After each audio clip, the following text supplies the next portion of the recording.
What's up, you crazy autistic bastards? King Cobra JFS.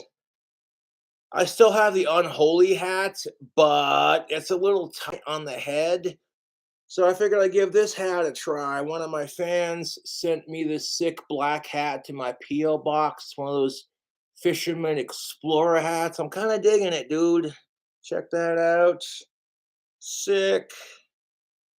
So yeah, Satan's Bell is going to be dropping sometime this month or next month, preferably this month. One song left. And because it's St. Patrick's Day, ooh yeah. Well, not quite St. Patrick's Day, but it will be. I love my unholy hat. The only complaint I have is it's too small for my head. I got to stretch that bastard out. This one fits better, to be honest. So I want to rock this hat for a bit. Just trying out a new hat. Check that out, YouTube. Yeah.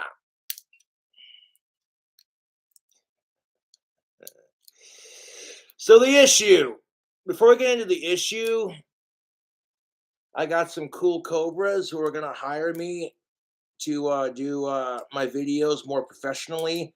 Here after a bit, if things go according to plan, I'll be contracted by a management team that's willing to pay me top dollar and keep me financially stable so I can keep doing what I love doing on YouTube and get paid to do it. Seems how YouTube wants to be a cunt and take away my monetization.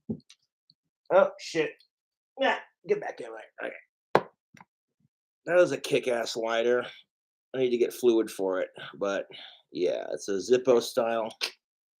This was sent to the P.O Box. Check that out. That is sick. Hold up. There it is. Yeah, it needs fluid. It takes your basic Zippo, wick, flint, etc. Oh, it ain't no scam, dude. At least I hope it's not. You know what I'm saying? I'm pretty sure it isn't. I got a good feeling about this person. But we'll get into that as time evolves.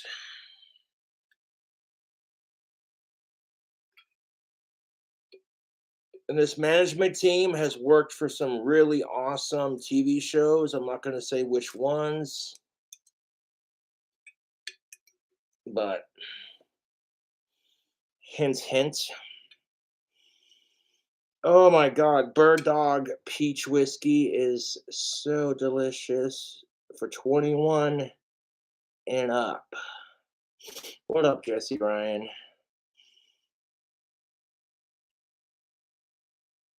No, I ain't getting scammed, dude. A lot of you fuckers want to pretend like you give a shit about me, but the majority of you don't. That's what's really sickening about being King Cobra JFS. To be brutally honest, is a lot of people on the internet think to themselves they want to pretend like they give a fuck about me, but really they don't. Which brings me to the next issue. That's good. Getting ready to watch the new episode of South Park when it drops. Don't have to have alcohol to have a good time, but it's appreciated, much like your donation to the PayPal. Yeah. If you're gonna be a sexist about it, get banned from my channel. There's no such thing as a girl's whiskey. Like, stop being gender inclusive with that shit. Okay? This is a safe space. Women and men can both enjoy Bird Dog Peach Whiskey. Yeah, it takes a real man to say, I don't give a fuck if it's flavored, it tastes good, and I like it. Fuck what anybody else thinks. One second. Mm.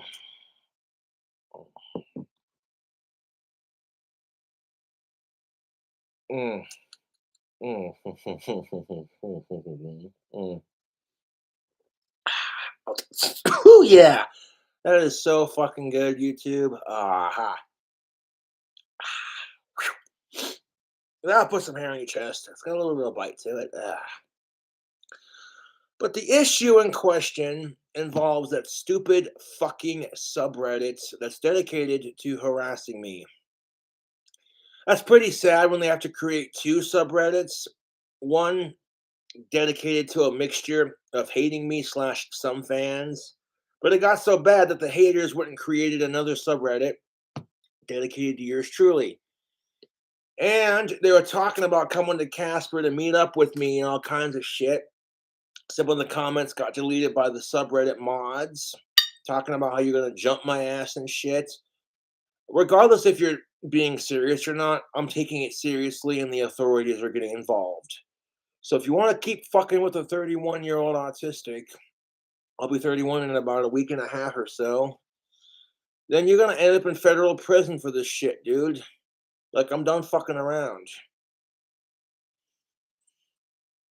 Yes, I got a new hat. I've had this new hat for a hot minute. I love the unholy hat. That thing is kick-ass butt. It's too tight for my head, so I gotta stretch it out. So I figured I'd give this new hat a try. Check that out. That is sick. I had a hat similar to this when I was a kid, but it didn't have the strap to it. So this would be nice because Wyoming wind is a bitch, dude. And people are constantly losing their hats in the Wyoming wind. So this thing has a little strap on the end of it so it'll stick to me and it won't blow off in the wind. Needless to say, I like this hat. It's pretty fucking sweet. It's black. It's goth as shit. Okay, and the likelihood of them actually doing that is pretty fucking stupid because one, if you're gonna just drive across the state to fuck with one person, drive across one country just to fuck with the person, you're not gonna announce it on the internet just to risk, you know what I'm saying? And two, it's like, do you realize that the Casper Police Department watches my videos? I have a couple of fans who watch my videos, so you're dumb for fucking with me, dude. You don't know the people that I know. But I got people looking into it. So, yeah. Rocking my "People Suck and Eat a Beer" t-shirt, which is this is the Teespring version. And Teespring shut down because they're a bunch of bastards. It is what it is. However, I have the new revised version on my customized girl. Let me just pull that up real quick. Go to my storefront.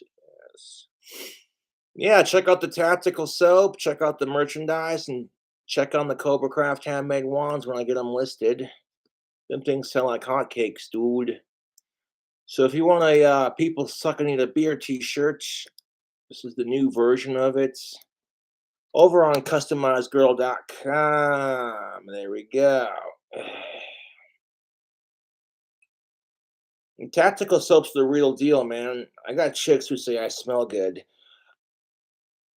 I don't have to get laid to know that tactical soap works. That's the beauty of it. Yeah, and I love tactical soap. I'm excited to see what they come out with for Bond, Maverick, and Durden number 4. Mm. My two favorite scents from tactical soap are Bond number 1 and Maverick number 3. But yeah, it's really not that big of an issue. Going back to what I was just saying, my trolls are fucking pathetic losers, and I own their fucking life. If I did not own my troll's life, they would not dedicate an entire subreddit to hating my ass. It's the truth, dude. It's the straight up freaking truth. You know what I'm saying? Holy crap! Did Cyrax really die? Ha! Oh my god! I gotta watch Courtney's stream. Hold up. Fuck Cyrax, dude, that fat pedo piece. Now, why the fuck do I know never write out Church's song, Neck Too Red, and why did that I could fucking do it? First fucking shot. So, Courtney, you already know what this is about to happen. You already know what's about to happen. Let's go. Smash what the does this like. prove? Ah, I'm number 34 on the like. Yeah. And I'm alive, dumbass.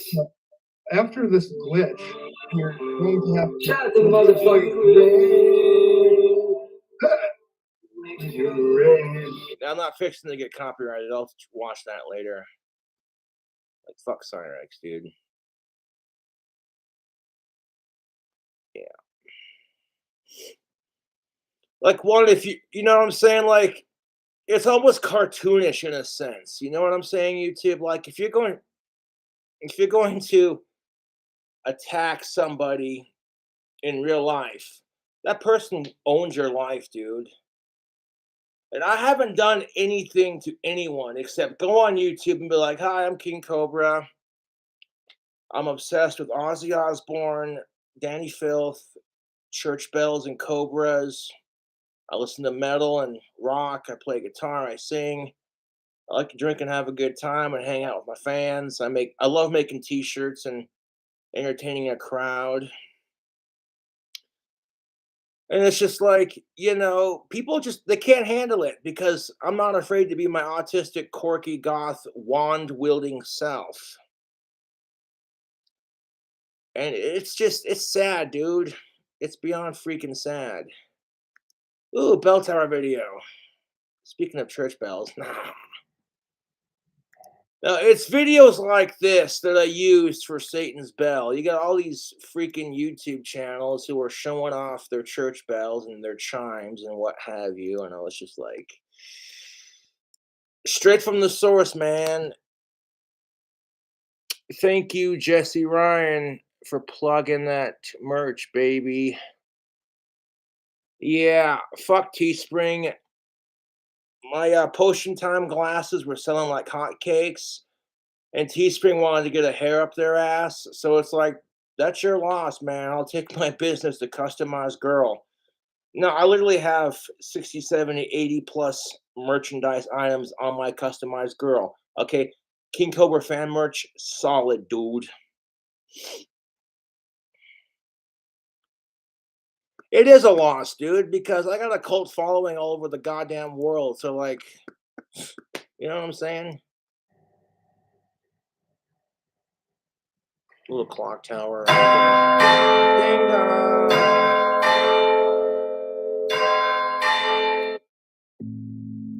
There's a particular bell I like the sound of in this particular tower. I'll post it again in chat. Yes. How do you like that? A Satanist who's obsessed with church bells.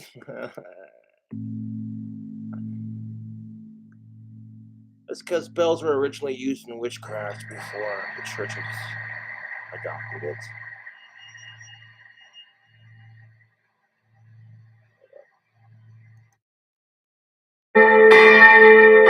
That one sounds nice.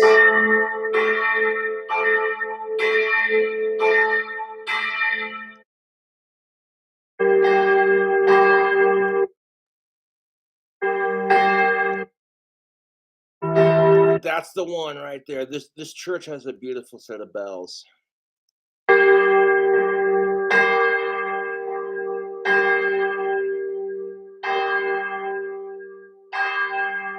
The one they ring after this one.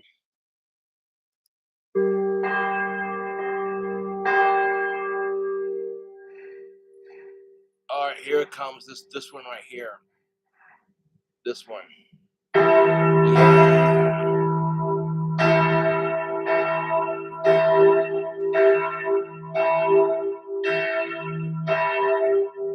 These are all on like electronic motors where you flip a switch. It's a bit more nuanced. Bell tower ringing technology has gotten so crazy, dude. Like literally, you can download an app on your phone and then you attach the appropriate components to your bells and your tower. All you gotta do now to ring a bell is open up the app in your smartphone and then click on the bell you want to ring, and then it sends a cell phone signal to your tower and it rings the bells, which I think is a bit too far. Like, I draw the line on electronic motors. Some of your churchgoers are extremely old, so ringing the heavier bells, I get having an electronic motor to an extent, but the same hands you pray with should be the same hands you ring your bells with. That's just my personal opinion.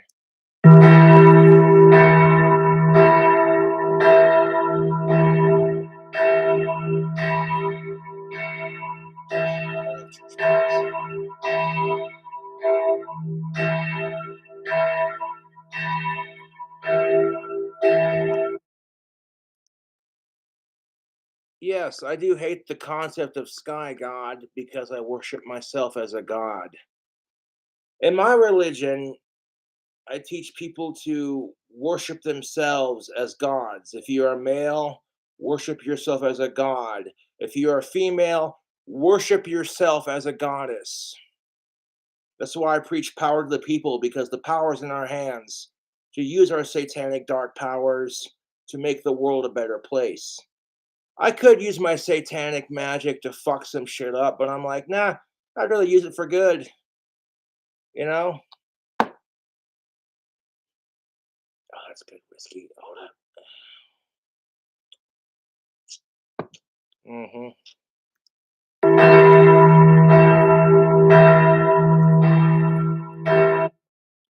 This is in a European language. I'm pretty sure Dutch or what have you. I'm not sure. Or Netherlands, kind of. Galaki 4-E. 1,000 kilograms. That's a big. These bells are freaking huge, dude. That's what she said.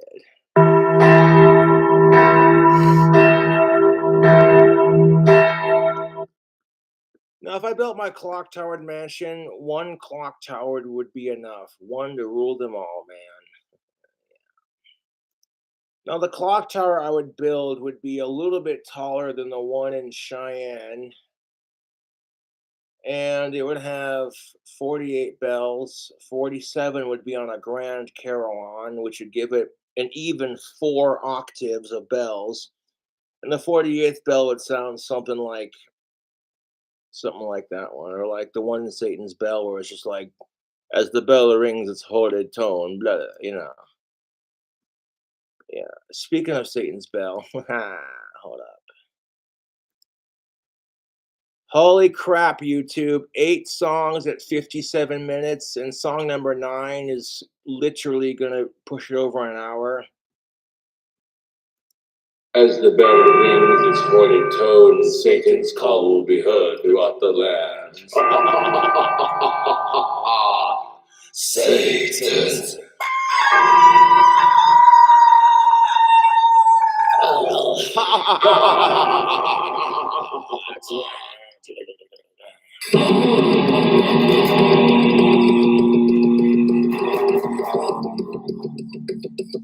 Now, Party in Hell is extremely inappropriate because it's about doing drugs and partying with Satan. So, yeah. Doing drugs with the devil. Beer for Beelzebub. Liquor for Lucifer. And in the song Party in Hell, I added the Lord's Prayer backwards for a nice little satanic touch. It's like, actually, hold on. I'm subscribed to a lot of YouTubers on YouTube, and like, there's this chick that plays. I'm subscribed to a couple of harp players on YouTube, and this one chick had a distortion pedal for her harp, and she was reviewing it. And then when she played this clip, I was like, dude, I gotta have that for my album. It's not copyrighted as far as I know, so.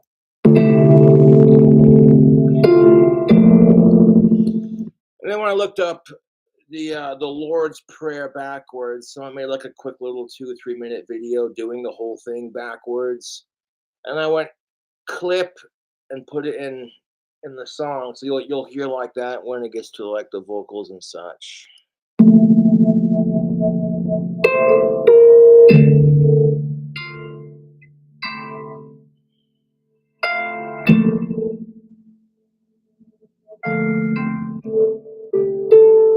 Now, the bell tower video I posted in chat, I used that for the last song.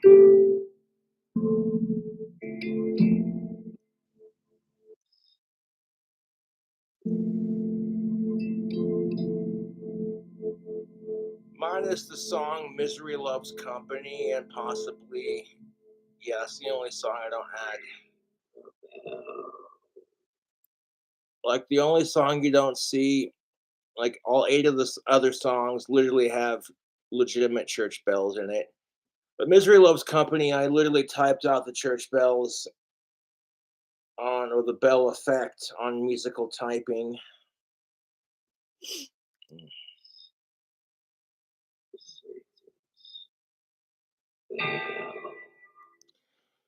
So here's how the album's gonna go in order. We have Satan's Bell, Misery Loves Company, I Can't Change the World Can't Change Me, King Cobra's Magic, Bell Tower Bashing, Hail Our Inner Power, Ring the Bells of Hell, Party in Hell. And then the very last song will be Cobra's Strike. And so, yeah, I'm basically on the very last song. I'll be getting it to Deathbed Tapes as soon as I get it done.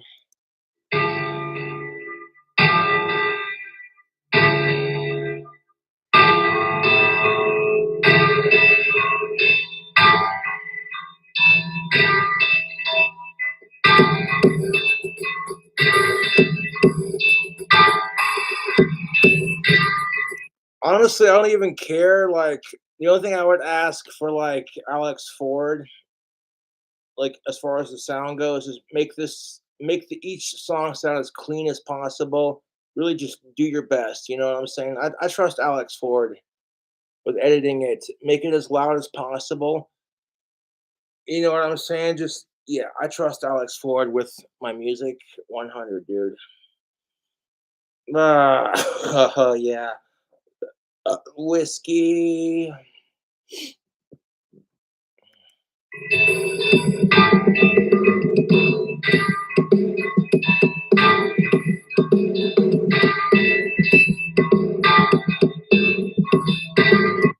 I mean, it's not the fanciest.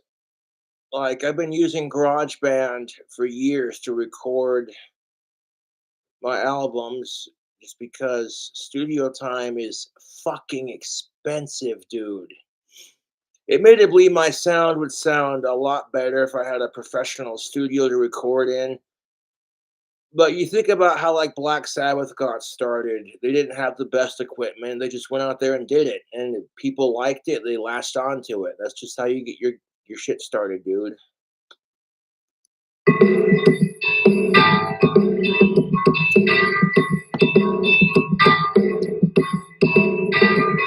Party in hell, watch as the music swells.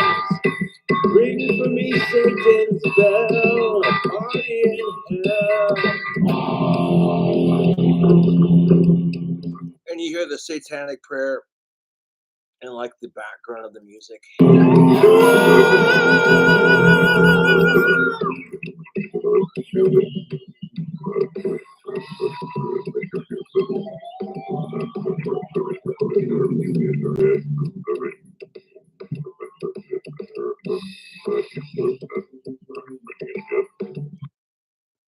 But things like the song Hail Our Inner Power, it says, Hail to the demons, hail to the fallen angels, hail our inner power.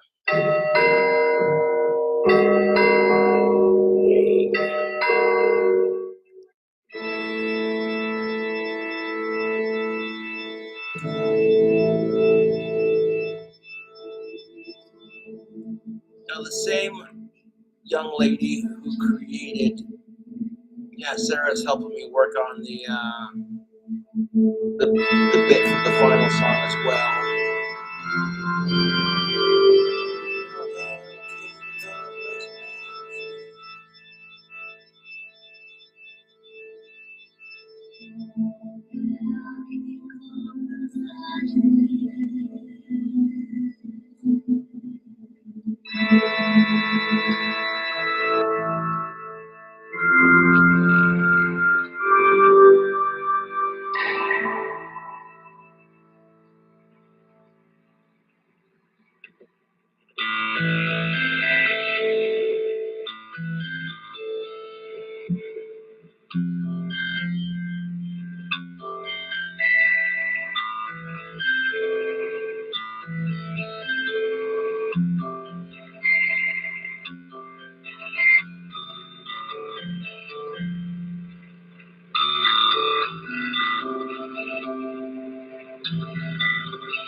like, yeah, dude, I'm really fucking stoked to get this album out, dude.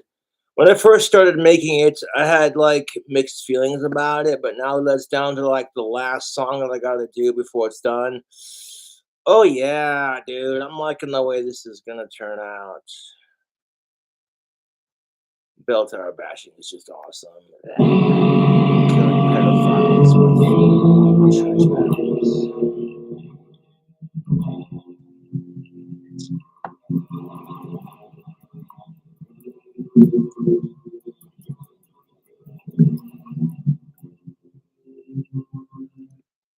The only song that doesn't have like actual bells from like a YouTube video is this one, which is "Misery Loves Company." It's set apart from the entire album. It's got a different feel to it. Overdoses, rape, murder, war-torn countries. Like this is the shit I get disgusted by, to be honest. YouTube overdoses, murder, rape, war-torn countries, poverty, hunger. Just all the shit that's just wrong with the world, and I can't do a fucking thing to change it except bitch about it. Even if I had all the money in the world, you can't physically donate to every charity, and it's depressing to think about. I wanted to take that particular feeling and like put it into a song. That's why like towards the end of the song you hear, I wish I could change it all. Which then breaks into the next song. I can't change the world can't change me. Misery loves company, depression washing over us like an endless sea of water. Hunger, greed, war-torn countries, nuclear warheads, abuse, overdoses, another close call. Dude, I love living where I'm at right now. It's just fucking sweet. Yeah, dude. Like that's real shit. I love the apartment I'm in right now. It's so much better than my old place. It's bigger. I have more accommodations like a dishwasher and an air conditioner. And plus this apartment is a lot more pet friendly. So even if I personally can't afford a therapy dog, 95% of my neighbors have dogs, dude. I go out to smoke a cigarette, and enjoy the fresh air, what have you, and it's just like, oh hey, so like, yeah. I'm really great with animals, dude. That's just one of my more sexy qualities. I can make friends with the meanest dog too, dude. Like at first they're gonna be like, oh hey, I try not to judge. Like if I try to make friends with a dog, let them sniff my hand and they bark at me and shit. I'm like, I don't know that dog's story or how they were brought up, so I try not to judge dogs in that aspect. Yeah, I actually did a T-shirt on my customized girl that says "Be kind to animals" because my family does, in fact, adopt animals from shelters. That's how my dog Chance was, and my family's other dog Sadie. That's how she was too, man. Like I love all the dogs in my family owns. You know what I'm saying? But I've always wanted a Great Dane, but I can't afford a dog. And then Sadie came into my family's life, literally the fourth family to adopt her, and she's become a member of the family. Sadie Dew is a German Shepherd Golden Great Dane mix, and she's just, dude, her personality, her vibes, she's a good looking dog, dude. And yeah, the newest dog my family adopted, Albus, he's a little shithead. He's adorable as frick, but dude, the fucking assholes that had Albus before my family rescued him were the biggest pieces of shit, dude. They did cruel animal experiments on him and shit. And legitimately, that just breaks my fucking heart. And fuck the vegan teacher and vegan booty. There's a big difference between eating bacon because you have to survive and then some jack off doing experiments on an innocent puppy. Like, you want to call me a speciesist? Well, guess what? Freaking vegan teacher and vegan booty are humanists. It's like, I want to take a couple of pictures of vegan teacher and vegan booty and make like anti them t-shirts, but customized girl didn't approve the design. And they were freaking hilarious because I legitimately took a picture of vegan booty doing her period blood topless protest at Louis Vuitton. And I used a strip of bacon to cover her nipples and two giant middle fingers going like that. And I wanted the front of it to say cucumber cunt. And literally, I had a cucumber going up her cunt in the picture. And the t-shirt was fucking brilliant, dude. But they didn't approve it. So I'm like, oh, it's probably because I used the word cunt on the t-shirt. So I'm like, okay. I don't got a problem with vegans, honestly, but vegan teacher and vegan booty are the absolute worst, dude. The absolute freaking worst. I guess the pictures were copyrighted or some shit. So instead, I just made a t-shirt that says I love bacon and left it at that. Like, the vegan teacher tried comparing eating bacon to the Holocaust of the Jews. Shit you not. Of course, if you're familiar with the internet and crazy assholes, you already know YouTube. And I'm like, what? I'm pretty sure Jewish people are not allowed to eat pork, for one. And two, who the fuck are you? Okay, like, don't even get me started on these fucking cucumber cunts, man.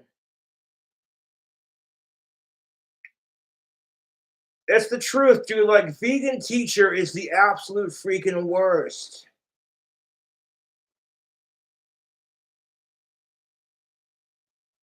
Vegan booty legitimately walked up to a little kid's birthday party that was for some little girl, and they had a white pony, a white horse, dressed up as a unicorn. So the kids could ride the horse, pet the pony, and feed it and stuff. And this bitch, this broccoli eating bitch, just walks up and starts filming these people with her stupid fucking cucumber cuck boyfriend. Like, she doesn't even know these people, dude. And she's just sitting there filming them like, how do you feel about yourselves, you animal abusing pieces of shit? And you look at the pony and it's just sitting there with a mouthful of hay going. The horse doesn't look like it's, you know what I'm saying? Like, who does that crap? Dude, if I had a daughter and she wanted a unicorn for her birthday party and I hired some animal experts to dress a white pony up to look like a unicorn to make her feel like a princess, and some bitch came and tried to fuck that up, I would be pissed, dude. I'd be like, Isaiah Butterfield says it best, fuck you to the moon. I would be fucking pissed at that shit, dude. I'd be like, excuse me. Like, who does that? And then you think, okay, that's just the tip of the iceberg. Vegan booty stormed into a Louis Vuitton in Australia wearing nothing but a cheeky little thong with her tits hanging out, or lack thereof, and freaking covered herself in her own period blood and was walking around Louis Vuitton like, you guys are all murderers. And I'm like, this bitch is fucking psychotic. Could you imagine if I walked into a restaurant where vegan booty was eating and then dumped a bunch of green colored cum on top of her and said, this is for all the seeds you've harvested for your plant holocaust, you cucumber cunts? Like, she's just sitting there with her stupid ass boyfriend having a fucking shit meal of it. No, dude, she'd fucking lose her shit. She'd be like, "Excuse me. So what gives you the oh my god, don't even oh my god, get me started on these people, dude. Like my trolls are fucking laughable compared to a vegan teacher and cucumber bitch, what the fuck ever. Like, as far as I'm concerned, if you're if you're a vegan to the point where you're just like vegan teacher and vegan booty, you're a cucumber cunt. And they do it, and you know what? I love animals. Okay, I get it to a degree. That's not going to stop me from eating them. And cows, chickens, bacon, cows, chickens, pigs, lambs, rabbit, rattlesnake. I love snakes, but I've tried rattlesnake and it's delicious, dude. If I was at a Taiwanese restaurant and King Cobra was on the menu, I'd totally eat it. There are some restaurants that mix King Cobra blood with vodka, and it's part of their customs. You're required to drink the entire bottle of vodka before you leave the table. And it comes with like a meal, like you eat this, you eat this King Cobra, and then you drink the blood and the vodka. I totally do it, dude, just to experience the culture. Because in my opinion, YouTube,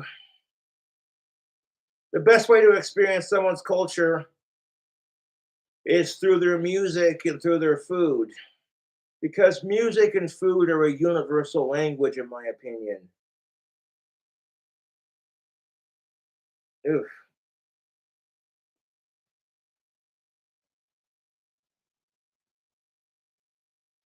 But yeah, my trolls have crossed the line one too many times, and I'm getting sick and tired of it. All it does is make me laugh and go, okay, you want to play this game? Well, let me just get a hold of the authorities right quick.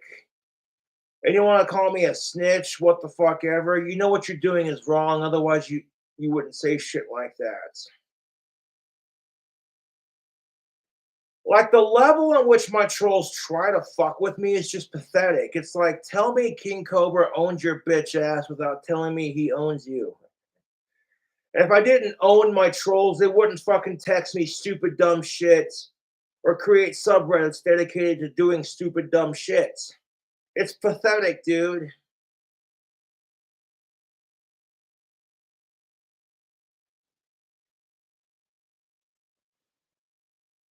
Oh boy, I'll be sipping on this. 1 second. Shut up and take a sip.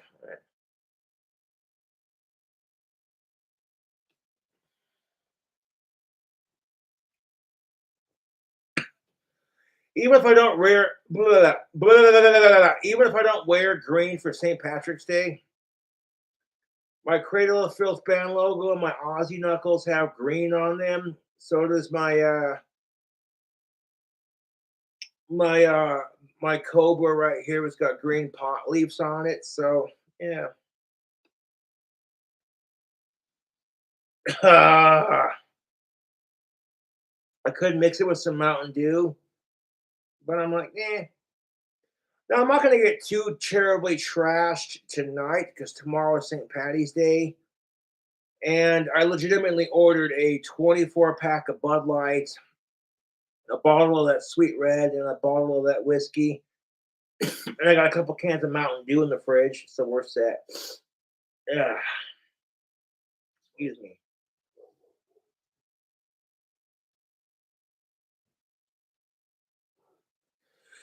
Yeah, fuck, excuse me.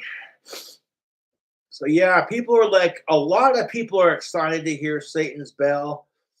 It's almost done, man. They got one more song. And you're getting an hour of like brand new original King Cobra music. I was going to include songs like Demon Wings and Smoking Cannabis in the Clock Tower, but those have been redone on albums so many times just because they already contain bells in it. And when I lost the original album and got a new computer because my old one broke, I said, you know what? We'll just start from scratch and make some original brand new songs. Yeah. I'm starting to build up quite the discography of music. I really like the Ava Grande sound that I'm doing with Satan's Bell, like the whole like Cradle of Filth, Ozzy Osbourne, like power metal, black metal, satanic vibe thing to it. I like it. I like the way it sounds. You got the dueling power metal with the shrieking, and I like it, dude. The sound that I've created. And some people are gonna hate it. Quite frankly, I don't give a shit. You gave it a listen, that much I appreciate. Yeah, Alex Ford did a bitchin' job of making that album artwork that looks freaking sweet, dude.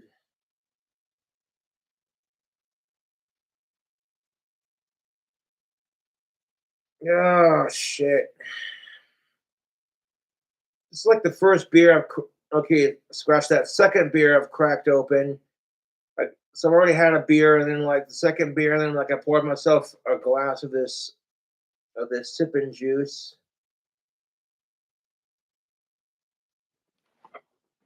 Yeah. Oh boy. So yeah, get psyched for Satan's Bell because it's almost done, man. Ugh.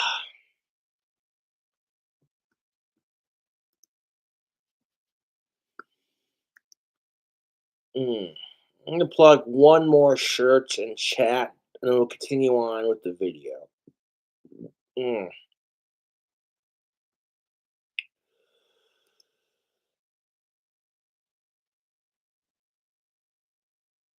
Yeah, my coffee T-shirt. It says "Flick the bean," and then on the back it says, "Don't talk to me until I have my coffee," and it has like an old school percolator underneath the graphics. It looks very nice. And the "Flick the bean" on the front is a female masturbation reference.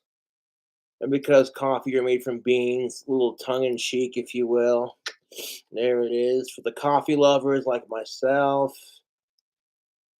Yeah, I legitimately have a percolator from the 70s that my grandparents bought, and then they passed it down to my parents, and then my parents gave it to me. And that percolator makes the best goddamn coffee, I tell you what. Yeah.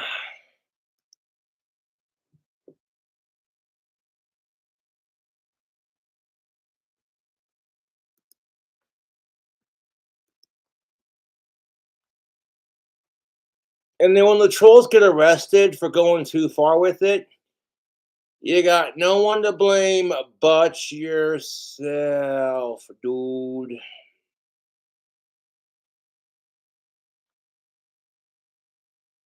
It's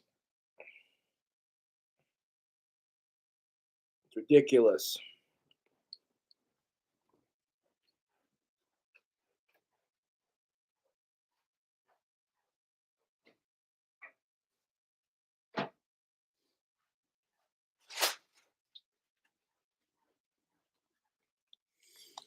Mm. I got like a whole other full bag of these in my cupboard. Best goddamn chips on the planet right here.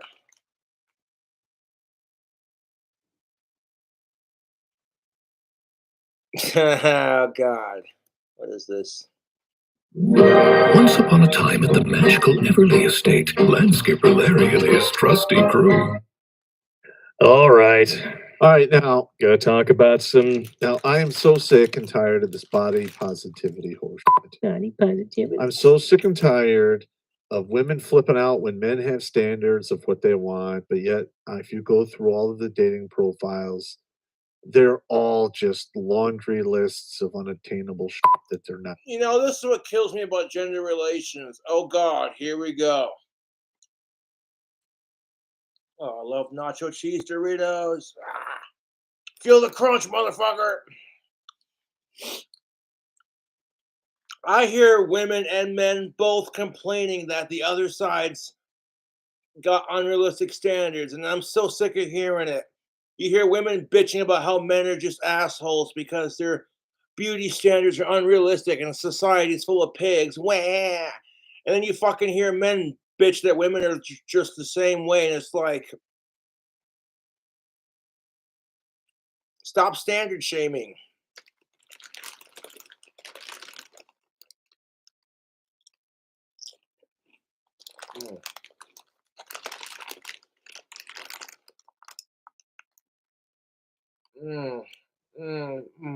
Oh, YouTube.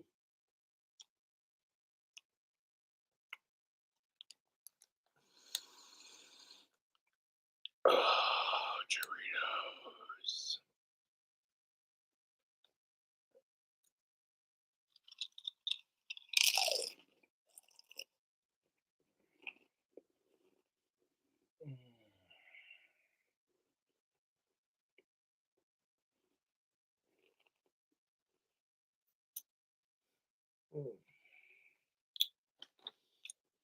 I love pizza Pringles, but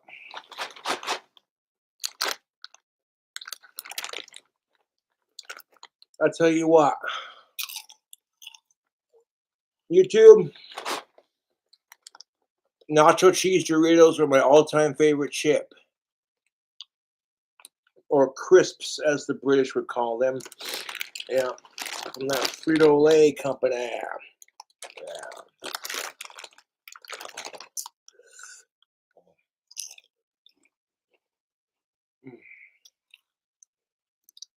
To get their hands on. No. Or they might get their.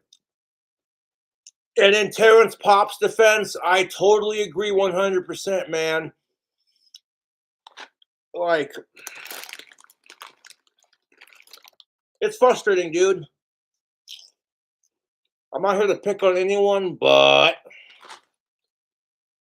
when you got a chick who's 400 pounds overweight, and she demands that her dude be 6 feet tall, have a 6-inch dick when he gets hard, and 6-pack abs, and a 6 salary income, and the dude rejects her because he's not into fat chicks, she'll go off and call him a pig piece of shit, how all men are the same, and you just can't handle a strong woman, because we've all heard that before, right?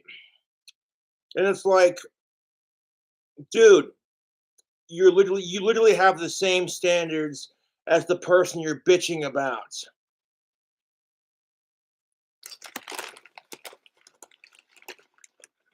Oh.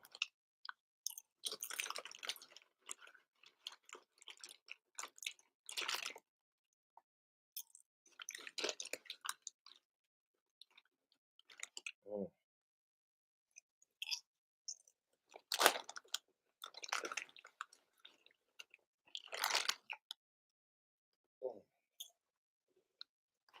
Illuminati confirmed.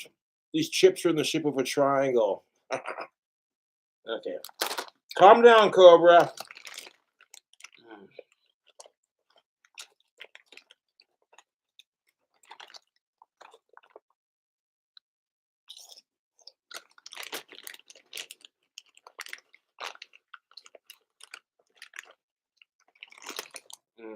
I'll get one more little pinch.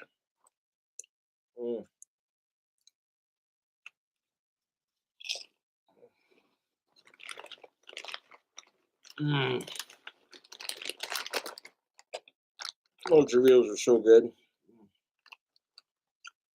I'm gonna finish the bag. Hold up.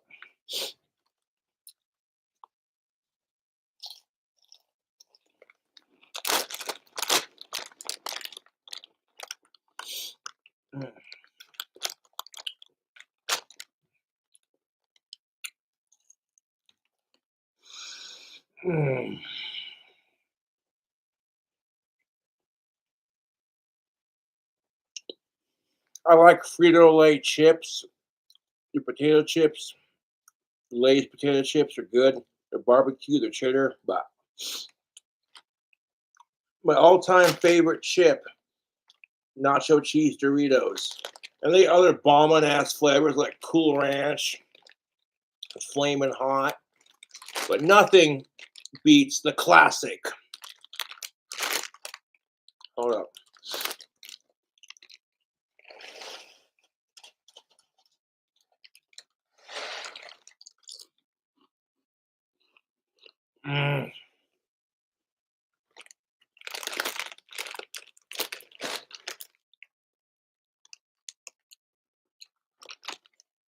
Mm.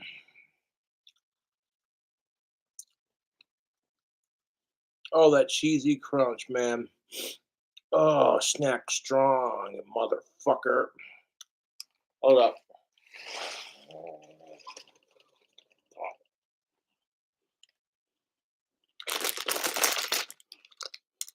Mm. Mm.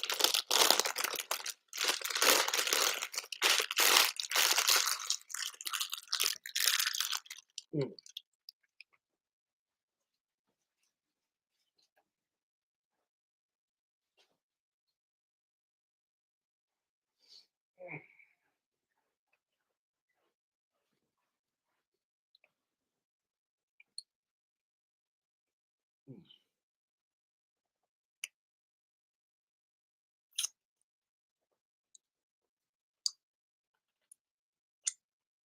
Mm.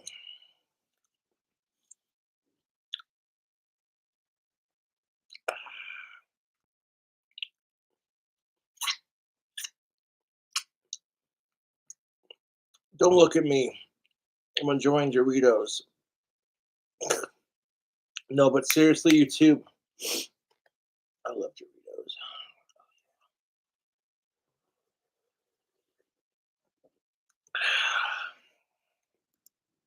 Mouth wrapped around it once or twice. But they're not getting taken to. They're not getting around. And you know what kills me about the hypocrisy of the genders?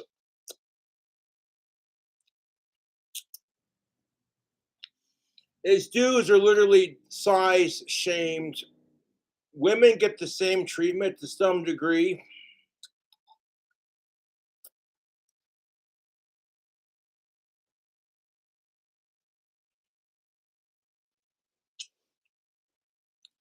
Women get the same crap. Your tits aren't big enough, or fuck all that, dude. Are you really gonna complain? You know? Personally, I'm not that picky as long as she's of age and they're big enough to play with. I'm not complaining. They don't have to be a gorgeous pair of double D's for me to be happy. I'll drink to that.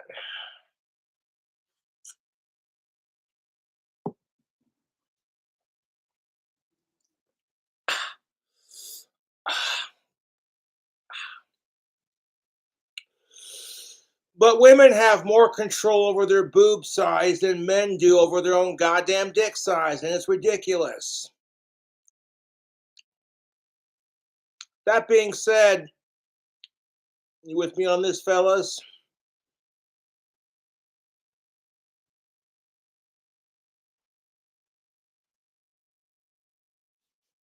Men, we cannot control how big our dicks are. We're pretty much stuck with the size we got. There is no magical pill that's gonna make our dicks bigger. There's no, you know what I'm saying? And like, you think women are getting the same crap for their breast size? This is what I've said on my channel so many times, that women and men are exactly the same. The only separation is gender. Women give birth to children, men don't. Outside of that, genitalia and the whole childbirthing thing is the only thing that separates women from men. If you think about it, the clitoris is kind of like a penis. When you play with it, it gets hard. And she's a squirter. There's another similarity right there, right?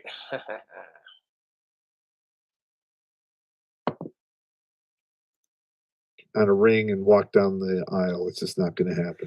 No, it's definitely not. And it's not going to happen. So here's the thing of it, ladies. If you want a man who's got a six-pack abs, 6 feet tall, and a 6-inch cock, who adores fat bitches like you, because when you're a hypocrite like that, you're a fucking bitch. Just like men are pigs, right? Two can play this game. Like, if I'm a fucking pig for liking skinnier women, then you're a fucking bitch for liking skinnier men. That's just the truth of it. And I'm not saying anything out of the realistic truth here. I'm not saying that, okay, if you're fat, you automatically, fuck that. I don't care who you date, as long as they're of age, consensual, and alive. That's all I ask. That's not too unreasonable. You want to, you know what I'm saying? You want to date somebody who's non-binary, transgender, identifies as the smiley face emoji, identifies as a goddamn tree. You have fun with that. As long as it's of age, consensual, and alive, and non-related. I should add that too, because incest is gross. We're in Wyoming now. This ain't the deep south.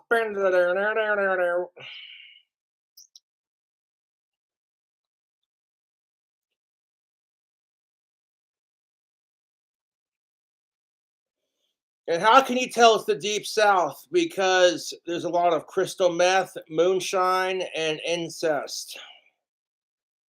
And they love NASCAR. You know what one of the hillbillies' favorite bread is? I heard it was inbred. Okay.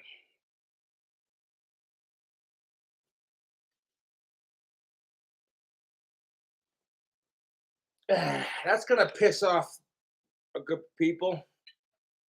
Hey, wait a second. Is he making fun of us? It's all in good fun, my dude. Chill the fuck out. Like, you can fuck your sister cousin, but you can't take a joke? Gee whiz. You even got snowflakes in the...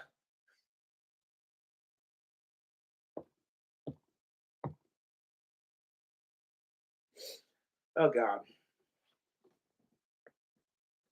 It's like, I can't tell if their teeth are falling out because of the crystal meth or because they're severely inbred.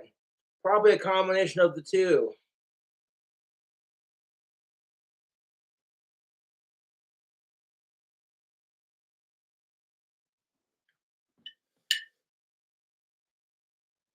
At some point, I'd have to be like, okay, so there's like only 200 people in your county, and like 100 of them are your cousins and sisters and brothers, and the other 100 are just distant relatives. Bruh. At that point, I'm like, there's this thing called online dating. It's magical. Farmersonly.com. Okay.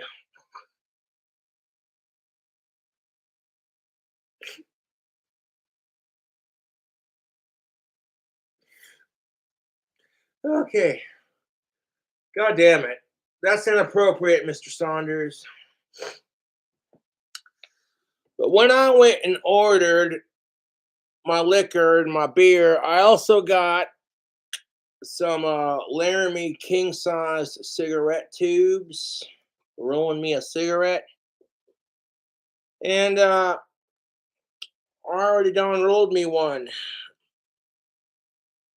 Looky there. I don't have one of those cigarette machines where you slide the tube and you just like shh, and then shh, it spits it out or anything like that. So I basically took my bag of American Club menthol pipe tobacco that's nice and dry for cigarettes and all that. And I opened the bag, made the tube all nice and open. Then I took a handful of that menthol tobacco and then just sprinkled it in by hand and then kind of give it a on the desk here. Get it nice and packed. And then when it got to like the very tip, I twisted it off just like that. These are going to be a lot cheaper making these lollies than like the lollies you'd get at the gas station.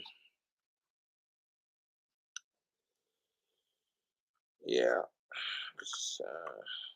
Yeah. I got 2 Marlboro Reds left. Bloody good. Yeah, I might go out and smoke this here in a bit.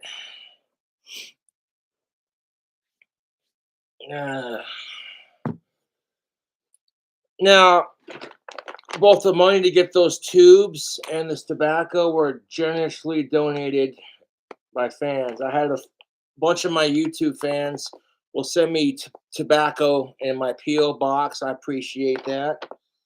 And this bag has lasted me ages, dude. I even got another bag. Like fans legitimately send me pipe tobacco and cigarette tobacco. So yeah, dude, I still got a plenty of tobacco that the fans sent. Like, good lord, dude, I'm stacked. I am truly blessed for my opportunities in life and for the fans and the support that I have. Warning, this product contains nicotine. Nicotine is an addictive chemical. Yeah, no shit. Nicotine is so goddamn addictive, dude. If I wake up first thing in the morning, is I gotta wake up. Once I adjust to like, okay, I'm awake. Then I gotta find a cigarette or some tobacco. Otherwise, I'm a grumpy asshole the entire day. Forget the alcohol, dude. If I don't have a cigarette or a bowl of pipe tobacco when I first wake up, or a cigar or some sort, or some dip or some shit, or some product that contains said nicotine, I'm a fucking absolute cunt all day, just biting everyone's head off like, Jesus, Cobra, what's up your Asperger's? Oh, I need a cigarette. Well, here, have a cigarette and calm the fuck down. And nah. That being said, if you're a fan of my videos, I would not recommend smoking cigarettes. They are so freaking addictive. And I mean, we're all gonna fucking die eventually, but cigarettes can cause a whole bunch of health problems, of which I don't give a shit. Now, I've cut down on my smoking. I can make a pack of cigarettes last like 3 to 4 days. Unless I'm like stressed, then that pack is usually gone within like 1 to 2 days. So I'm not really a heavy smoker per se because cigarettes are expensive and yeah. I could give a shit about the health consequences, man. We're all gonna fucking die someday, so you might as well just enjoy it. And if I quit tobacco, yeah, no, that's oof, dude. For this. Well, she might find somebody willing to do that because she's got money. You know, here's the thing of it. Like I was saying earlier, you know, just because you're 500 pounds overweight and you're a chick and you think to yourself, you'll never find somebody, so you just give up and become one of those crazy cat ladies that drinks boxed wine. I'm here to tell you that's negative thinking. You put out into the universe what you get back. So, this is why we have the body positivity movement. And you want to sit there and say that you're sick of it, but you've never had to walk a mile in a woman's shoes where, you know what I'm saying? Think about this. Like, you know how it is with us guys? If your dick's not big enough, or your muscles aren't big enough, or if you can't grow facial hair, you're seen as less of a man, and your masculinity is ridiculed. You're called a beta bitch pussy. That's basically how it is for women, only it's gender reversed. If your tits aren't big enough, you know what I'm saying? Your legs are too hairy, or you're too fat, whatever. It's the same fucking bloody concept.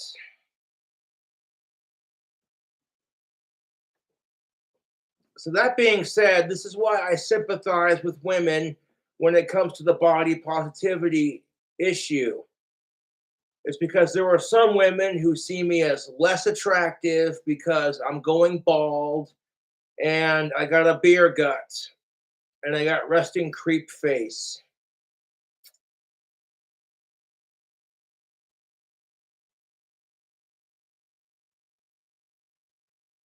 See, if I try to smile and be sincere, it just comes off as ugh. It's like something out of a goddamn horror movie.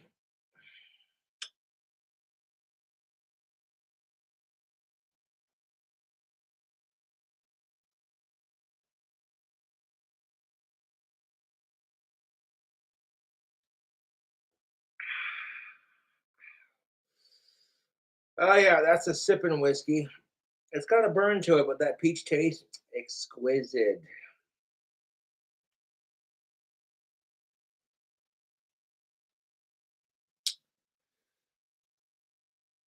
Like, I'm not here to crap on Terrence Pop because believe me, I hear what he's saying and I fully agree 100%. Women are just as fucking shallow as the men they complain about. And nobody wants to fucking change. So I'm like, you know what I'm saying? As long as they're of age, alive, consenting, and non related, and a fellow human being, outside of that, quit preference shaming.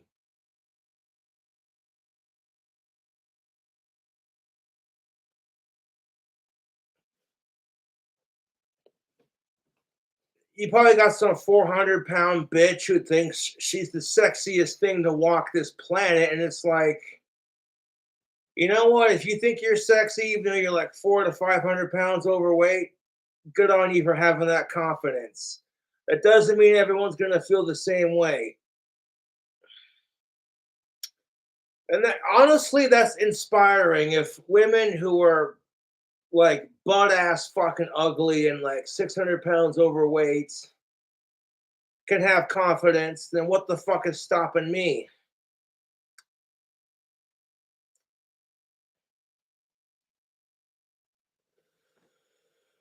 And you think to yourself, okay, so your face is ugly, you're 500 pounds overweight, you can't tell your tits from your fat ass stomach, and you hate men, and you're just about ready to give up. Your freaking sister calls, your younger, thinner, more attractive sister with her freaking husband sitting there calling you like, oh, I have the perfect life, me and my other half. And by the time you get done talking to your sister, you're just sitting there wanting to put a gun in your mouth. So instead, you reach for the chocolate cake and you keep the peace between you and your sister because your mother, and you're one of those chicks who secretly thinks that your sister's the favorite and you feel insecure about yourself. Wah! And you got that sexy fireman calendar on your fucking refrigerator. Here's, Fred Firefighter with his axe over his shoulder, his fucking ripped arms with his chiseled chest and six-pack abs. And it's hanging over the freezer where you keep all your Ben and Jerry's. So, like, instead of putting the gun in your mouth, you put a spoon in your mouth because, eh. I'm telling you, ladies like this, you're worthy of a decent guy. If you're a decent person, you're worthy of a decent person. I don't give a shit if you're man, woman, fat, skinny, balding. There were two kinds of people, and I hate to bring up gothy into this, but people who think they're not good enough will either rush into a relationship, and when they get told, let's take it slow and easy and see where it goes, they automatically feel like they're damaged goods. I go on camera and I'm like, Gothy, honey, you're not damaged goods. She not only referred to herself as a piece of ass, but she also referred to herself as damaged goods, which leads me to believe that Gothy has a very, very, very low self esteem.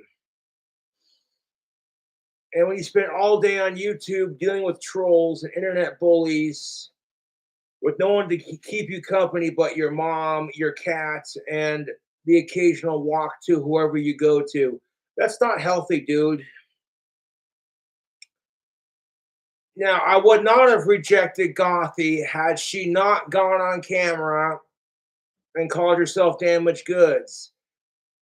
Okay, I'm sitting here working on a pair of jeans before going to bed, and I saw the video, and she's just going off about this pity party. Oh my God. So I'm like, okay, I don't need this shit in my life. I can find chicks that are 4 times hotter with less fucking drama. I thank you.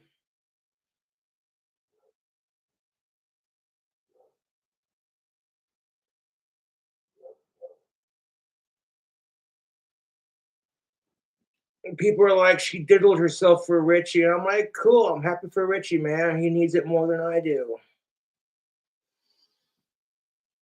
And the only reason she's chasing after Richie Wright is because he's a part of what I'm doing on YouTube.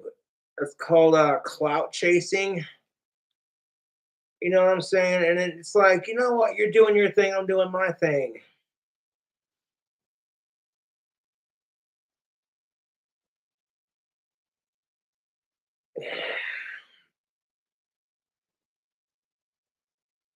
And I'm like, I'm not talking shit about her. That's just straight facts. If I was talking shit, I'd be a lot meaner with it.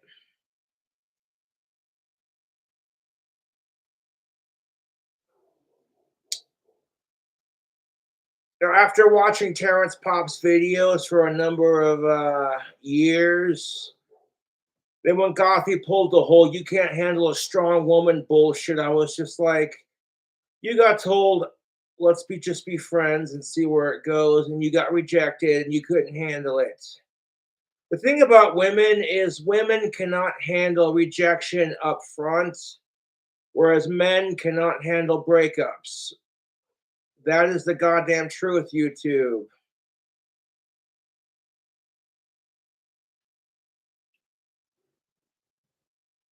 And I didn't completely reject her. I was like, yeah, I think you're cute. Let's see where this goes. I don't care if you got like 4 teeth missing. It kind of gives you that vampire look. I was like, hey, that's kind of cool. I dig it, you know. But freaking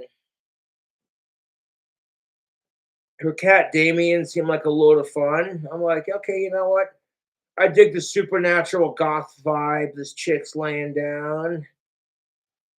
You know what I'm saying? But it's like if this were gender reversed and I got aggressive like Gothy was getting because she turned me down, you know what I'm saying? I'd be called a fucking rapist and I'd be told you couldn't handle being told no. That's how it is in our dating scene. But she gets rejected and it's you can't handle a strong woman. Could you imagine, dude, sincerely, if a dude said that crap? Oh, the only reason you rejected me is because you can't handle a strong man.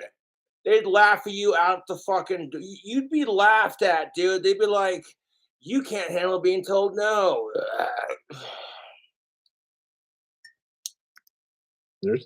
I'm sure there's men out there who are totally cool with doing whatever. I'm a body icon. Lizzo opens up about creating a new beauty standard. Money.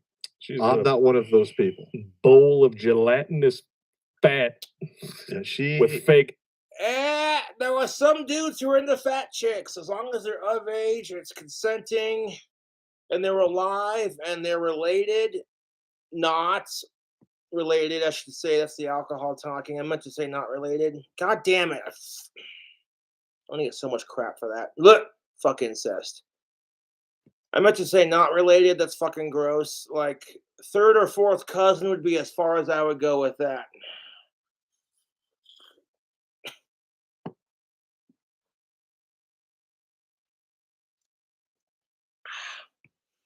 Okay, that's okay. Eyelashes and a Is wig on. big. No, but seriously, if you're, because that's like, yeah, okay, no, let's not go down that road.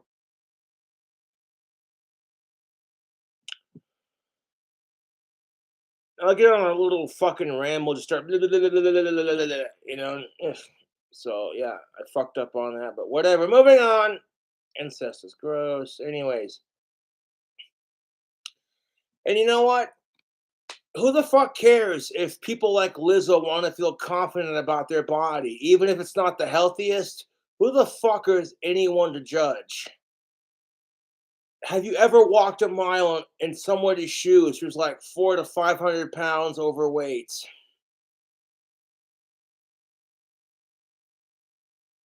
I mean, if I'm good looking, then I know good looks run in the family, so I'm willing to bet you I've got a couple of really hot third or fourth cousins.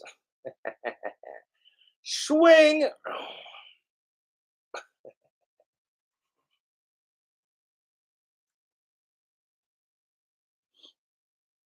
But that's beside the point. Beside the point.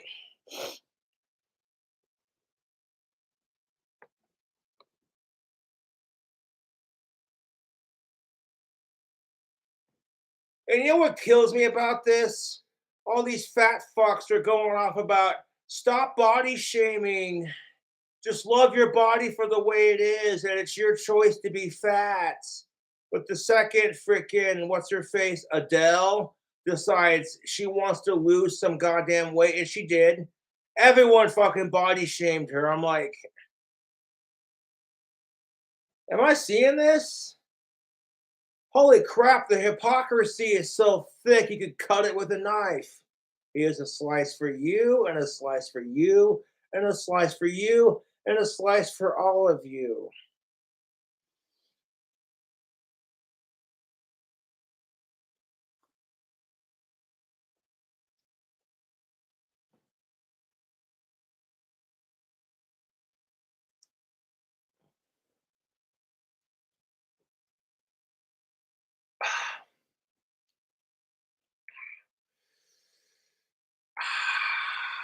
Oh, that is good whiskey, dude. Just a little sip, just a little.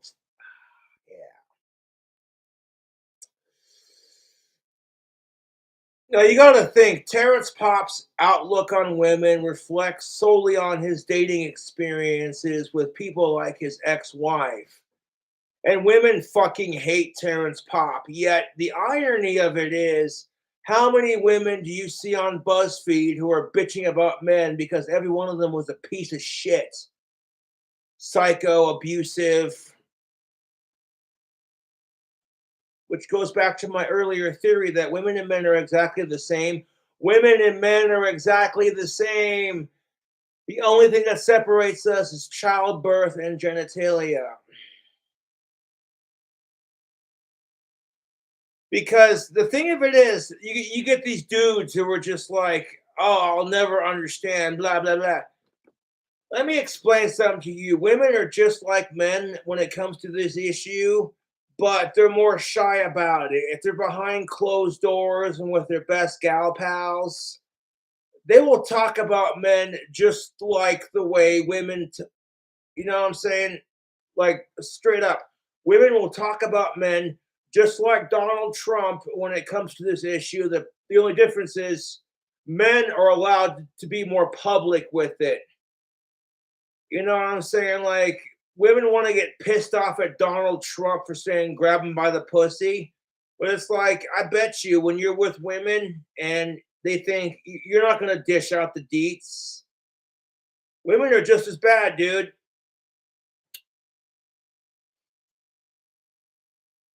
You want to fucking hate on Donald Trump for saying that crap, but it's like, dude, when women are around each other and they see a hot guy walking by, oh shit.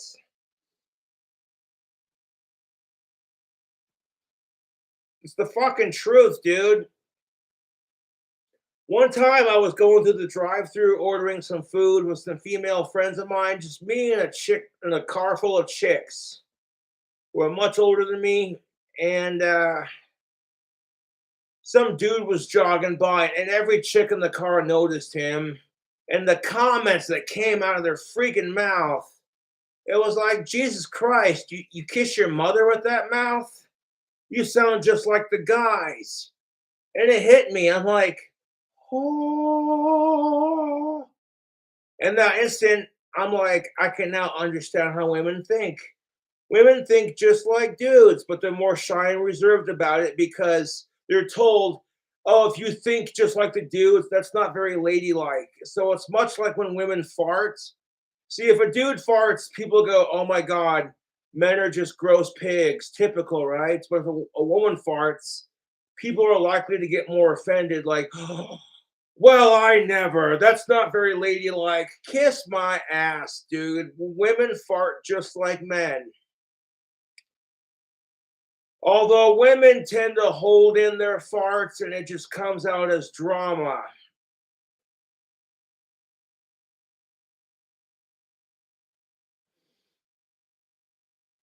That's the truth. Like, women get so pissed off at Trump and call him an egotistical pig for the way he talks about women. And I'm like, there were chicks out there who talk the same way about dudes, but it's never talked about.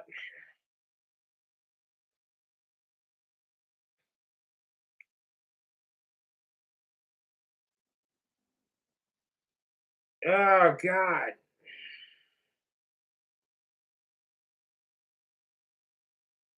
You can't tell me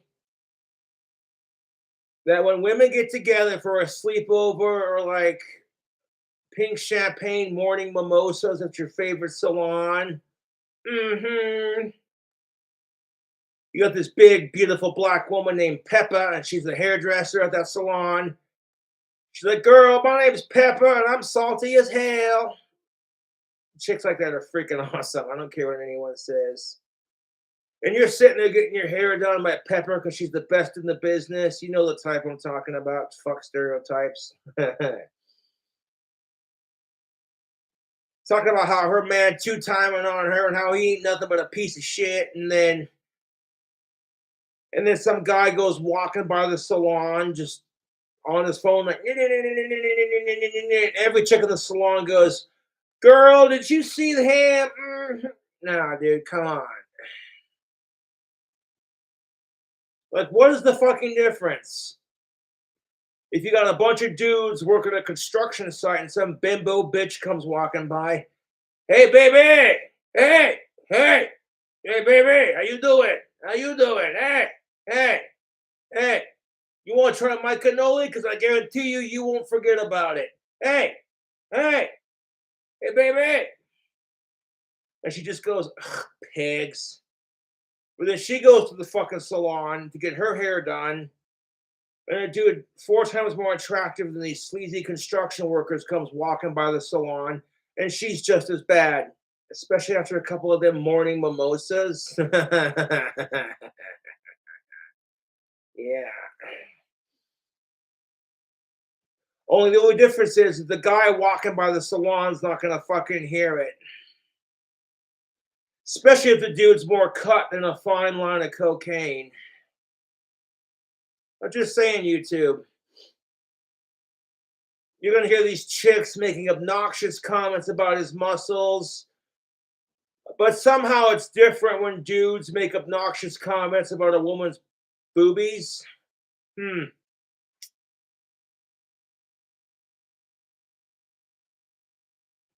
Oh, that's right, gender equality. You're allowed to make obnoxious comments about a man's body, and he's supposed to take it. Otherwise, if a man doesn't take those comments, he's either a fag or he can't handle a strong woman.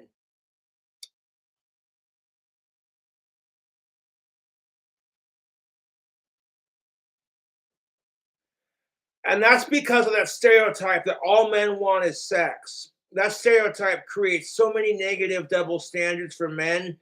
And to be fair, ladies, there are plenty of negative double standards that affect women. And inadvertently, these double standards affect both genders. That's why it's called a double standard.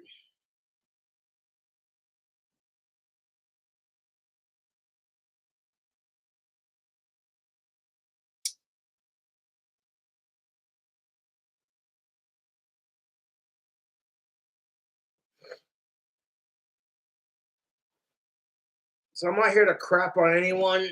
You know, like Lizzo is too heavy for my taste. But if you're into that kind of thing, you know, like I said, as long as she's of age, alive, preferably not related, and consenting, and she's into you back, and you have great chemistry, go for it, dude. I don't understand how a woman like this attained such notoriety. She's not attractive. She's horrendous. I mean, that's your opinion, toxic male. There might be some dudes who find her attractive. Me personally, I'm like, she got some big old titties, I'll give her that. But it's like, outside of that, a little too heavy for my taste. Overweight. She can't sing. She can't rap. She can't rhyme. I mean, I didn't even know who this person was. I mean, she is. But it even gets to a point for dudes when the tits are too big. I can appreciate a nice, healthy pair of kazangas, but like when they're big enough to give you a black eye during sex, no, thank you.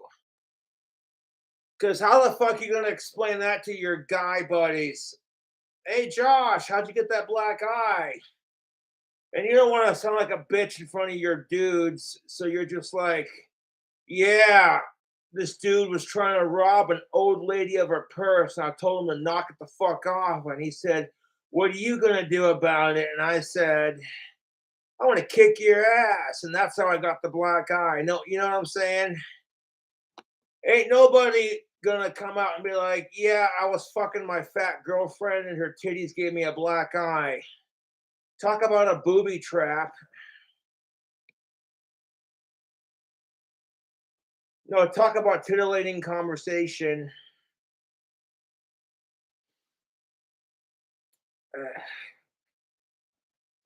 Why is it seen as demasculating when women kick a dude's ass?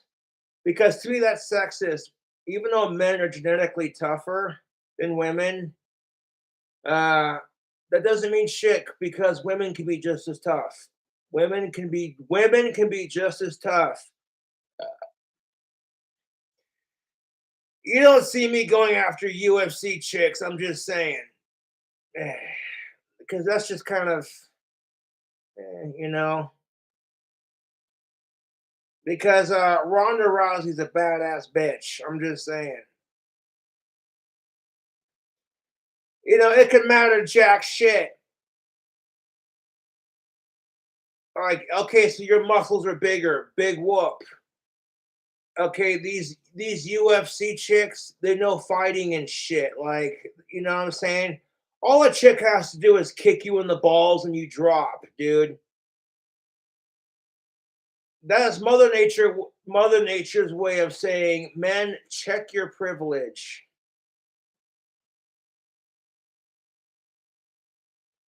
Now, even though men are tougher than women, genetically speaking, all a chick has to do is kick you in the fucking balls and you're done, dude. You just drop. You're like, ah, son of a bitch. And the best part of it is, you kick a dude in the balls and you're a chick. You kick a dude in his cannolis and he just drops. Nobody's going to be like, oh, you fucking male abusing cunt piece of shit. What the fuck is wrong with you? People don't even do that. They just laugh. Oh my God, Chad got racked in the nuts. That's hilarious. But go ahead. No. I'll wait. I'll sit here and just casually sip on my ornery juice. And, you know, some chick says, hey, stud, nice muscles. Can I see your penis? And if you have a girlfriend and you kick her in the cunt for being a pervert, doesn't work like that for the chicks, does it, fellas? No, it don't, because as soon as you do it, nobody's laughing. They're like, what the fuck's wrong with you, you woman abusing piece of shit? And if you're like, madam, I have a girlfriend, and you know what she's gonna say? Well, do you abuse your girlfriend too? Geez, take a compliment, why don't you? Doesn't work like that for dudes. Oh, no, it doesn't. And that's what kills me about dating. It's like, okay, if a dude hits on a chick and she thinks he's ugly, she can say he's raping me with his eyes or all this other shit, right? But like the second a dude does that crap, you can't handle a strong woman. And it's just like, I need a drink. Hold on one second.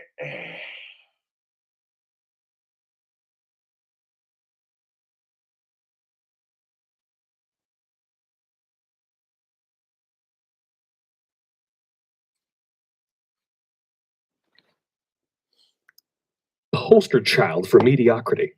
Yeah, I'd give you that. And here's another thing. Oh God, it burns. Okay. A lot of this is possible because we have the left trying to brainwash everyone against their biological imperatives. Yep. There's the biological imperatives. Okay. The right brainwashes to the system. It's not politically specific. Did you just mix Bud Light with Bird Dog Peach? Yes, I did. Mm.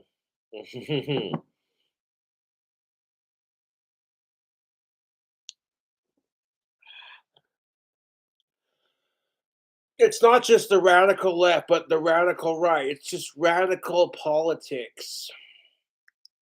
Like a certain body type for the most part. Yes, you're going to have outliers of the bell curve on both sides, but for the most part, men like what they like, and no amount of blame and shame is going to change that. Nope. Why is it that men get shamed for liking women who have big tits and a nice ass and a curvy waist, who are relatively healthy and in shape, but the second we do like that, we get called pigs and typical males? Because I dare you to call a woman a typical female and see how far that gets you. That's the way to open up a Pandora's box, my friend.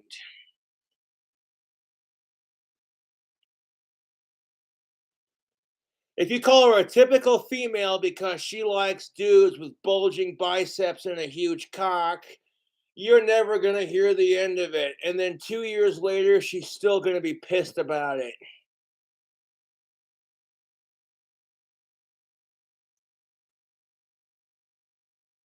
Because that's what truly separates men from women is, for the most part, men, yes, will get pissed off.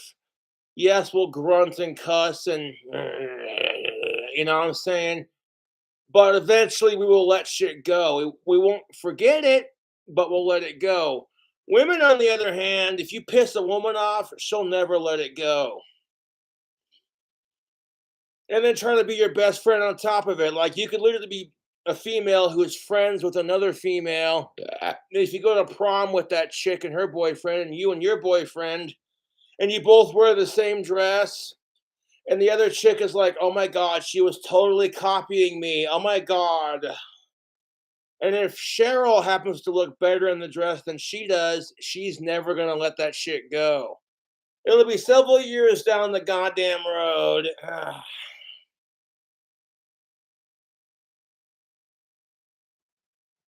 And that's all it's going to take is you start having an argument with Cheryl, and it's like, you totally stole my look at the prom, remember? And she was going to be like, oh my God, I totally rocked it better than you do.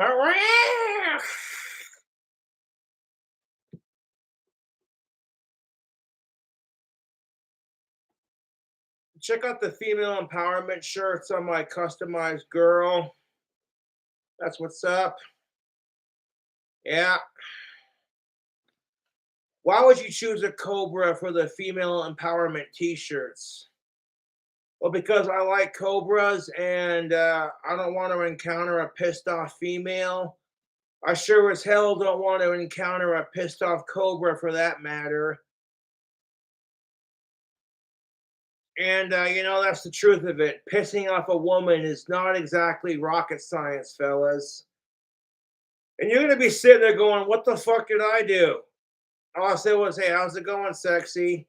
Oh my God, don't call me sexy. I'm disgusting and ugly. Leave me alone. You don't understand what I'm going through. And it's like, okay, sorry for giving you a compliment. Like that one cutaway scene from Family Guy. Men, we don't know what the fuck we did.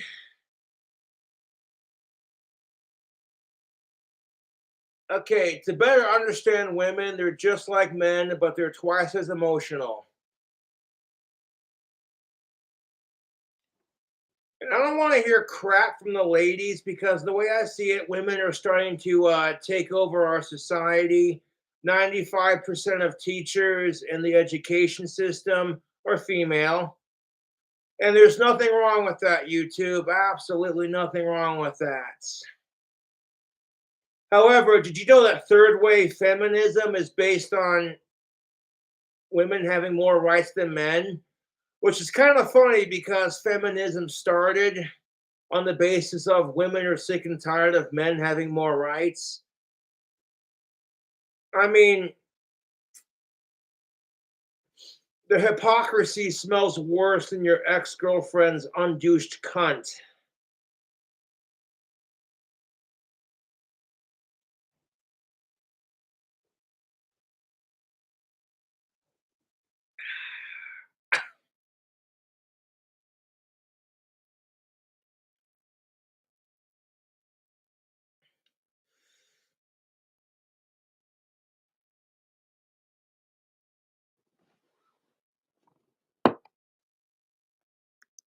You're gonna see outliers on every side.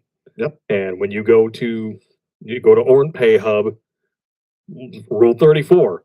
Yeah, I'm gonna say this. Chatterbait is a satanic blessing in disguise. It's not as good as being able to like physically reach out and squeeze and play with the of age chick,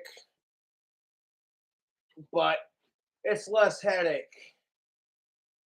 You see a chick you find super attractive, and believe me, I have seen some stupid hot chicks on Chatterbait. Holy shit! Chicks that are like way the fuck out of my league. Like, if she saw me and didn't know who the fuck I was, she wouldn't give me a second chance or a second glance. She'd be like, oh my god, he's fat and bald. He's got resting creep face. He's probably got autism or some shit.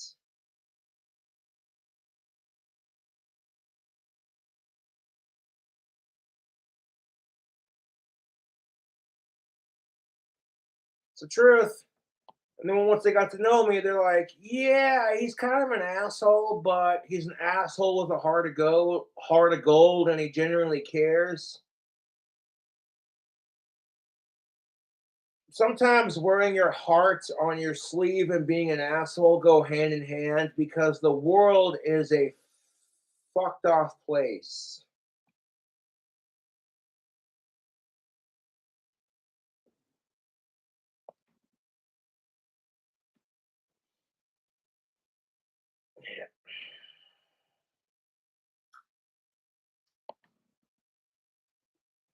Only the original black and green Cobra I had for my female empowerment shirts, the one I had on my Teespring, that was bad the fuck ass, dude. I've seen the same Cobra uncolored, and then when I tried to recolor it and potentially put it on a t-shirt, it just ain't happening. So I'm like, it's cool. You know, the Cobra design that I used for my t-shirts now is pretty freaking sweet. I seen that customized girl made a couple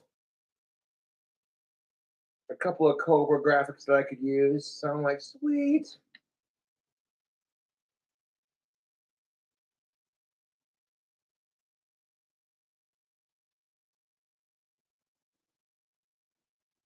But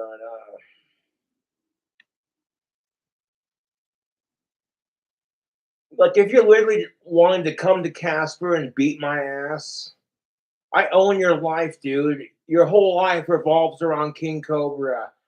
And my troll's obsession with me is more unhealthy than my drinking. In fact, my trolls need to get a life more than I need to get laid.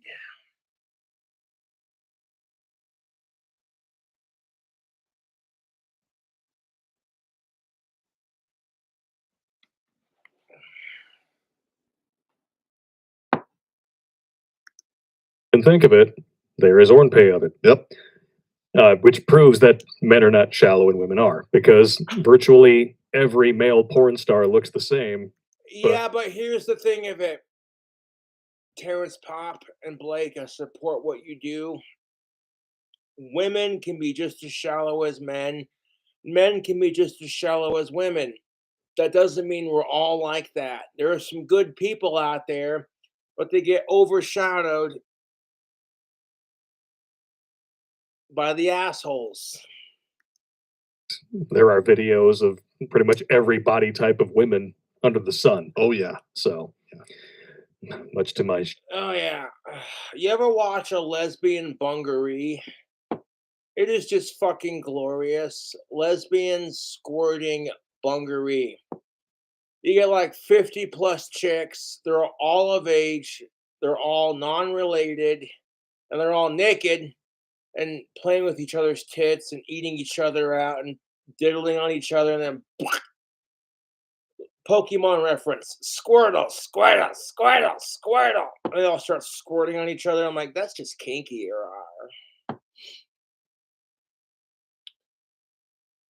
Yeah.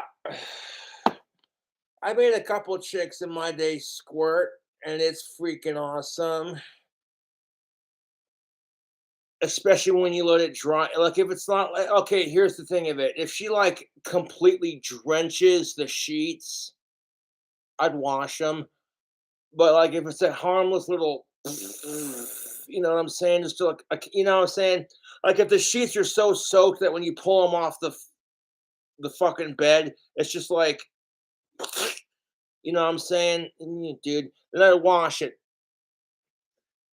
But if it's not that bad, I leave it in my sheets just because I'm like, oh, who needs to steal panties when I could just sleep in it? Like, oh, you smell like the last chick I fucked. Yeah. I'm not about to go and have a cigarette. Grin. Oh, she's just. This is just horrendous. Like, her songs suck. She sucks. Music is like alcohol. It's all on personal taste, really. Not everything is. Not everyone's gonna like the same thing. Oh fuck.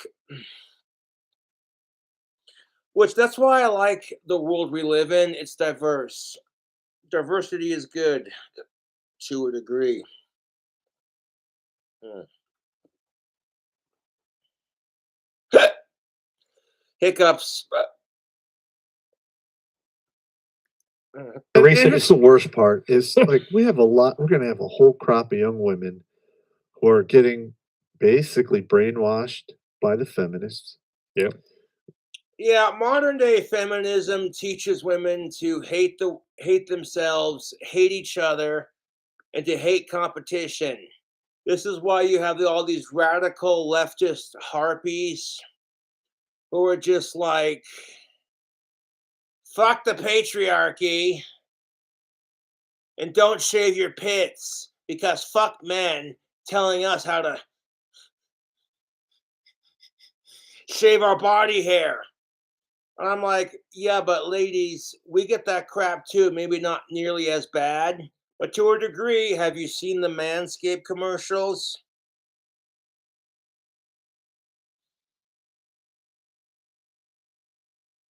See, the beautiful thing about Cobra Cult, as long as you ain't a sicko, I don't judge. Real talk. Cobra Cult will teach you to empower your mind, to realize your natural magic abilities.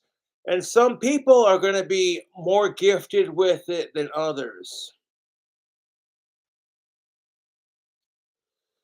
Yeah. Raised in families where they're trained or taught to think they're princesses. And now they're like, oh, well, if she can do all this and not lose weight and be unhealthy, so can I. Yeah. And you know what? If people want to be unhealthy and not want to lose weight, that'd be like someone telling me, hey, motherfucker, I don't approve of your drinking and smoking. It's unhealthy for you. I'm like, yeah, but it's my life. I'll do what the fuck I want.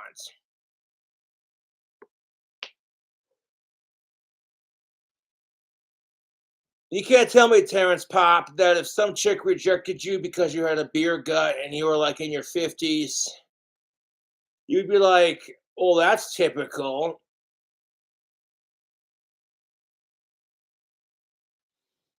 You want to increase your chances with the ladies? Check out Tactical Soap. Link description box below. With coupon code King Cobra, you could smell like a stud for the ladies. Listen, YouTube, how much money would you pay as a guy? You're old enough to drink, you're 18 or older, plus 18 to 21 plus, and you have a tool in your hands. All you gotta do is shower with it just like any other soap. You store it up in a cool, dry place.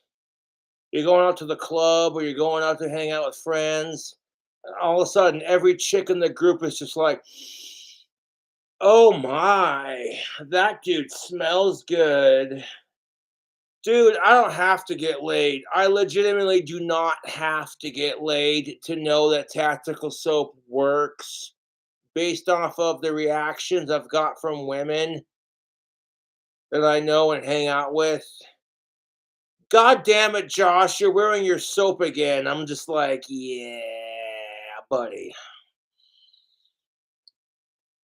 And to be fair, women don't have to try that hard to make a man horny.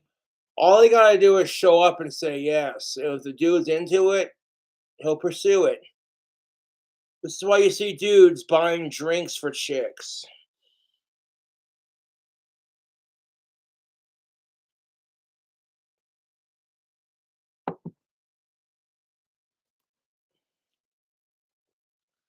And of course, if you're at the bar buying drinks for chicks, you can't just buy if the chick's by herself, you buy her a drink, that's different.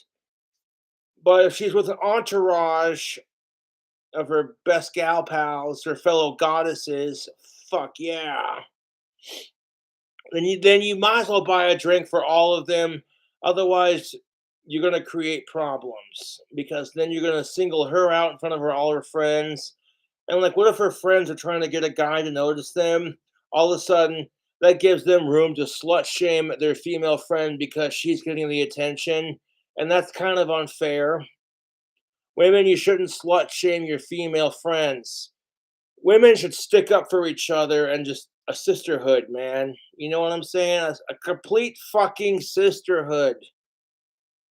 And when it comes down to it, yeah, if the chick and the other chick get along and they're not total catty cunts towards each other, they'll stick up for each other, even when they know that that bitch is lying and full of shit.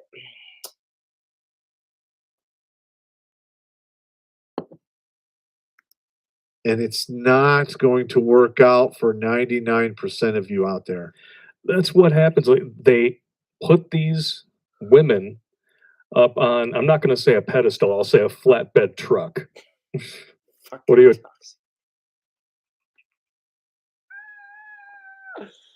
Oh my god, dude. Fucking Terrence Spot, dude. I love this show. Truck driver? No, I'm dating Lizzo. All right. Gotcha. And I'm not gonna criticize people for being chunky because yeah, your boy Cobra's got a bit of a gut now from all that pizza and all that beer and all them bacon cheeseburgers. And quite frankly, I don't give a shit. We live in a society that says, body positivity and all that. Like realistically, I could get a six pack if I wanted. If I like ate healthier and did a bunch of crunches. And quite frankly, I don't give a shit.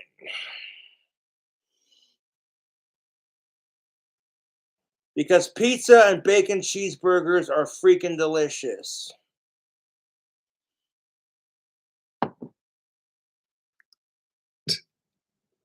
All it does is it reinforces the delusions of women who don't have her kind of money. Yep. Yeah, but at the same time, it's like, dude, if you're used to your life, if you're in your life used to being fat and harassed and bullied and made fun of because you're overweight, and you see somebody who's rich and famous and they too are fat and overweight, it kind of gives you hope. This thing called representation. You know how many people have reached out to me? They're like, oh, my son's autistic and he looks up to you, Cobra. And I'm like, fuck yeah, man, that's what's up. People getting bullied because they're fat or they're autistic or they're this and that. And it's just like you see somebody who's making it in the world despite having these situations. I wouldn't even call them issues because everyone's got a situation. What's the sitch? 90s baby be like, hey, my sister grew up watching Kim Possible, so sue me. And whenever I babysit her, she wanted the remote, so I'm like, you want to watch Scooby-Doo? She's like, no. I'm like, okay, I'm getting paid. Fuck it. Watch whatever the fuck you want to watch. She turned on Kim Possible.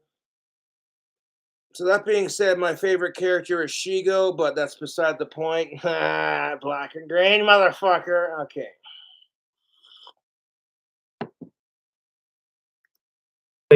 You hear them, especially, I'm sorry to say, you know, women of Lizzo's particular melanin persuasion. You think, well, if Rihanna did it, if Beyonce waited till she was this old before she had kids, like, Would you be bitching about this if it were racially and gender reversed? Not trying to be a dick, but Black people have had to face systematic oppression for the last 500 plus years. Even after Martin Luther King Jr. was assassinated, we had the assassination of George Floyd. So things have kind of improved, but only gotten slightly worse at the same time. Because rightfully so, if you were a dude and some black cop who was corrupt, not all cops are like that. Cheers, I'll drink to that.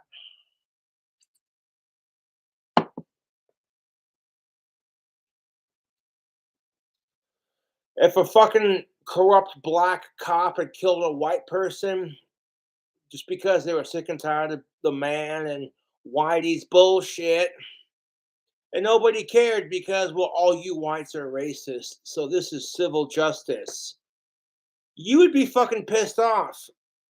At the same time, George Floyd gets killed, riots in the streets because everybody wants to be progressive. But if George Floyd were white, you wouldn't see rioting in the streets. Not trying to be a dick, but yay for racial equality. The only exception to that, YouTube, is if it would have been a child. That's the only exception to that white versus black. And I'm so tired of the whole white versus black bullshit. You feel me, dude?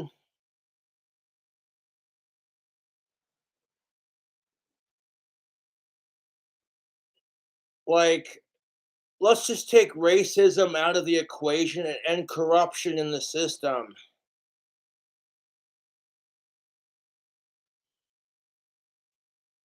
I don't know how long this video is going, and I don't care. You're it not doesn't them. work that way. You're No. not Rihanna. You're not Beyonce. Unfortunately, most of you are better looking than Lizzo. So I don't know how the fuck this happened. But holy smoking Joe Frazier. I mean, look at her. Yeah. What is your theory? Hey, you know what? Maybe Lizzo's not my type just because she's a little heavier. And maybe, she's not Terrence Pop or Blake's type. But honestly, to women like Lizzo, I don't give a shit what color your skin is. I don't. Okay, you want to be large and proud of your weight? Do it up, girl. Don't let nobody or nothing stop you. You'll find you a man who says, I'm all about that bass, all about the okay.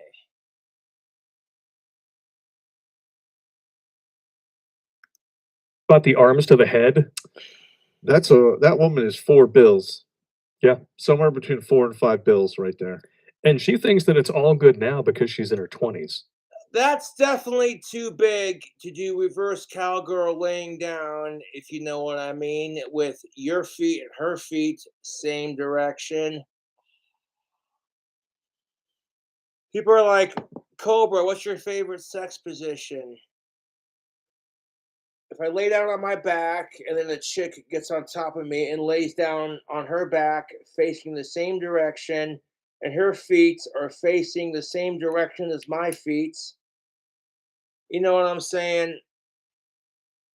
I'm like, you know what I'm saying? That's kind of hard to set up.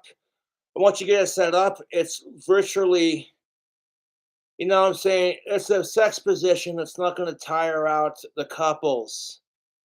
because you're both laying down. So it's all on the hips. You're not sitting there putting your whole body into it, kind of thing. But that's a little TMI. Especially that allows you to, like, you know, reach under, squeeze her ass, and then reach above, play with her tits, diddle her clit, and, like, you know, if her head's facing you while you're doing it, yeah, dude. Eh. You just wait In till 10, not even that, at her size, in 10 years, she's going to be miserable. Her body's going to start to fall apart. Her joints are going to start to scream at her. Her Yep. dogs aren't going to be barking. They're going to be put to sleep. Eh. Like, it's bad. I'm pretty sure that's probably happening now. Probably is. And what's, oh God. Oh. Jesus Christ. But look at her. I think I have a really hot body. I'm a body icon, and I'm embracing that more and more every day. Look up. Okay, the real truth of it is fat people are told you're unattractive. And it doesn't help when people have those standards. This is why the whole body positivity movement was created.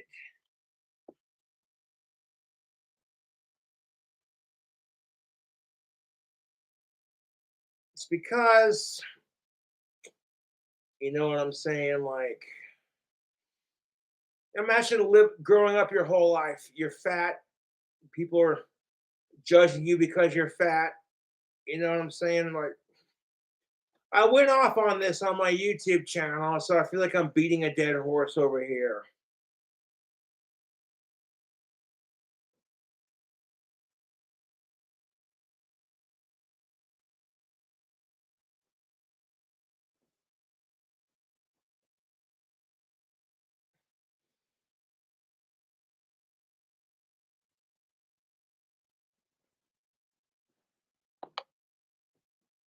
And you know what? That's kind of horseshit because food's delicious.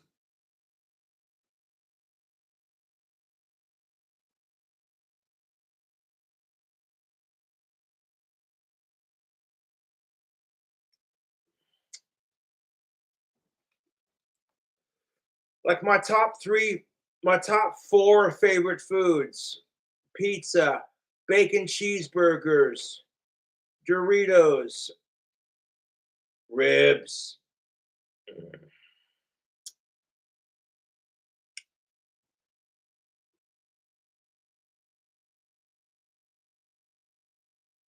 It's the truth, dude. Meat and barbecue, and I can legitimately sit down and eat an entire party-sized bag of nacho cheese Doritos in one goddamn sitting. I've seen me do it. It's not healthy of all the sodium and calories, but I've seen me do it.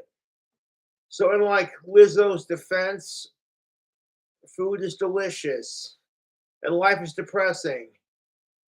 You get told, well, don't do drugs to escape your problems because that makes you a bad person. So it's like you're more likely to reach for a cigarette or some alcohol or a fucking half a cheesecake. Like, society is full of addiction like that. That's just how it is.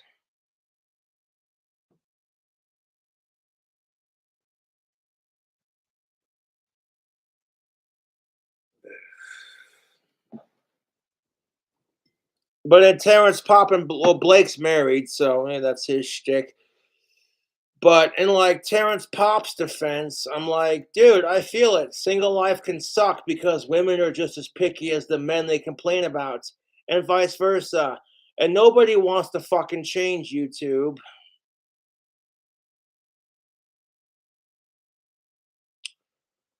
Nobody wants to change.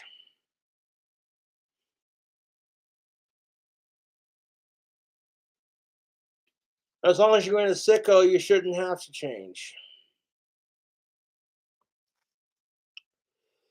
But this is that Laramie tube rolled up with some tobacco. These are basically your cigarette tubes, like $3 and some odd cents for a basic cigarette tube like that. All you gotta do is fill it with your smokable, and then you're good to go. I couldn't have, you know what I'm saying, with all the booze I was buying, I was just like, kind of want some cigarettes too. So I'm like, so I got a pack of tubes to save on cigarettes to make them cheaper. So yeah, your boy Cobra's got a big ass box of. Yeah,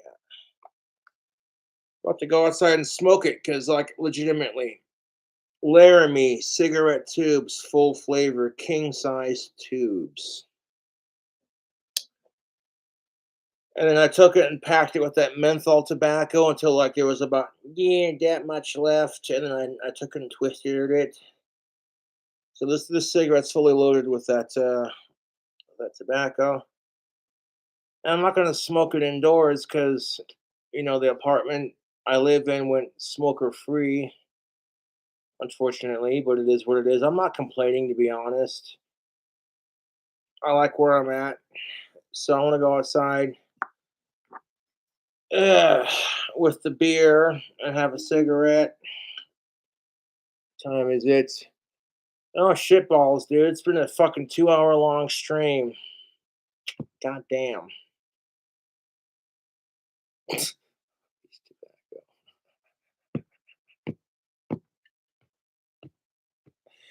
Oh god damn it, that's good.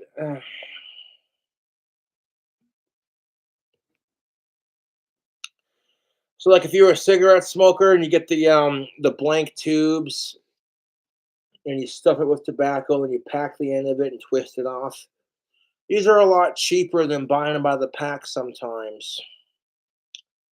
I got two regular rolled cigarettes left that are factory made. So I'm gonna light this up outside and give it a go, see how it do.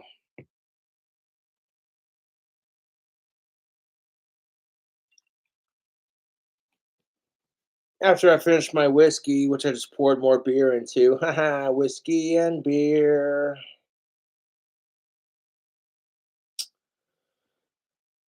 Thank you for the congratulations. 10 plus years of busting my ass on YouTube and just putting out random shit is starting to pay off. I got a lot of celebrities who watch my videos, and I got a lot of people in the industry who are like, I want to sign that fucker right there. Yeah, the one drinking the beer and whiskey combo. Yeah. Mm. It's way too late to work on music. It's almost 10 o'clock. However, tomorrow on St. Patty's Day, I got plenty of alcohol for St. Patty's Day, so I'll be waking up and I'll have a couple beers and work on my music.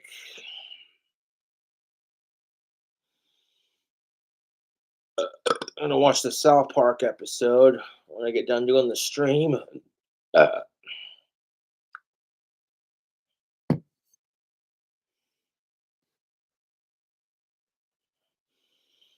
I can smell the menthol through the paper. That smells nice. Right here it says Laramie on the tubes.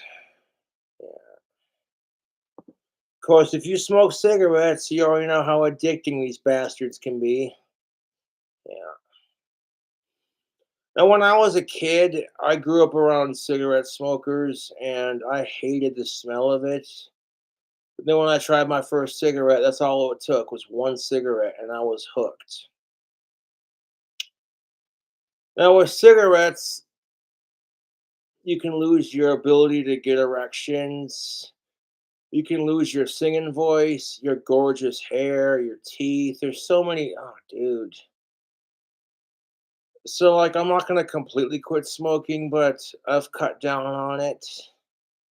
I wake up in the morning, I have a cigarette, and then, like, in the afternoon, I might have one. Like, in the evening after supper, I'll have one, and then I'll have one before bed, and then, you know what I'm saying, kind of thing.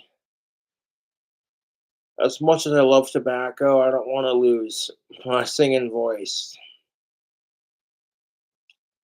Life is a highway, I wanna ride it all night long.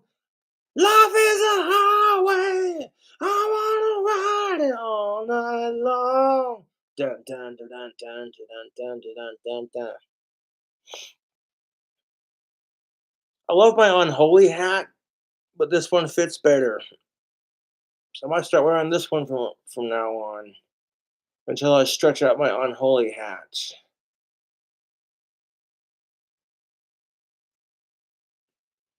Nice thing about this hat, it fits better, and that strap underneath my chin right here, the Wyoming wind ain't gonna go and take it away, kind of thing.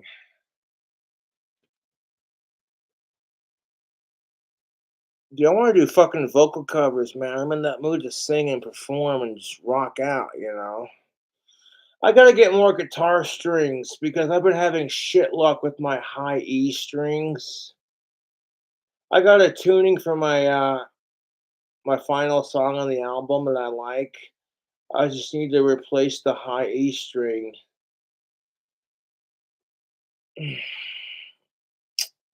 Yeah, I don't know what the fuck, man. Like I've been having troubles with the high E strings on my guitar. Yeah, here's what it is.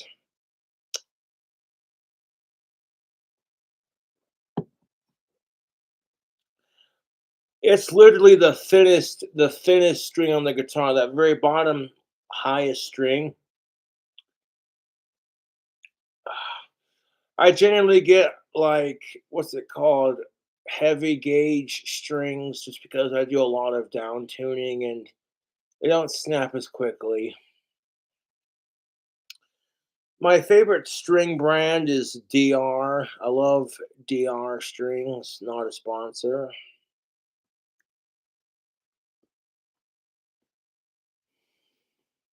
Oh, trendy and velvet. That gothic model is just. She posted a calendar photo that says March 2022. Oh, good God. Little to the imagination. Yeah.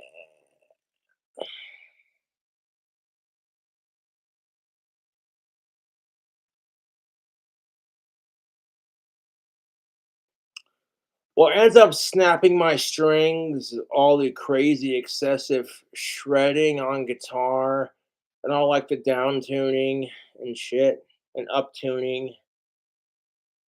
Yeah.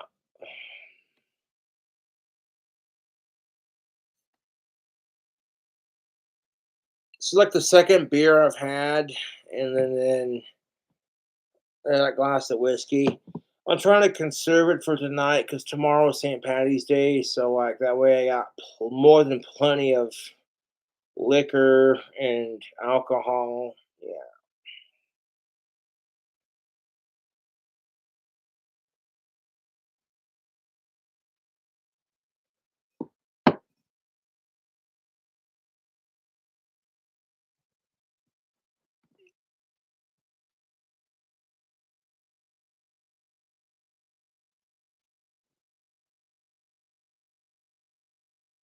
It's actually my second beer out of that 24 pack. Of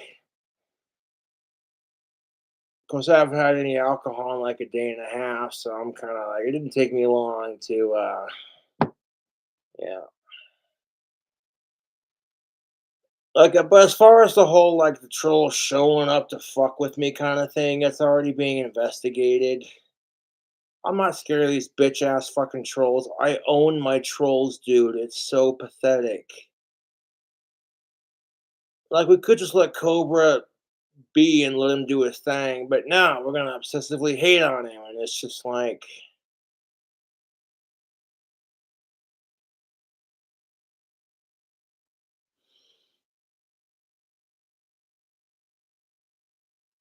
kind of like I love my unholy hat. The only complaint I have is it's too tight, so I gotta loosen that up.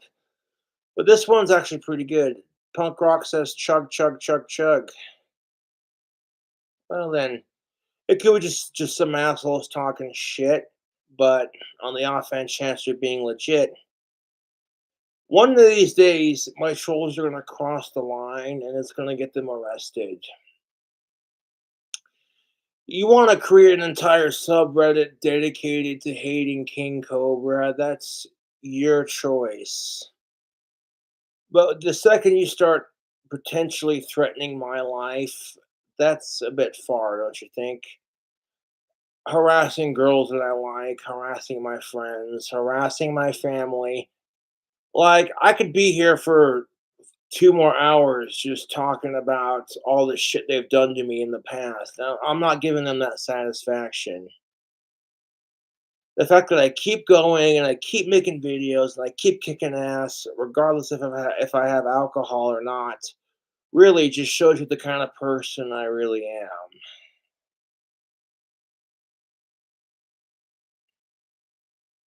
391 Street Fighter Squadron. That's what's up. Yeah, there were celebrities I don't like, but I'm not going to waste my time harassing celebrities. I'm not going to spend my life harassing celebrities I don't like. It's not going to make me any more famous.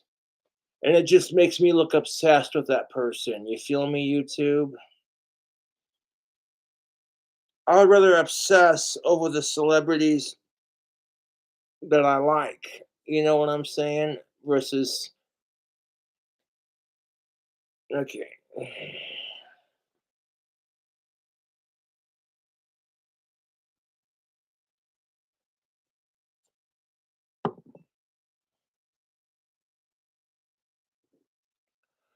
And even if celebrities I don't like watch my videos and support me, I'm cool with that, to be honest, because I'm mature enough to be like, hey, you know what? I'm making a difference.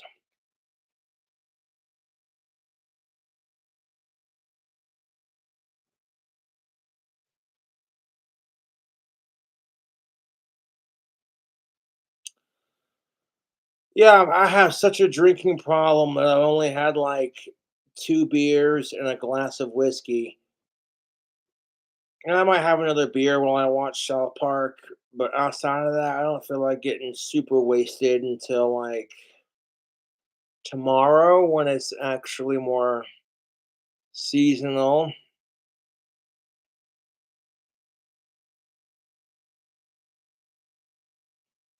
You want a Life is a Highway vocal cover?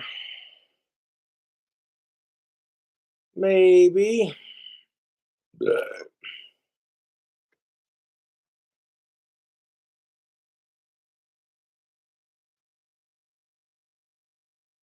Maybe. I'm fixing to go out and smoke this fag, which, eh. The Brits call them lollies. They don't call them fags anymore. They're called lollies, like lollipop or a lolly stick kind of thing. Eh, what's up, you British cigarettes? As Terrence Popp once famously said.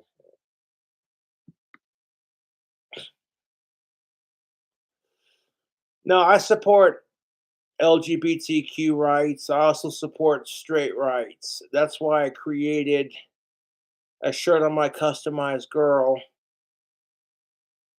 I was like, as long as you're in a sicko, who gives a shit kind of thing.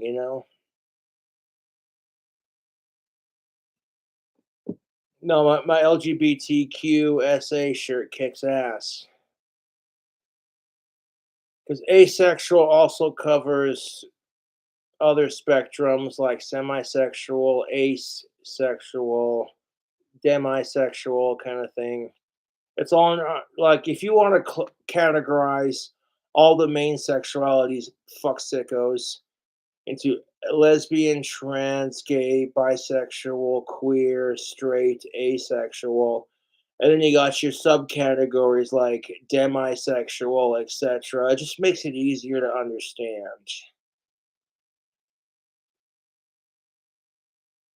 And if gays are all about equality, then you know what? You got to say fuck the hates. And if straight people are willing to say, hey, you know what? As long as you ain't creeping on me, I don't care. I think why can't we all get along? Because if you got a dude who hits on a chick and she's not into it, he's automatically a creep. But if you have a gay person hitting on a member of the same sex and they're not into it, that person gets labeled a fucking homophobe. And I'm like, that person could totally support gay rights and not have that sexuality, you stupid fucking. Oh my God, dude. Society, am I right?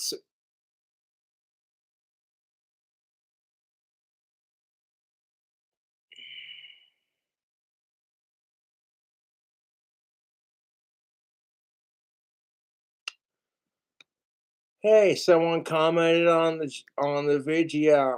They said, "Fuck rape." I'll drink to that. Fuck rape and sickos in all forms.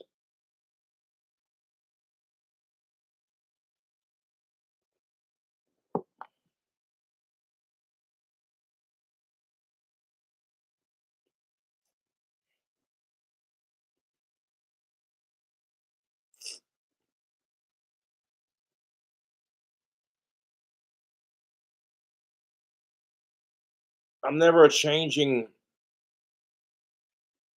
Fuck rape. Fuck sickos. Fuck the Forbidden Five. I don't care, dude. How long my dry spell lasts.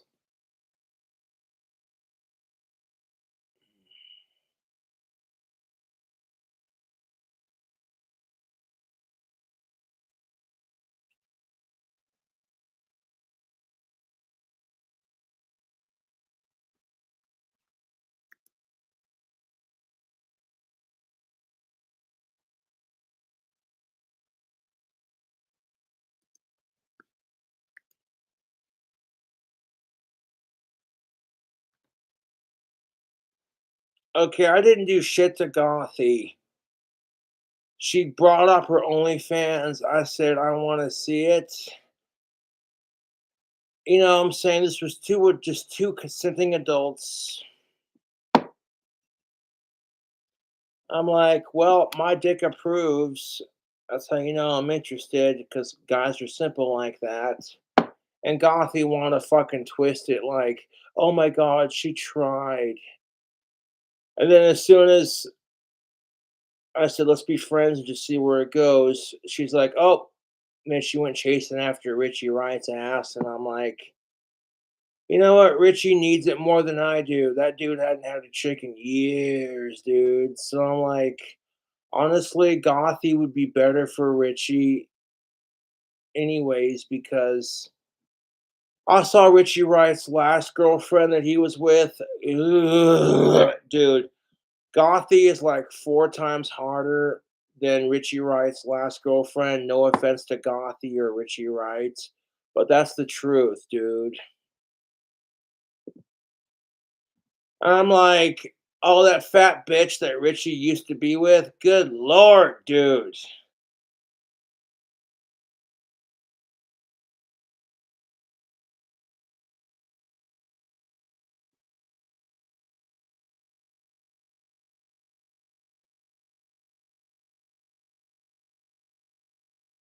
Punk Rock says so true. And I'm like, it's the truth, dude. I'm like, yeah, you know.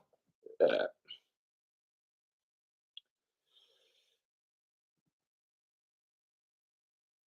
What's that one Family Guy song? She puts out on the first date. She's a hussy. And I'm not gonna sit here and trash talk Gothy. Like that's too fucking easy. Because she'll sit there and fucking trash talk me. But at the end of the day, guess who has more subscribers than Gothy does? Oh, that's right. Guess who has more subscribers than Richie Wright and Gothy combined? This goth bastard right here. I'm the kind of person that like I don't like to brag about my YouTube fame, but like, dude, if you're gonna fucking trash talk me in your videos and expect me not to say anything, I'll say a little bit, but I'm not gonna be like the whole video just blah, blah, blah, blah, you know what I'm saying? Kiss my Asperger's with that. Woo!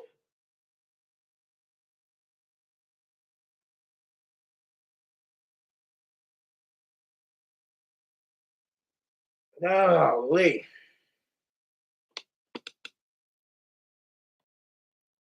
That's good whiskey. I do, however, possess a double barrel 12 gauge. So if my trolls show up to my apartment and they have a gun and they're threatening to shoot my ass, I'm within my legal rights as a proud Wyoming American citizen to defend my ass. However, like, that's the only time I would pull out my shotgun in self defense, is if the person trying to get me also had a gun, because that is some pussy shit. You pull a gun out on somebody who's got a knife, that's pussy shit, dude. You either use your fists or pull out a bigger knife. You know what I'm saying?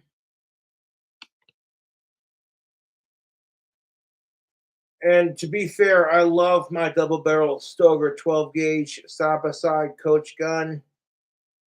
And I'm not fixing to lose it anytime soon over some dumbass assholes. But if you have a gun in your hands and you're trying to shoot my ass, you know, and it's like at some point you have to ask yourself, what am I doing with my life? I'm so obsessed with Cobra that I'm willing to travel halfway across the country just to fucking try to kick his ass and risk getting caught and arrested for cyberbullying and cyber stalking. At some point, you have to be like, you know what? I'm tired of Cobra ruling my life. I'm going to do my own thing. Excuse me. At some point, you're going to have to say to yourself, I'm tired of Cobra raping me. I'm tired of Cobra ruling my life. I'm tired of Cobra winning all the time. I want to leave that bastard alone and just do my own thing. Because every time the trolls create a subreddit page, every time they text me, I win. You're glorifying and spreading rumors and shit. You know what I'm saying? Like, it's ridiculous.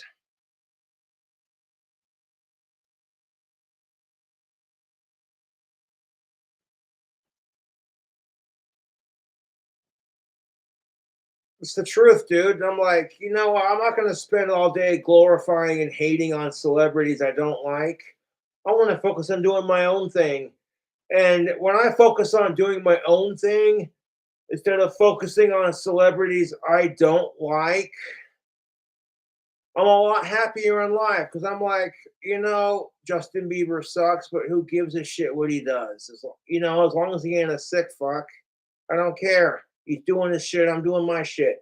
I'm not gonna spend all day, let alone create a fucking subreddit. You know what I'm saying? Like, fuck off, dude. And that's how I know I'm famous, because I got haters for days. All the trolls do is suck my dick and prove that I'm right. That's all they do. So I would like to personally, YouTube, I would like to personally thank my internet trolls for supporting me and ending my dry spell, because y'all suck my dick the hardest and I appreciate that. How does my cum taste? Does it taste like bacon and weed? I bet it do.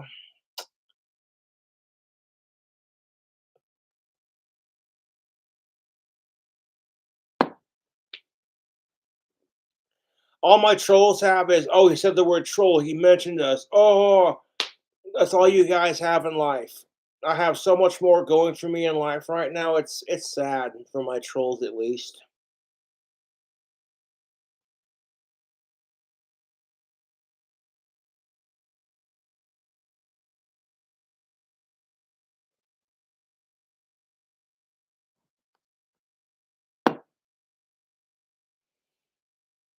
I have trichotillomania, so I've been known to like pull out my hair and shit, and just like play with the follicle on my fingertips. And then when I pull the follicle off the hair, just kind of drop it to the ground.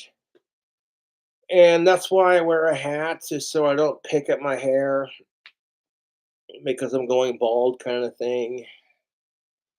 I thought about getting some keeps just to see if it's legit.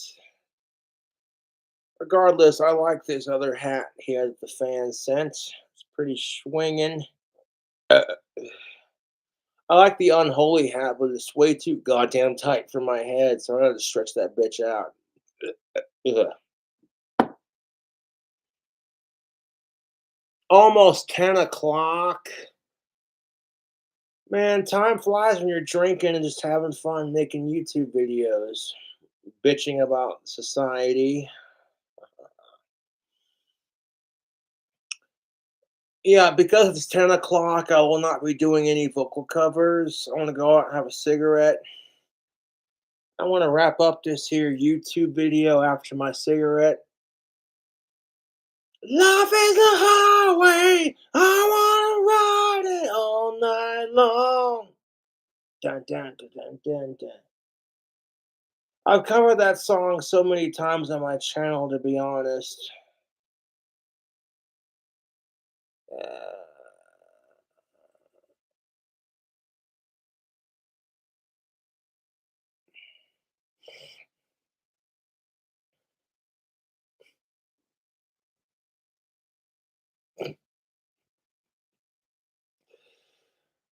Shit.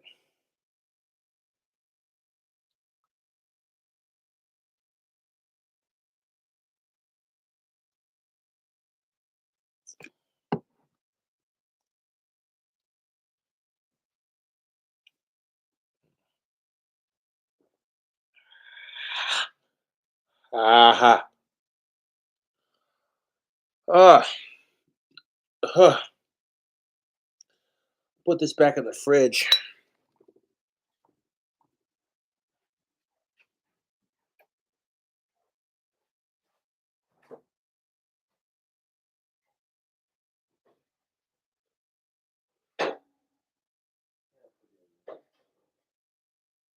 That's, yeah, my St. Patrick's Day is definitely set. Holy shit, YouTube.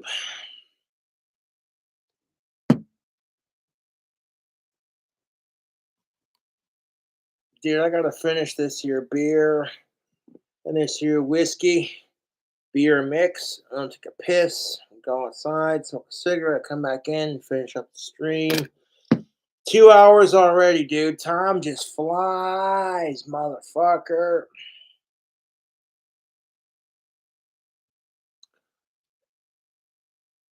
Fucking people are so stupid, dude.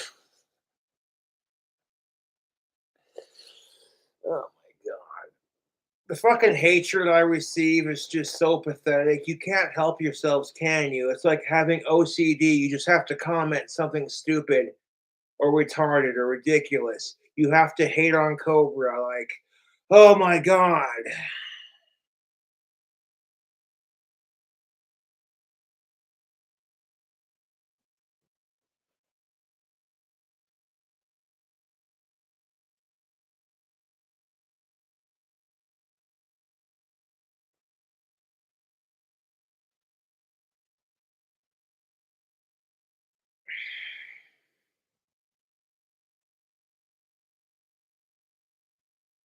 That's good. That's good.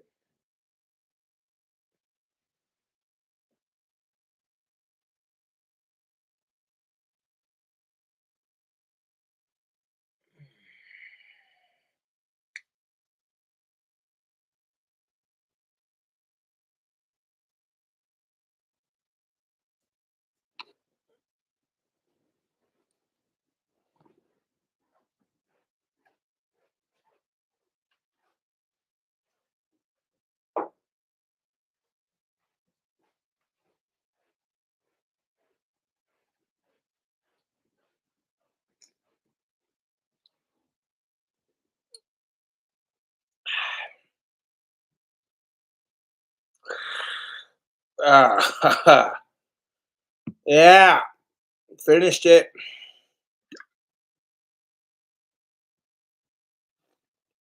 Mm, 1 second.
Oh my goodness.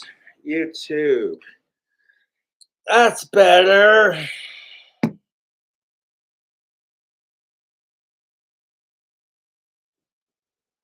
130 likes and 428 views. Sweet. We got 428 Shelby Cobra Jet engine right there, man. Yeah, we got 429 people watching, 140 likes. I appreciate it.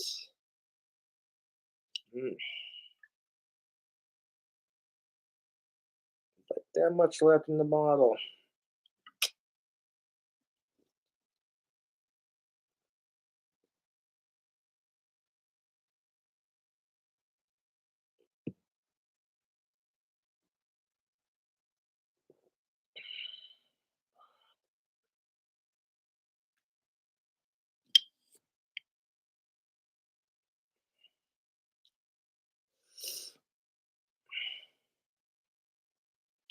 But realistically, it's like if you're going to just, you know what I'm saying? A lot of YouTubers that I watch have had to deal with this crap. And it's just like, you know what I'm saying? Realistically, how stupid do you have to be to announce to the world that you're going to fucking attack somebody kind of thing? And then, you know what I'm saying? You're like one of those cartoon villains that announces the plan before they do it. And it's just cheesy and overplayed.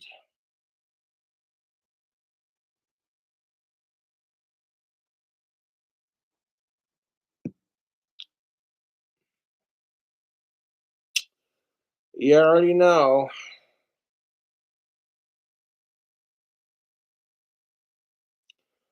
I don't believe it, to be honest. Honestly, I'm not too stressed about it because the likelihood of it happening is slim to none. And if you're really that desperate for my attention, then I own you, dude. I already own the trolls to begin with, but if you're willing to come to Casper and try to jump me or some stupid shit like that, you're dumb as shit, dude. Yeah, because you don't realize how many people watch my videos.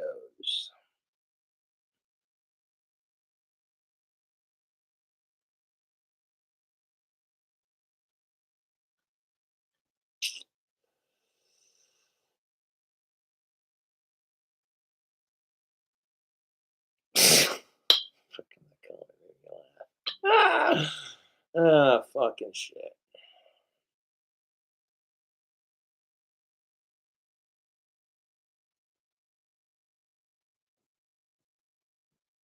Mm.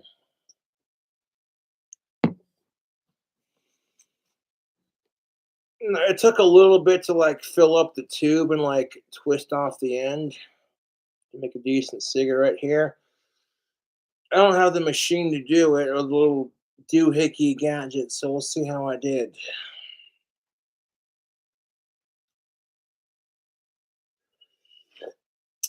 I'll be right back.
Hey!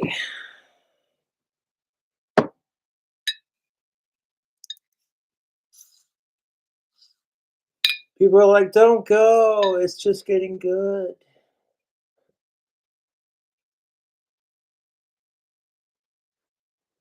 God, it's already 10:15, man. How the time flies.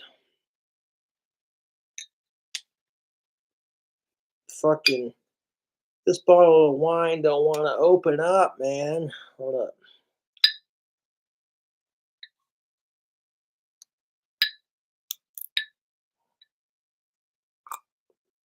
There we go. Yeah. One of my fans suggested washing this goblet by hand, and that'll help with the chipping on the glass finish. So I appreciate that.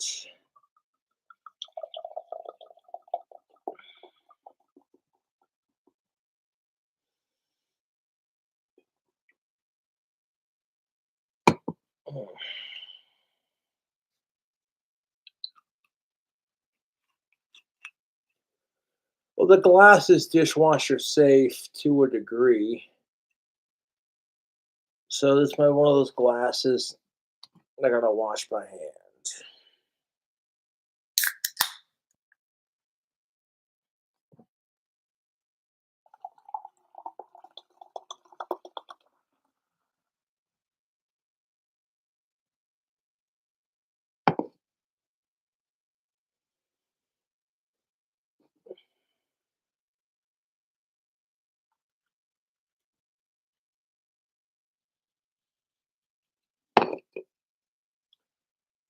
All these people talking about how they want to save me. It's like, dude, you don't gotta save me from shit.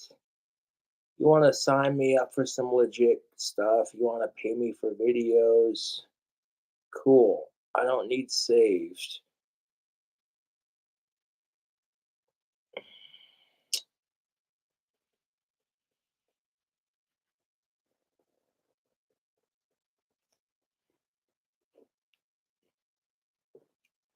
Courtney, why the hell do you hate punk rock? Okay. Uh, it's one of my newest drink combos I call Cobra's Blood. It is a mixture of a sweet red wine from this company right here and a splash of Mountain Dew. It is actually, this is really fucking good. The Mountain Dew takes away from the bitter taste of the wine. It just makes it a really smooth and sweet finish. Oh, is it good? Look at that color though, dude. Yeah.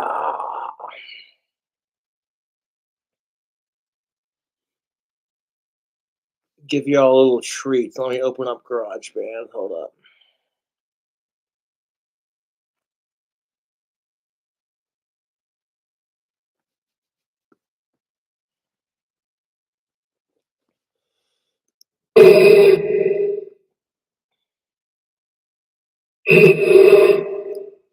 I found a video on YouTube of like 2 hours of a cobra just hissing and going and striking. And I took a small chunk of that and threw it into the opening of my next song.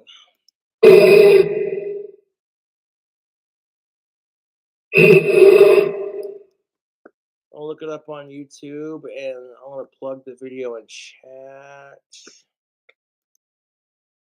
Mm. Mm.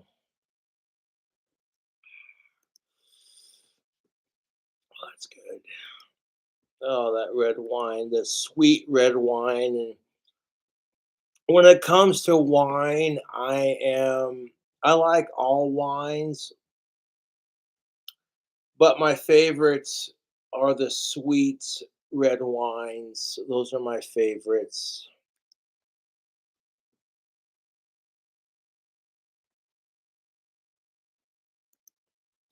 This video is called 2 Hours of King Cobra Sound Effects.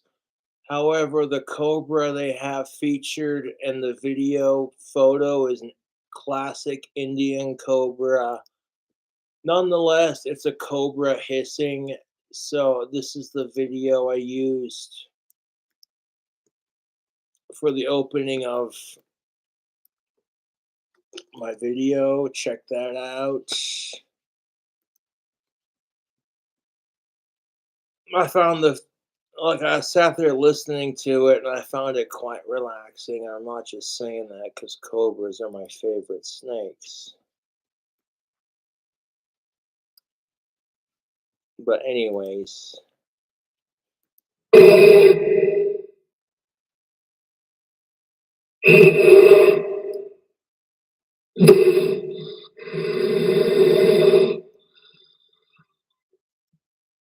As much as I love cobras, I would never pick a wild cobra up unless I had proper snake handling techniques. Just because I don't want to get bit. I mean, that'd be kind of iconic. Like King Cobra JFS gets bit by a cobra, and that's how he dies. I mean, that'd be pretty ironic, but at the same time, it's like I'm not done kicking ass at life, dude. I got so much life to live, dude. So many awesome lives to change and making a difference for the world. Ugh. Because if it really was a king cobra hissing and biting, you'd hear a on top of it. Because king cobras can growl like a demon when they get pissed off, and they're like, "Hey, motherfucker, I will bite you. I mean business." So yeah, you know the song "Troll Slayer," or it's like "Stupid fucking trolls, take this," and in the opening you hear. That's an actual king cobra growling that I recorded from a YouTube video.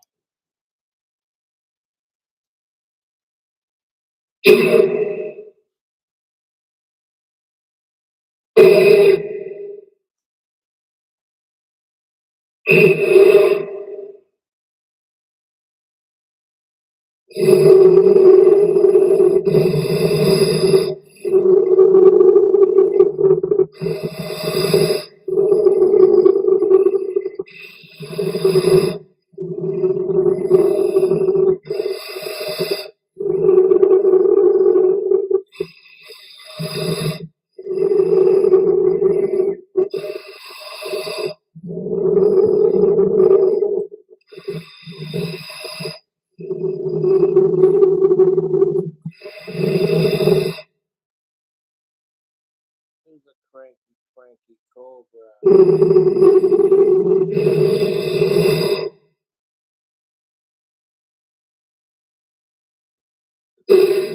Ring, ring. The final bell is striking like cobras biting. Feel the fangs as the bell clings. Cobras strike.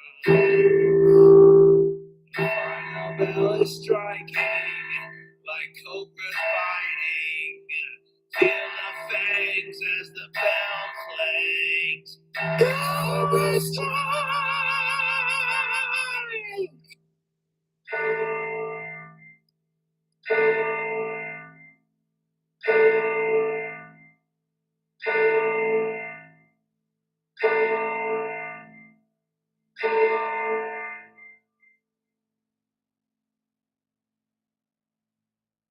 Ring, ring, strike for me.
I got so far for the next stop.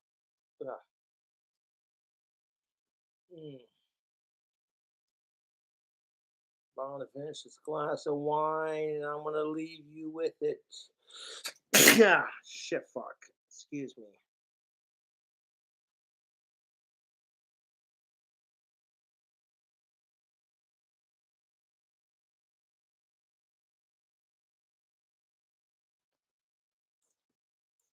Mm.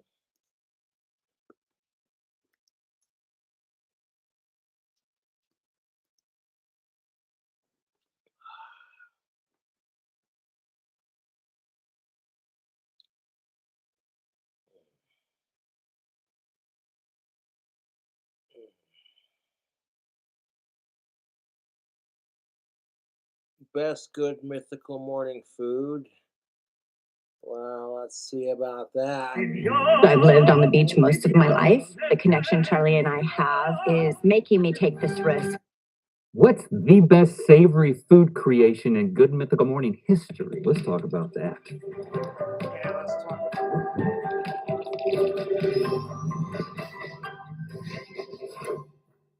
Good Mythical Morning. We are about to re-indulge in some of the best dishes ever made on this show. But before we do, this episode is sponsored by HelloFresh, America's #1 meal kit. With HelloFresh's fit and wholesome recipes, you can indulge in delicious meals without the worries. With HelloFresh, produce gets from the farm to your doorstep in under a week for peak freshness. I'm a fan of peak freshness. Out of all the freshnesses out there, it's the best freshness, I believe. You know what? Now that you mention it, yeah, I am also a fan of peak freshness. Well, that is one more thing that we have in common.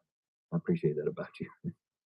HelloFresh is a can't-beat value. Its pre-portioned ingredients mean you don't waste money on excess food. And they offer so many recipes to choose from each week to help you break out of your recipe rut. Like these firecracker meatballs with roasted green beans and jasmine rice. Firecracker? Get yourself a bite, my friend. Oh, nice. Is that good? I'm tasting the jasmine. I'm tasting the firecracker. It's a little bit spicy. Yeah. So go to HelloFresh.com and use code GMM16 for up to 16 free meals and 3 surprise gifts. That's HelloFresh.com and use code GMM16 for up to 16 free meals and 3 surprise gifts. Thanks again to HelloFresh for sponsoring this portion of today's episode. All right. For years, y'all been asking for us to recreate the most famous dishes ever made on GMM and pit them against each other, and now we're doing it. You know why? Because it's our 10-year anniversary, baby! The celebration continues. And also, it's March, which means we're in the mood for big multi-day tournaments, especially if they feature team snacks over team sports. So we're kicking it off today with the best savory dishes of GMM history, and then tomorrow we're going to be doing the best sweet dishes. And then on Friday, it's the worst overall dishes. Not looking forward to Friday. But in mere mythical seconds, mastication will commence upon savory dishes most gourmets until we can name the best we've ever met.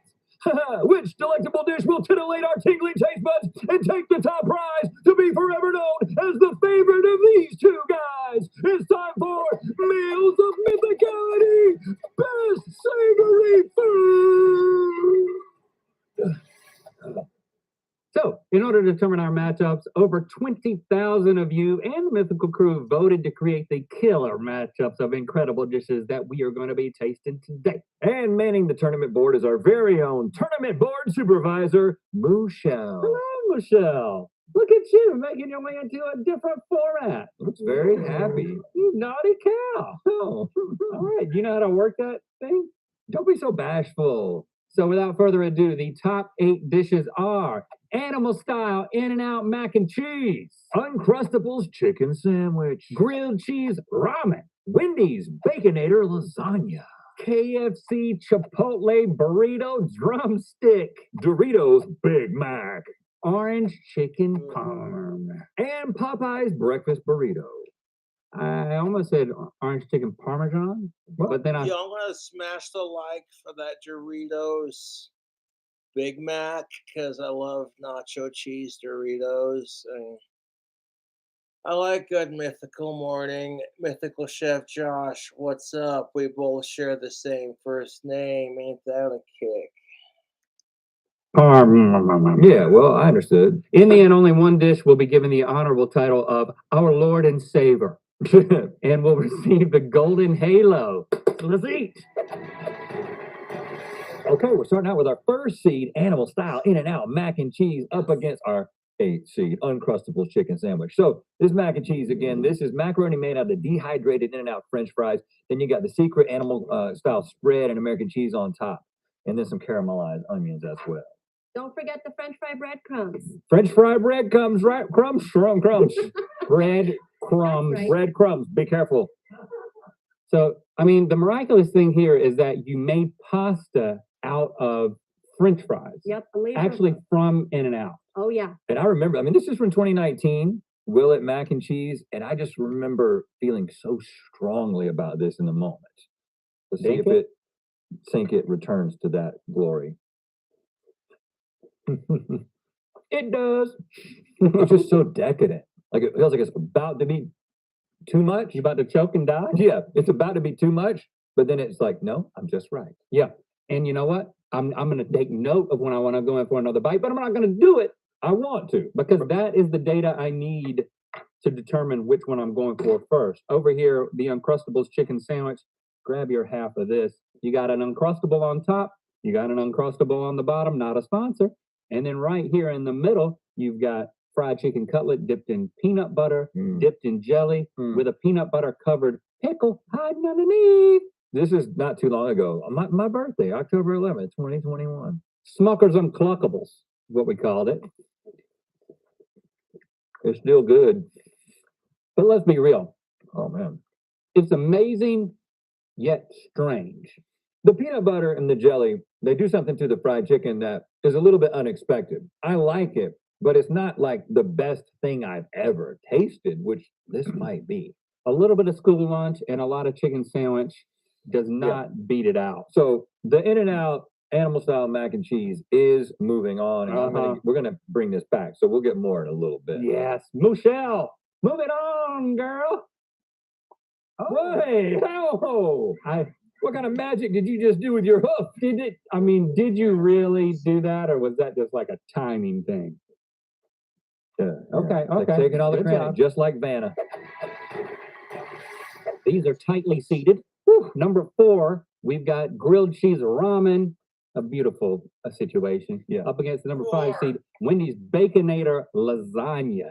Boy, these both made an impression. This is from 2019 Willet Ramen. You got the cheddar broth, tomato soup noodles, deep fried soft boiled egg crushed in breadcrumbs, and then hey, I keep saying that. I want to say that word. Breadcrumbs. And then pork grilled cheese sandwich arranged on top. I mean, look at that. That's just a pork grilled cheese sandwich. Let's dig in. I want to show off these nudes, man. Look at how amazing and cheesy that looks. Wow. Because they're calling noodles and they're trying to sound hip, like these nudes instead of these noodles. God, that is so perverted. I mean, like, if you're a kid and you watch Good Mythical Morning, it'll fly right over your head. You'll just be like, oh, hey, they want to show off their nudes, their noodles. But if you're a perverted teenager or an adult, you're just like, good Lord.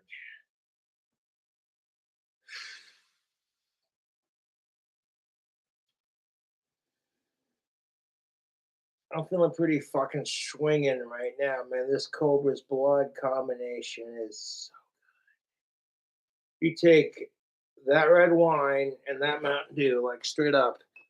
This red wine right here with some Mountain Dew is good, dude. Get some broth, cheese broth. Not a sponsor. And then just look at that breadcrumb egg. And Nicole, remind me what's in the middle of this? That's a Like, I generally fuck with Apothic or Josh's wine, but that's good wine, dude. And that's for 21 and up. pork slice in the middle of my grilled cheese. Yeah, so it's chashu pork, which is traditionally in ramen with some Yeah. American cheese and just griddled like an OG American Man. cheese. It's so good. So much American cheese. Yep. I'm wanting to go back immediately. That broth. That's saying a lot.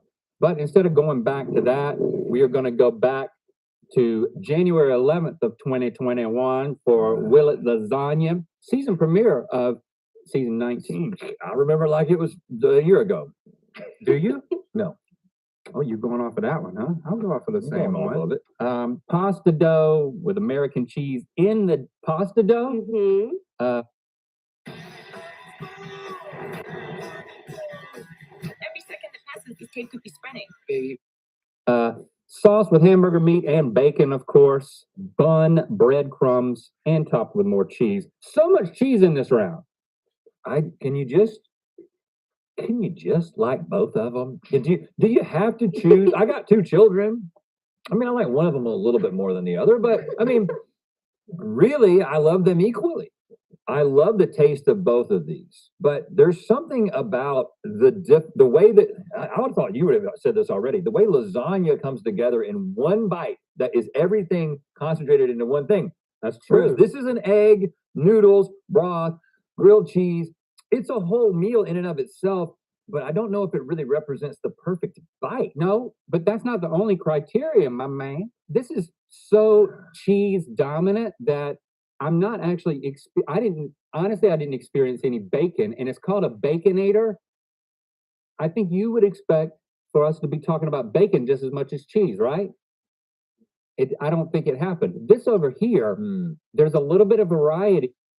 Even though I got fired from Wendy's over some fucking troll bullshit, I will still fuck with Wendy's on occasion because they make good food. Like, real talk, even though I got fired from Wendy's, I'll still fuck with their food because it's nostalgia, dude. I grew up as a kid eating Wendy's and other various fast food restaurants. And when you work for the company that makes it, yeah, man. Now, let me just recount the story for you. As somebody who's like heavily involved in social media, a Starbucks employer or employee, what have you, got fired for freaking out on a customer because that's how our society is. As soon as some drama starts flipping out, everyone pulls out their smartphones like, I'm gonna record it, I'll show you, you're being recorded. And it's just like, instead of handling the situation like a mature adult, everyone's got to act like overgrown children and being like, oh, I'm going to record you. Yeah, well, I'm recording you. So it's just like people shoving their fucking smartphones in people's faces. And that all that does is make the situation worse because now people feel like they're being persecuted. And I'm just like, really? Like, we've all seen the videos on the internet by now where it's just like some person's having a mental breakdown in like Target or some shit. And then like someone, instead of being like, I'm gonna help you through this kind of thing, they just think, oh my God, this is so entertaining watching a random person freak out over nothing.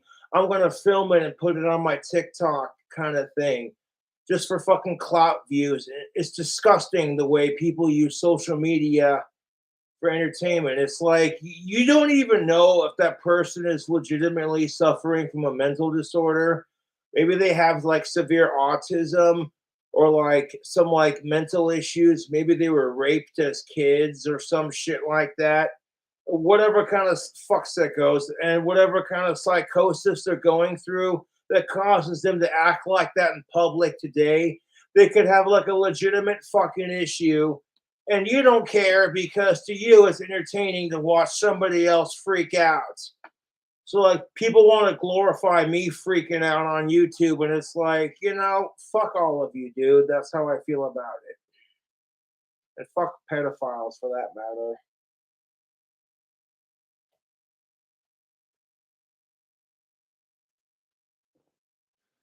But like, okay, there's confrontation. Instead of trying to de-escalate it quickly, it's like, okay, let's film each other just to piss each other off even more because humans are vindictive, vengeful creatures that are violent in nature. But I'm the asshole for saying it.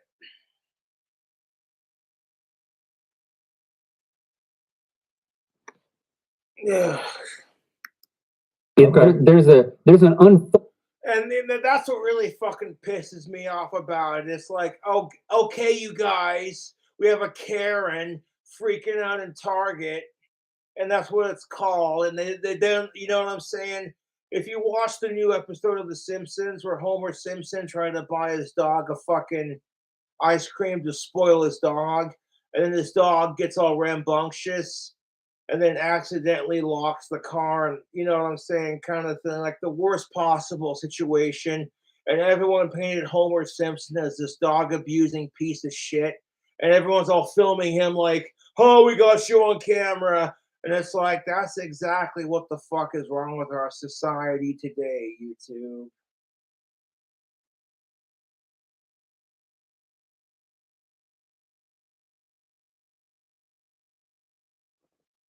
Like everyone has bad days, everyone has their faults, everybody loses their temper, yet somehow it's more entertaining when someone else does it because it makes us feel better about our own shallow existence, dude. That's exactly how it is.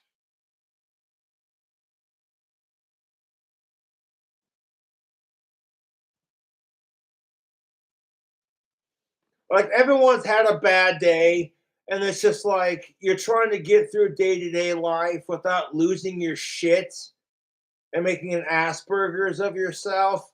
But then you get that one incident that just sets you over the fucking edge. You wake up, okay, you're late for work.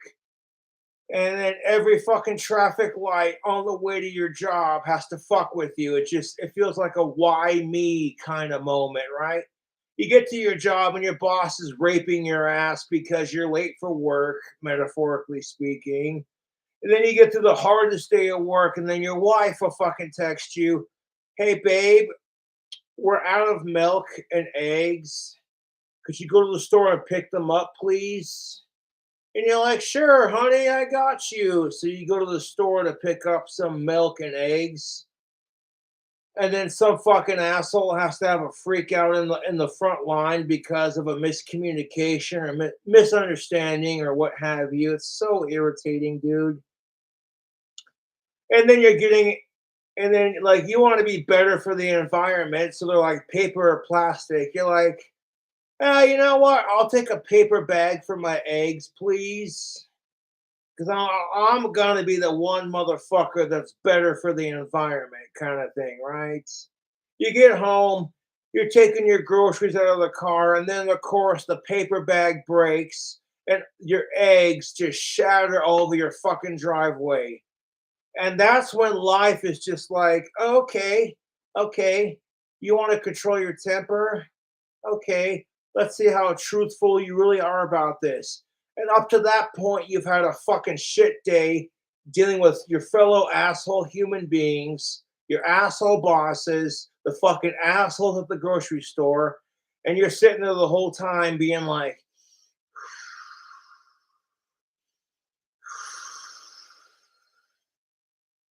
trying to calm down, but then at that point you just fucking lose it. You know what I'm saying? Like you've had the worst fucking day of your life. You know what I'm saying? And then like the eggs fall out of your paper bag and they shatter all over your fucking driveway and you just fucking lose it. You're sitting there fucking, oh, fuck this and fuck that, kicking your groceries all over the fucking driveway because you just fucking lose it, dude. And your fucking neighbor is sitting there laughing their ass off going, watch my psychotic neighbor fucking lose their shit. And then they post it on their fucking TikTok like it's the funniest fucking thing. And they think it's funny till it happens to them. And that's our modern day society in a fucking nutshell. Then your wife comes out and says, honey, why are there eggs all over the fucking driveway? Oh, I don't know. I wanted to cook a fucking omelet, a goddamn fucking egg salad on the fucking driveway. The paper bag busted. What do you want me to do? Well, go back to the store and get some more eggs. And then you're going to the fucking store, and then some jack-off friend of yours is just like, dude, you're going viral on TikTok. Wait, what? Is this you freaking out in your driveway over the eggs? You're watching the video like, fuck, that is me. Okay, which motherfucker filmed it? Oh my God. And at this point, you're so pissed off because everybody fucking loses their temper. And when you're sitting there filming it like it's a fucking joke, just for someone else's fucking entertainment, when everybody experiences these moments, it's hypocritical and disgusting as fuck, dude. Like, watch the Karen lose their shit over their broken eggs.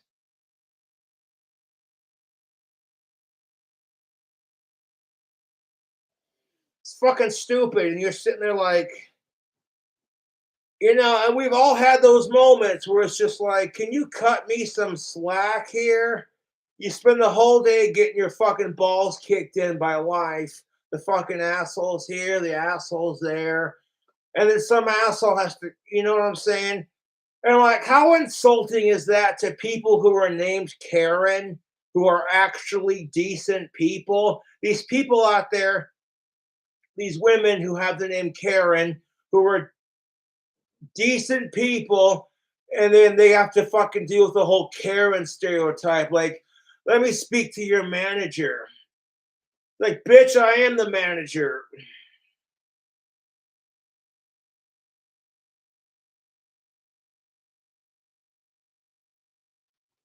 I kind of feel like that if someone's having a mental breakdown because they're having a rough day, and they're, you know what I'm saying? We're being told in our society to keep your temper in check and don't lose your temper. Can't do that. No, no, no. And then when someone sits there and fucking, eventually when somebody reaches their breaking point and they just start freaking out at the worst possible time. Like, everybody wants to give me shit for freaking out on my YouTube because I spilt my beer or broke a fucking cigarette. And it's like, fuck you, dude. You've had moments like that too. So you want to fucking judge me for losing my fucking temper? Everybody loses their fucking temper, dude. Holding experience. And I didn't even get the egg, that like Scotch egg type of situation. Well, because you're afraid of a yolk. No, It's okay. no, I want to go back in and get some All of right. that. Well, you know, What's the church bell's favorite part of the egg? I heard it was the yolk. See what I did there? Little church bell joke. I'll have the opportunity to do that because I agree with you. As great as this is, the bacon. What? No, do you need another opinion? Now, the mythical crew, You can't do this. including You Stevie. can't do this. Well, you knew it was going to be linked. They have a your pool. bracket up. They have a pool, and we have a trophy for the winner. I think we're going to unveil that in Good Mythical More when the tournament's over. Because Stevie, it seems like I feel like you're judging. I mean, you know, maybe there was less bacon in this particular iteration because I remember when you had it the first time, you really Bacon! Bacon! Bacon! Bacon! Bacon! Bacon! Bacon! Bacon! Bacon! Bacon! Bacon! Excuse me. Bacon! Bacon! YouTube. Bacon! I love bacon. Dude, I love bacon as much as I love nacho cheese Doritos. Oh my God. And I hate the vegan teacher and I hate vegan booty. They're so obnoxious. They're a bunch of cucumber cunts. And if you agree and you love bacon, you got to check out this t-shirt that says, I heart bacon. And the bacon heart right there. Oh my God, that's beautiful. And it's got a pig on the back that says, yummy for my tummy. Yeah. You want to sit there and be like, you got to stop paying for the animal holocaust of bacon. You want to have that argument, vegan booty and vegan teacher. Stop paying for the plant holocaust because I can do that shit too. All the fucking plants you harvest just to have you fucking vegan eating bastards eat it. And here's the thing of it. I don't give a fuck if you're vegan. That is your choice. But when you're an extremist, cucumber eating cunt about it, to the point where you're harassing people at a children's birthday party, that's where I have a problem with it. I'm like, bruh, you want to eat tofu and act like you're better than everyone else because you're vegan? You know, you're stereotypical vegan. That's fine. That's your choice. But the second you start harassing other people because of it, you know, even the first time it's pretty fucked. But the second you start going out of your way to harass people because they're vegan, kiss my ass, dude.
Let's go, more booze. You know what? Fuck all of you. You'll sit there and fucking judge me for drinking. Be like, oh my God, Cobra drinks too much. But then when I run out and I get more, you'll sit there and encourage you at the same time. Y'all are a bunch of two-faced bastards. The majority of you are legit, and I appreciate it. But some of you are fucking two-faced and fake as fuck. What's up, punk rock? In the bacon, you really loved it, and I mean, I I'll agree take another about the bite. biteability and the I'll take another bite. portability. I On was Rhett's ready to. side, Hey, I was ready to call Michelle in to do a tiebreaker. But Nicole, did you do a bracket? no, I was busy cooking all the stuff. Exactly. I don't have time. Which one is your choice? It's the ramen. Okay, then that's what we're going with. Sorry, Stevie. It's. I mean, it is incredible. We'll talk about this later, Nicole. It's incredible. All right, Michelle, did you do a bracket? Okay, good. See, you're impartial. Move the ramen along, please. It's magic. It never gets old. And Stevie, when you see that happen, you forget all of your worries. I don't think. I accept it. KFC Chipotle Burrito Drumsticks versus Doritos Big Mac. Oh, shit.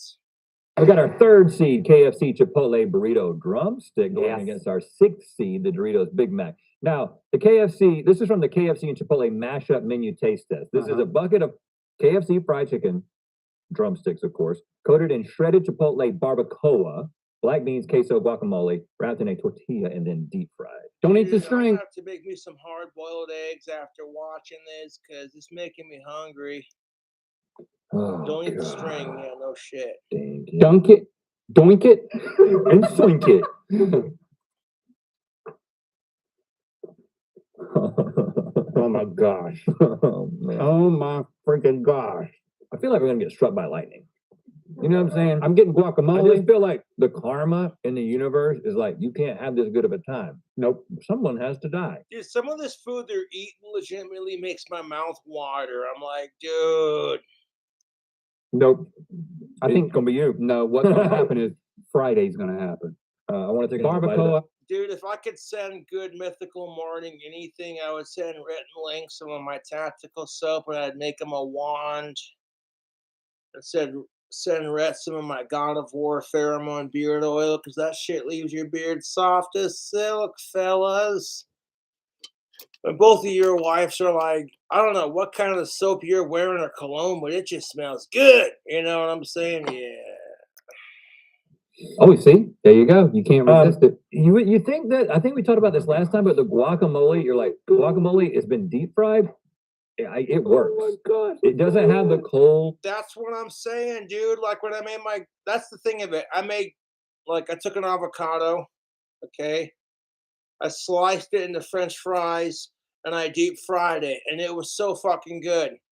But then the whole time I had a booger hanging out of my fucking nose, and I didn't see it. I was just like, oh. So I deleted it because of the booger hanging out of my nose. But the people that worship the ground I walk on were so obsessed with me. They're like, no, no, it is the Dark Lord's gospel. We must save it. And they're like, we don't care. And then that video got saved into some other fucking YouTube channel. Sort of, or even room temperature quality that guacamole usually has, but somehow it works. Look at this amazing creation from July 27th, 2020, episode 1780. Thanks for the Good Mythical Summer premiere. We have got Dorito-fied Big Mac. I'm making a mess. Tapatio Dorito crusted burger buns, OG Dorito infused special sauce, spicy nacho cheese, Cool Ranch infused burger patties, fried onions battered with Doritos crumbs, flaming hot lemon, Doritos, pickles. Did I get my mouth around this last time? You kind of compressed it. Compress it. Yeah. Oh my God, those Dorito Big Macs sound so good. Oh, I get it. A lot of corniness. It's really, really, really good. The meat is something I'm kind of hanging on to the meat here in terms of like something that gets me out of Dorito land.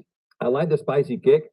I'm really into this. Something about the Doritos, if I'm finding a thing to be critical of, the Doritos create a crunch that makes me, is reminiscent of a stale bun. Does that make sense? So like from a texture standpoint, yeah, I'm thinking about the bun kind of giving, but then it's got this hard thing on the outside that just like does something to my mind. I'm just kind of trying to find, I'm stretching to find something to not like about it. I think the Dorito, Like if you're stretching, if you're literally stretching to find something you don't like about it, like it's good, dude. are soaking up moisture. I feel sad that It's it has great to go, but this right here, It's so special. oh my goodness. Like, oh my God, I love Doritos, but how could you pick? Because both of those dishes look so good. Look how much grease just came out of that. Yeah, That held it up. this is all the grease is soaked up, so you don't have the grease fun either. Okay, so the fried chicken drumsticks, Chipotle KFC drumsticks, they're moving on. Michelle, do your magic touch. What do you Focus. you- This is not time This for your isn't- gram. Yeah, social media time. There you Oh, go. Do you have an Instagram? I'm just thinking about it.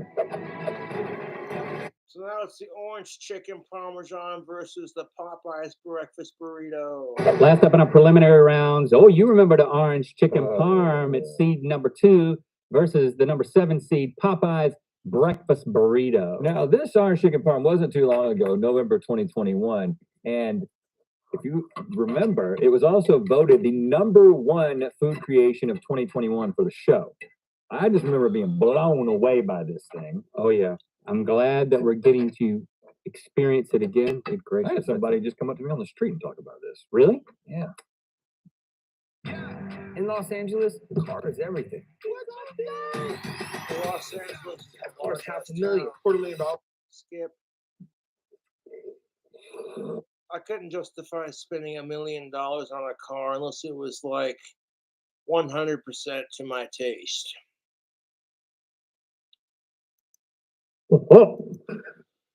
Like when I win the lottery, I want to build a Model T C cab, like a Model T C cab, rat rod hearse kind of thing. And I got the design in my head right here. And right now I can't afford it, so I'm not tripping about it. One of those like, oh, hey, if you built the dream house, you'd have the car to go with it, right? You know. Oh man. I mean, not at all. You must have gotten the hot spot. It's everything that you love about orange chicken and that tanginess with a bunch of cheese on it. I mean, it's so simple and why I like it. You know, it's not trying to. That's why I like my cooking videos. I mean, some of the recipes I come up with, they're weird. But like the recipes that I've made on my cooking videos, they're simple, dude. My favorite recipe that I've made as far as my cooking videos is the chicken Alfredo pasta video that I made, where I used beer and white wine and a bunch of chips and cheese and angel hair pasta and chicken breast and bacon, and a 4 cheese Alfredo sauce, and a bunch of mozzarella and Parmesan cheese. And then when I get done making it, I plate it up, and then I just a little sprinkle of Parmesan on top. That was legitimately like your boy's chicken Alfredo. Okay, King Cobra JFS's bacon chicken Alfredo pasta is so fucking good. And the audio was fucked because at the time I recorded it, my phone was jacked. One of my trolls slash fans, whatever you want to call them, re-uploaded the video, made it shorter, and fixed the audio. So it's just like, yeah, whatever. But like, dude.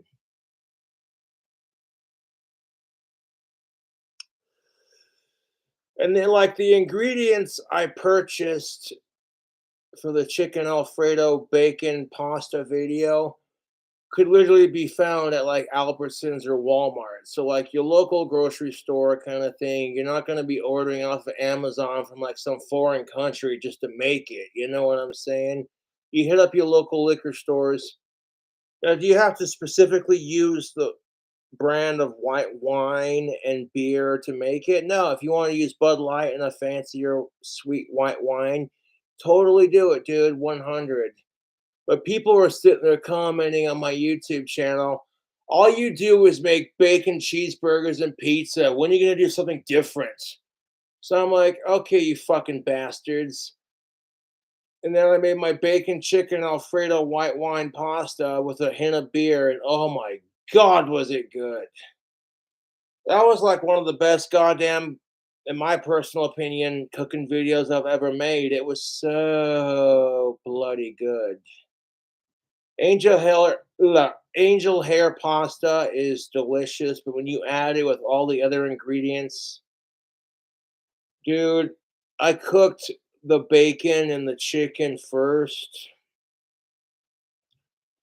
off camera. So then all I had to do was like cook the pasta, add the sauce in a separate pan, and then like just chop up the chicken and the bacon and throw it in there, kind of thing. Real easy to make. Yeah, I'm by no means an expert chef. I love to cook and come up with my own recipes, kind of thing. And admittedly, the cooking videos I've made in the past were questionable just because of certain, like I said, I'm no expert, so I could be doing one thing, but like, hey, it's your boy Cobra cooking, and then I have like a professional chef going, oh my God, you shouldn't do that. That's so unsanitary. And I don't know these things. So I'm learning as I cook. And that's one thing I've tried to improve upon when it comes to my cooking videos. It's just being like, okay, practicing safer, more sanitary cooking. It's more than just being like, okay, here's my recipe. It's creative, it's original, it's delicious. You know,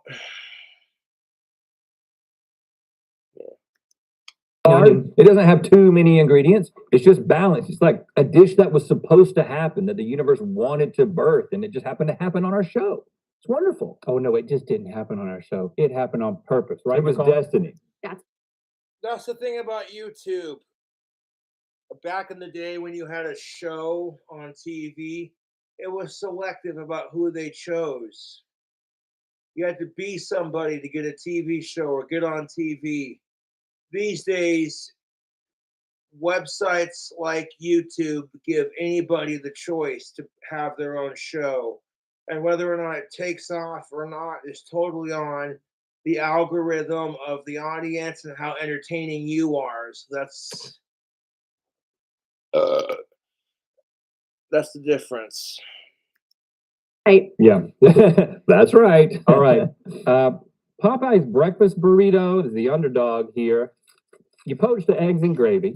You got Cajun rice, mashed tater hash brown, pickle and spicy mayo salsa, and chicken tender chorizo. Refresh my memory. on how and what that is. Yeah, so I just chopped up a bunch of chicken tenders. I added some chorizo spices, some vinegar, some chilies, and I cooked it down and mashed it into a beautiful chorizo. And this was October 12th, 2020. It is beautiful. We called it the Louisiana Slammer. Let's do it. Very rich. It's very good. I'm having a difficult time differentiating the flavors almost. You know, Like with Mythical Kitchen, cranking out some delicious dishes, it's going to be difficult. Well, it's still very Popeyes. This is great, but it ain't that. Yeah, You I mean, knew that. yeah, the orange chicken parm, Gotta move clear on. winner. Michelle, push it. Nice. Yeah, she tapped it. Now in like round 4, we have animal style In-N-Out mac and cheese versus the grilled cheese ramen. Welcome to the semifinals. The number 1 seed Animal Style In-N-Out mac and cheese up against the number 4 seed grilled cheese ramen. Okay, it's still a cheese battle in this bracket. Well, dude. cheese showed up a lot. Savory, and I'm gonna try to get more of the Actual mac. and the sauce. It really is amazing how the mac tastes like fries, but behaves like mac. I mean, I will say that having so much good stuff in a row, Yeah, so there's a little note of, is this too much? Could you keep eating this? too much of a good thing. A couple of bites in. It kind of hit me. Now, ramen, I want to apologize for what you might have heard Stevie say in the previous round. Yeah, Don't take it personally. you ruined it for her. It's not that she doesn't love you. It's just that she loves her bracket more. Wow. I mean, Yeah, why y'all gotta crap on Stevie like that? because the cheese is in the broth, it For creates. the record, Stevie is lesbian. I think she's cute, but I'm not gonna try anything just because she's taken and she plays for the same team, and I totally support it 1000%. The flavor of cheese without the overwhelming presence of cheese. Do you know, does that make sense? Like, yeah, it's such a strong cheese flavor. You already said your piece about how much you like this. I love it even more the second I've time. come around completely because good Lord, I never thought, when I tasted this, I thought we had hit like a peak on the show, but now I'm kind of understanding the subtlety of this, coming back to it after I've tried 8 things. I would make a meal out of this. This is a great side. Like all these crazy dishes they're coming up with, you think you understand subtlety and the peak of deliciousness. And then Mythical Chef Josh comes out with some crazy other shit, and you're just like, dude, like the world of cooking is almost endless. You have endless opportunity to do so many awesome things with cooking. It's just beautiful how vast the world of cooking really is. And that I did. This is why it's called the culinary arts, because you can literally have art on a plate that you can feast with your eyes, your mouth, your taste buds, your stomach. Like it before is becoming the reason that I do like it. Yeah. What a twist and turn we find ourselves in. We are choosing the grilled cheese ramen. Mm-hmm. I'm sorry, loaded In-N-Out mac and cheese. You got to go. Stevie, you can have this. I think we're all having a great time. Michelle doesn't agree either. Too late. Ramen moves on. Yeah. To the finals. Ramen. Who knew? Me. So now it's the KFC Chipotle Burrito Drumstick versus the Orange Chicken Parm. Number 3 seed, KFC Chipotle Burrito Drumstick. Number 2 seed, Orange Chicken Parm. Let's go back. I'm going to the back end. Now, this may I'm squeeze going. my barbacoa right out. I'm going into the same spot. Oh, got all the way to the chicken that time. You know what it's reminiscent of? What? Avocado egg rolls At from Cheesecake Factory, which are a fried thing that has avocado in it that you wouldn't think. It's like, that's the point of reference for me. And it really, really works. Yeah, the friedness of the chicken is kind of like the friedness of the egg roll. Good gosh, it's good. I love it. Okay, and then back here I'm gonna again. try to get another, and the second bite, when you get into more of the chicken, I mean, you're just left with the KFC drumstick, and there's nothing to complain about there, you know? Hopefully this isn't as hot the second time. Is it hot? I'm gonna put some of that. I think you got a hot spot. My mouth is very confused. This is more orangey this time. This is crazy because it's like deep fried piece of chicken and it's kind of like getting into that state fair place. But there's something like this could be a dish At a sit-down restaurant. at a sit-down I think, restaurant. but you pointed out something that still makes it difficult for me because I love to go to the fair and see some new ingenuity. They're charging way too much money for. Put this back in the fridge. I'll be right back. But there's a string. Isn't that a demerit? Yes, it is. I don't like the string. This is gimmicky. This makes total sense. It's like, why hasn't this been done? I'm on chicken parm, so I mean, if you are, we can move along. If you're not, we can get Michelle to do a tiebreaker. I mean, she wants to. Look at her; she's very anxious to. I'm not going to be hurt either way. I don't like relinquishing control. Okay, good. But I gotta stand up for the KFC Chipotle burrito. Okay, so all right, Michelle, come in now. Again, Michelle is a vegetarian and actually doesn't have a functioning mouth, so she just will point at the thing that she prefers. This one's got a farm animal in it. Of course, I guess that same farm animal's over here. There's chicken in it. The bone of the farm animal. This is one in that does have actual cow in it, though, just barbacoa. But I mean, you know, use your own judgment. Oh, the chicken parm moves on. I don't know how you feel about someone breaking a tie without ever tasting it. But I mean, somebody had to do it. somebody had to do it. I don't really care. It's Michelle, again, you didn't fill out a bracket. Okay, good. the fact that they're calling her Michelle instead of Michelle and she's dressed up like a cow. I mean, it's the kind of cheesy dad joke sort of sense of humor that, you know, because King Cobra, I tell some pretty corny jokes. Like my latest joke, what do you get when you cross Dragon Ball Z with Star Wars? Go Han Solo. And it's like, it's so bad. You're just like, you're such a nerd. Oh my God. Darth Vegeta or some shit like, damn it, Kakarot. I can't get a reading on his lightsaber. Except when it comes to like lasers, people in Dragon Ball Z don't need to like have a lightsaber or a blaster. They shoot the blasts out of their hands instead of carrying out like a giant laser sword. I mean, if anyone understands what like Luke Skywalker's going through, it'd be Vegeta because he lost his parents to some assholes. Why is that a recurring theme in like these shows where it's like you lost your parents to a horrible accident and now you spend the rest of your life pissed off about it?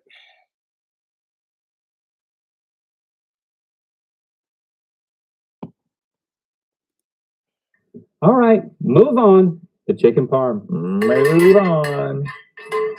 That's the most sad that I've been. And I didn't think anything would make me sad today. I'm sorry. You'll get over it, Link. All right. Once upon a time at the magical Everly estate, landscaper Larry and his trusty crew. All right. This Who gives a fuck about landscaper Larry? The YouTube ads keep YouTube free, so it's like you can choose to skip them or you can just choose to be like, meh, okay, if the ad captivates what you need in your life at the moment, like, oh yeah, you know, like what's the deal with YouTube ads? They always, like, you can tell they're targeted, right? Like you're sitting there watching some hot chick do a bikini try-on haul, like, rawr. And this chick's shaking her titties and shaking her ass. And then you get a YouTube ad for Viagra, and you're just like, well, that was oddly specific. You're sitting there watching a YouTube video of some chick do a try-on haul, and then the algorithm is just like, hey, try a Victoria's Secret push-up bra. And you're like, that was oddly specific.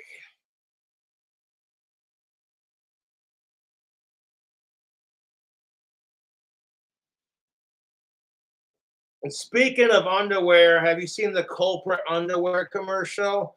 Which they look comfortable, don't get me wrong. Right now, hold on one second. Yeah, right now I'm not wearing any underwear. I'm free balling. Tom Petty's free balling. Rest in peace, Tom Petty. Now I'm free balling. She's a bad girl, hates society, and she loves Satan. And I'm an asshole for breaking her little heart. Now I'm free balling. I'm tired of underwear sticking to my legs, my nutsack being pried off with a spatula, sticking to my inner thighs. Now I'm gonna manspread. Fuck these feminists. Now I'm free. Okay, here's the thing of it, ladies. You want to get so pissed off at men for manspreading? It's like, honey, quit staring at her junk. What? Did I say that out loud? Like, women will get so pissed off when we stare at their tits or their ass. And it's like, could you imagine for 1 second, you don't want your tits to stick to the insides of your arms? You're just kind of doing this number, like, call it slag spreading. And it's just like if some dude came up to you and said, hey, I can see your tits. Quit slag spreading, you bitch. Fucking slut teasing me with your tits. You would lose your shit. So what gives you the fucking right to fucking stare at some dude's junk and be like, hey, quit manspreading? It's like, you know what?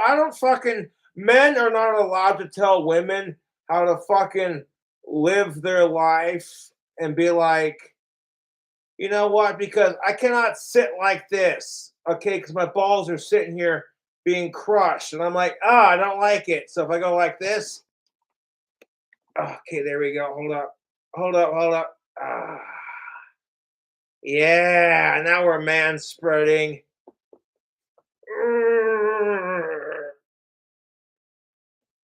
Oh my God, that feels good.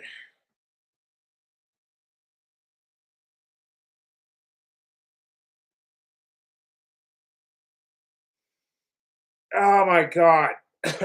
Like, dude, oh, my balls are being crushed between my fucking legs. Letting the boys dangle. That feels really good.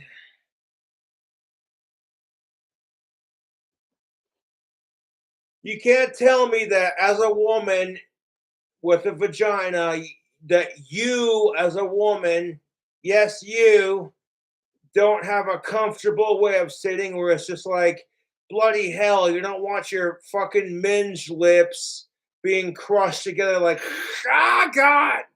Like, even women are just like, dude, gotta let the flaps breathe. Yeah, I said flaps. Vagina flaps. I said it. Your lips between your hips, you gotta let them breathe, dude. So you know what I'm saying? Like, I'm sorry. Just because society expects women to sit here like this. Okay. Like, screw you. If your boobs are between your legs, you totally get it. But otherwise, you want to call me a manspreading pig? Go fuck yourself.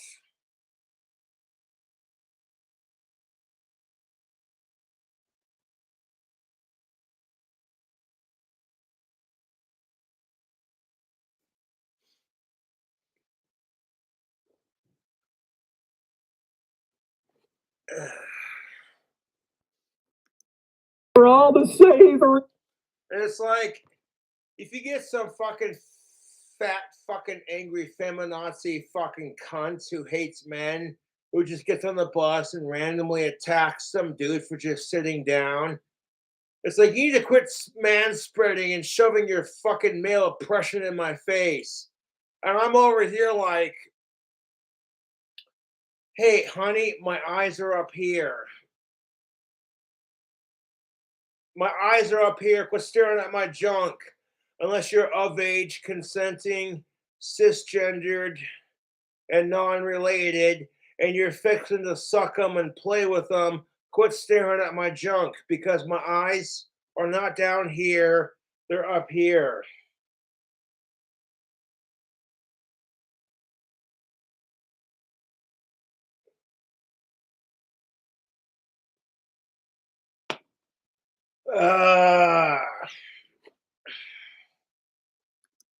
Marbles. We've got the number 4 seed grilled cheese ramen competing with the number 2 seed orange chicken parm. So it's between the orange grilled cheese chicken parm ramen and the grilled cheese ramen versus the orange chicken parm.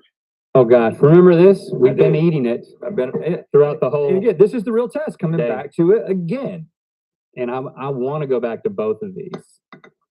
Still good. I want to go back.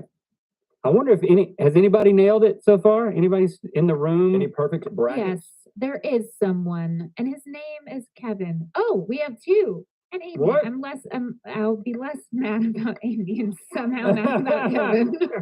Come on, let Amy have it, Stevie. Yeah, I said I'm excited about Amy, but Kevin. There are a lot of good-looking honeys on the good of age women on the Good Mythical Morning. And I'm not going to try anything, just acknowledging it.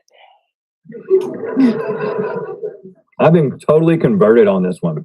The grilled cheese with the pork slab. What do you call it? Pork slab. In the middle is just so nice. And you could make it spicy. Of course. Yeah, I mean, this one's not spicy. But you could. I mean, if you wanted to, you could. I mean, how would you make it spicy? With some spice. It's still grilled cheesy. What Rhett said? Yeah. Yeah. I'd like pepper jack cheese. Put some spice in there. Could you do a cooking lesson with Link on how to make things spicy? That would be so fun. Hey, Christy, today, you know what I learned? I learned how to make things spicy. You add spice. They do it with spice. Yeah, spice and stuff to something and it makes it spicy. Now, I've been converted on this, but I was already a member of this religion, okay? I was already a member of the chicken parm cult, so this is not over by any means. Speaking of cults, It's fried. It's draped in cheese. what more could you ask for? It's deep fried and covered in cheese. I mean, come on. How you gonna that's what fucking kills me about our society and the whole body positivity thing.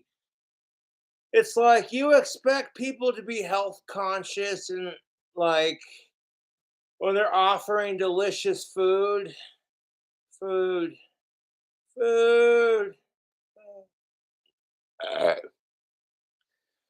the point where it's just like I have to limit my own calories, otherwise I'll get fatter than I already am. Right now, I'm at my limit for how fat I can truly get. I've tried getting fatter than this. It doesn't work. I have a very high metabolism. So what you saw right here with my gut is as fat as I get. Thank you, Lucifer. But it gets to the point where I'm like, okay, you know what I'm saying? This is why I obsess over eating hard-boiled eggs personally, because they're easy to make. They're a mess-free, easy-to-make meal. They're high in protein. They're low in calories. So it's like, with my diet being rich in beer and greasy food, it's nice to have the occasional break from that and just be like, oh, look, a hard-boiled egg. I'll go, you know what I'm saying? It's so difficult for me. It's got that orange chicken goodness. First of all, who gives a fuck, dude? It's your life. You want to eat like crap and die at a young age? That's your fucking choice. Who the fuck is everybody to fucking judge you because you like deep fried Twinkies wrapped in bacon? You know what I'm saying? Like, come on. Like, what does the chef recommend? Deep fried Twinkies wrapped in bacon with the side of nacho cheese for dipping sauce? Oh, you devilish bastard.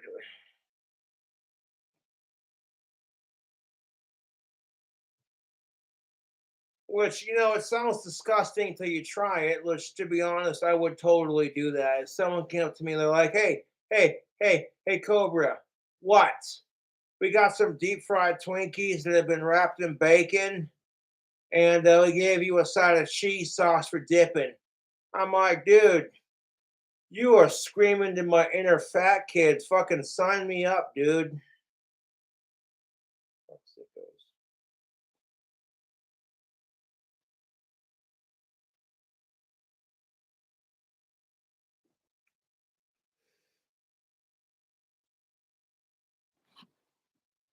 I mean, you know what I'm saying? Like, fast foods always come up with some gimmick to try to sell you, like, oh, dude. When Taco Bell came out with their toasted cheddar chalupas, I was addicted to toasted cheddar chalupas like crack. I would get the beef supreme. They brought them back twice and then they took them off the menu, and I'm like, But then when I was craving, like, if they don't have that in stock, I'll normally get nacho cheese Doritos Taco Supreme, or like a chalupa beef supreme, or a crunch wrap. Not that picky, dude. Not that picky. But To say, I feel so strongly about these two being in the final. Having tasted all 8, yeah, I could keep coming back to one of these. It's not just a side. all of that food looked delicious, dude. I ain't gonna stunt. But I can't decide. I'm gonna have to go with which one's more helpful. Well, hold on. Yeah, Link, don't bullshit us. I'm gonna have to go with which one's more healthy. Psych, as their new merchandise would suggest. So do you want to do a 3, 2, 1 and put your hand over the one that you think's better? Yeah, because we won't influence each other. I've tasted both of them. Am I allowed to give the 3, 2, 1, or am I compromised? You can do that. You can do the 3, 2, 1 as long as you don't do it in a suggestive way. Everyone's just sitting there laughing, like, how the fuck do you do it in a suggestive way? Like,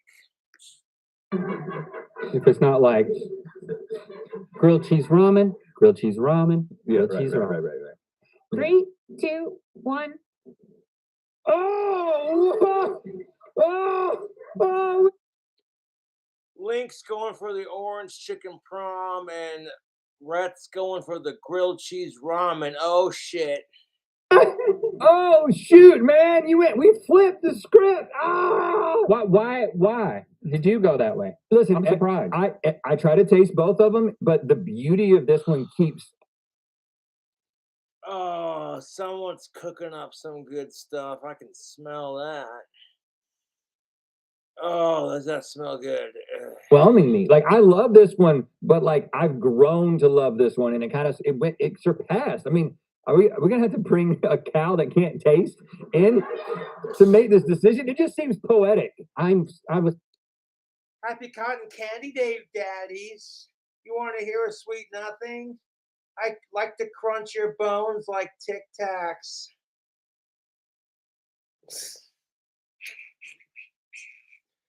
I've been watching Good Mythical Morning for a long ass time. And Cotton Candy Randy is just the shit. The fucking psychotic shit he says that just makes Rhett and Link go, ugh. You know, it's funnier than shit. So what's Cotton Candy Randy's favorite energy drink? Is it Bang Cotton Candy? Actually, that's how my blood tastes.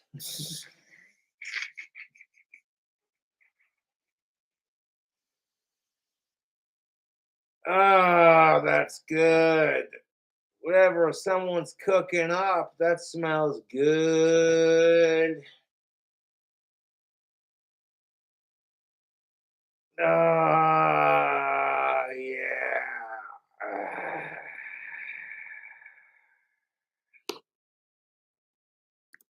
Teetering so much, it was almost like just a muscle flick. Like, oh, my muscle flicked this way, and it could have flicked that way. And so I'm wondering if I should change my answer. Okay, you want to do another 3, 2, 1?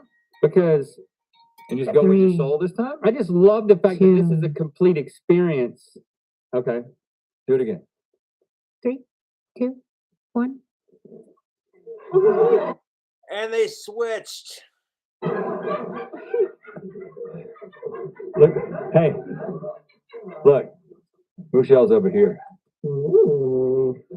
I can live with it. I think they're absolutely, completely tied. But Hey, I got a King Cobra joke for you. What did the cow say when they went surfing? Cowabunga, man.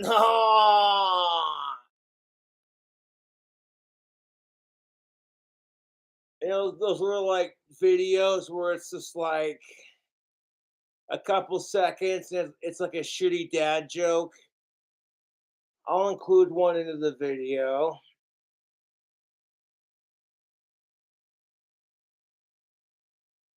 Cowabunga, man. I'm gonna catch a gnarly wave. Oh.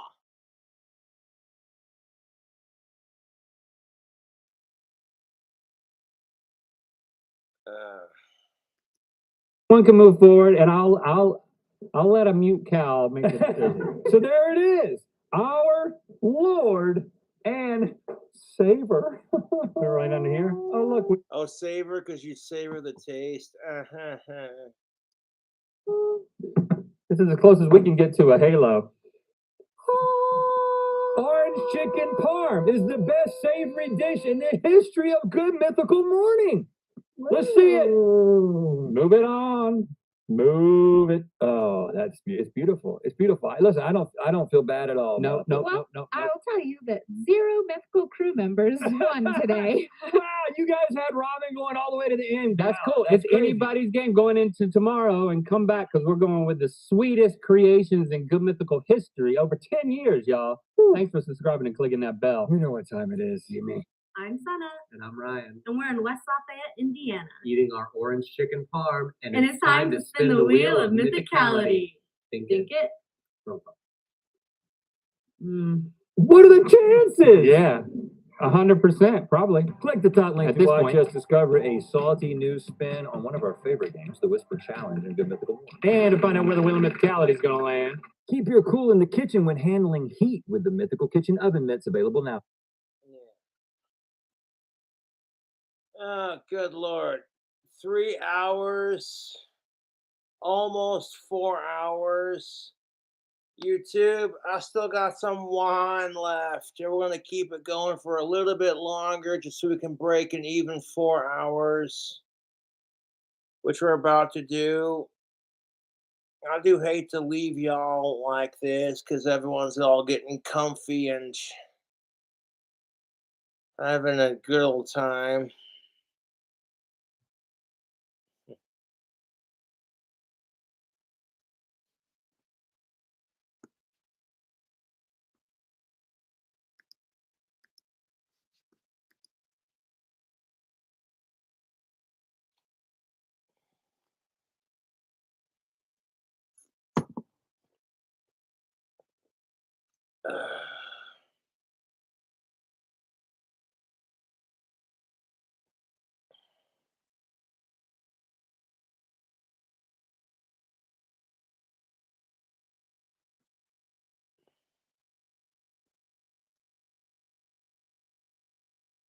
Punk Rock says, chug it.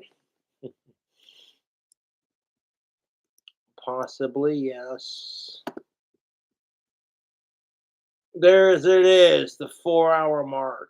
4 hours of solid streaming. 312 people watching, 188 likes. I appreciate it.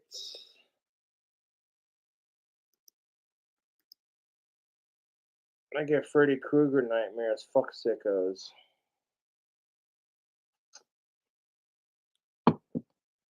Oh, look at that. $21.59.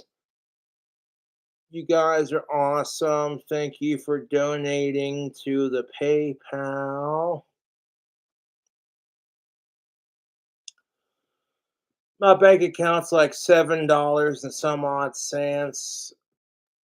So I'm going to go ahead and transfer that $21.59.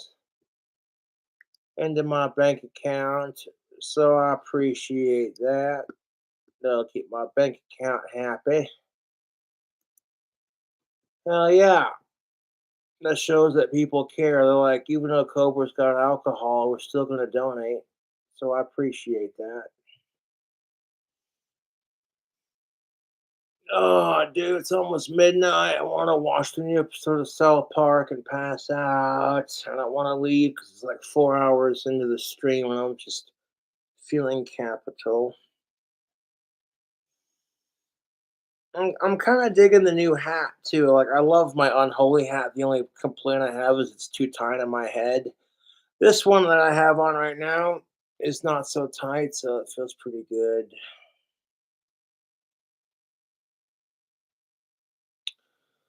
I might watch Chatterbait after that. It depends on if I feel like I'm in the mood for it or not, to be honest. I'm sick of masturbating.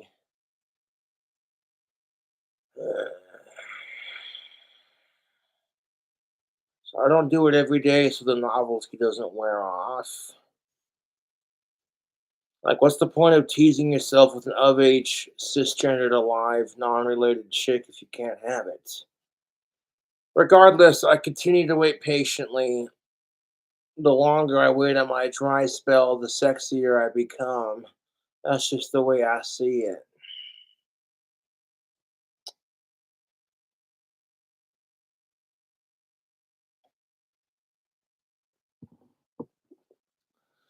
When women are sitting there being like, they're sick and tired of men who are thirsty for that pussy, and they see a dude who's been through the ropes, gone 4 years, almost 5 years without it, waiting patiently, it's just like, well, that's refreshing.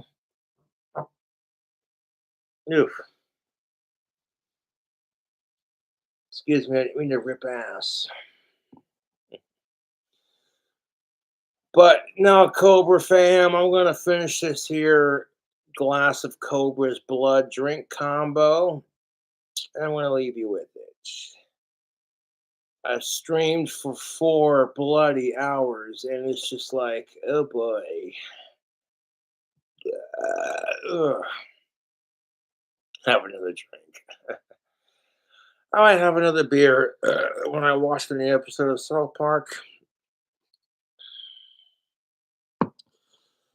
I'll stay up late, watch the new episode of South Park, hard boil some eggs, so I got food and everything set up.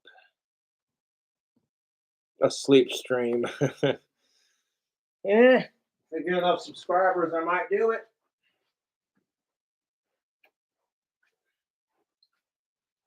I'll be right back.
Oh, that's better.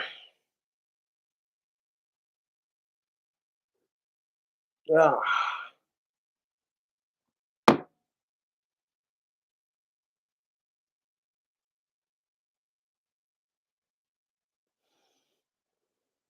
Oh, shit, YouTube.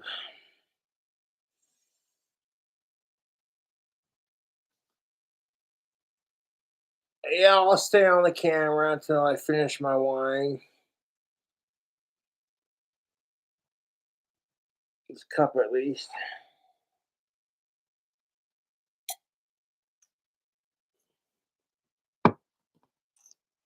Mm.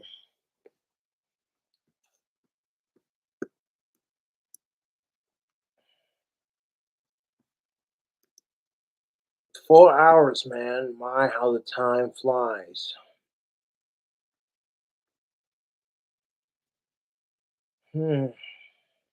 Nah. This series.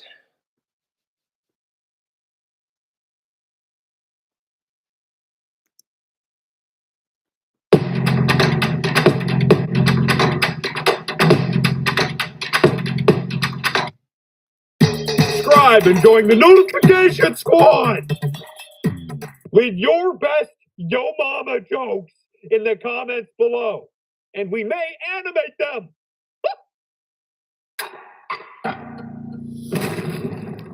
Yo Mama's so sus. You shouldn't be among us.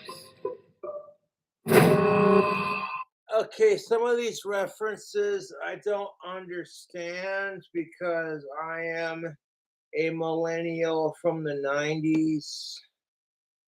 So they start referencing all these videos and video games, and I'm just like, some of it I get, like the whole Fortnite. It's basically just Minecraft with better graphics.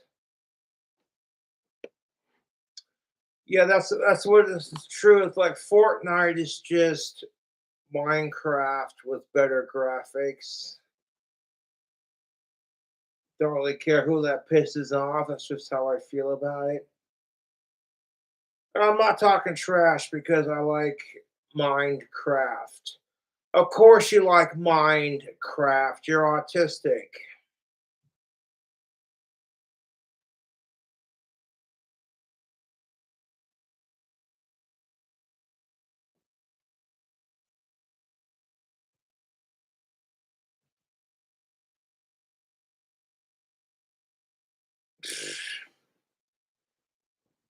Minecraft. It helps the autistic kids take their minds off of school shootings and take their minds away from being bullied, or they can create a world of their own. Was that a little too far? Okay, yes, it was. Fuck mass shootings.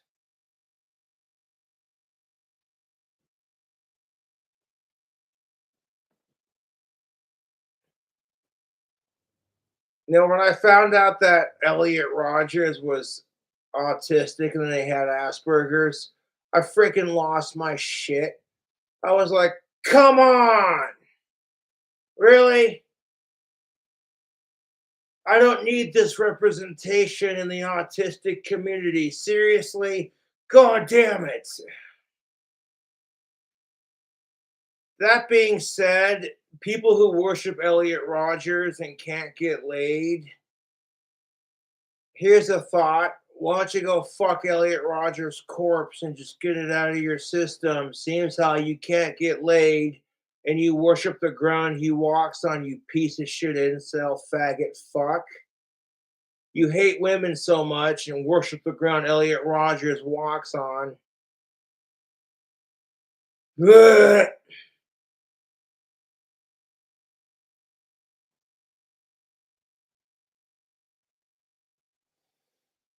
Fuck incels and fuck necrophiliacs.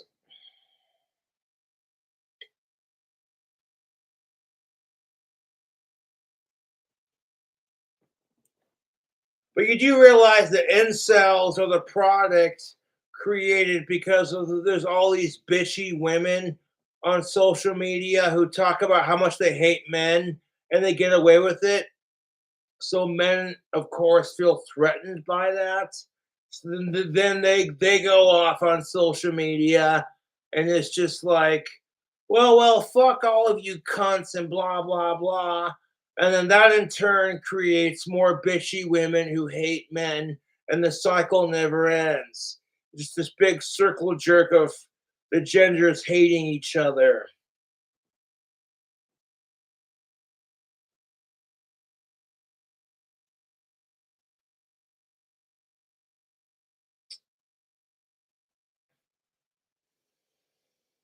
I would shit and piss on Elliot Rogers' grave if I could get away with it, just because of the way he viewed women, and you know what I'm saying? But it's just like, yeah, but hashtag respect the dead. I mean,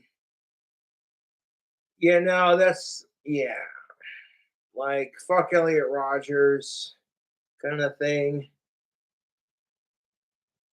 He's a fucking miserable cunt piece of shit.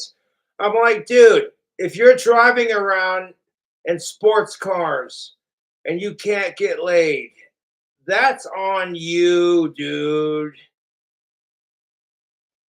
Because I got chicks who are noticing me, and I don't even have to drive around in sports cars like some flashy douchebag, like, oh, look at me.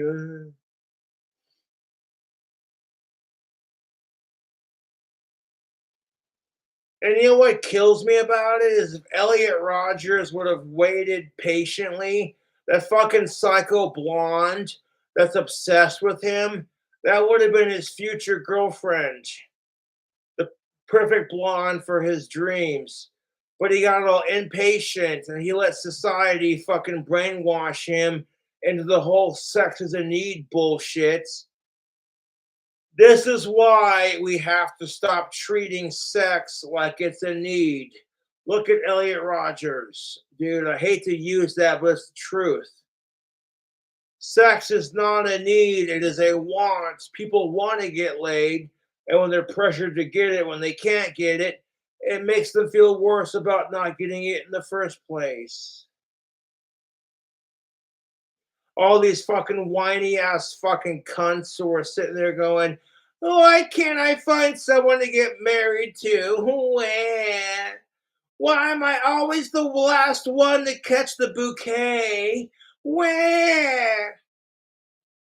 It's like, well, I mean, if you want to find a man, you could trade that bouquet in for a bukkake and you might find a suitor.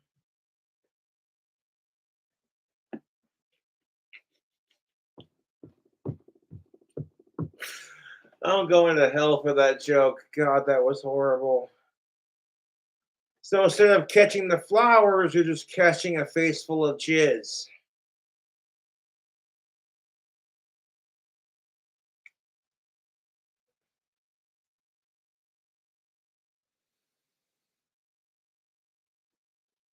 Oh, God, that is so bad.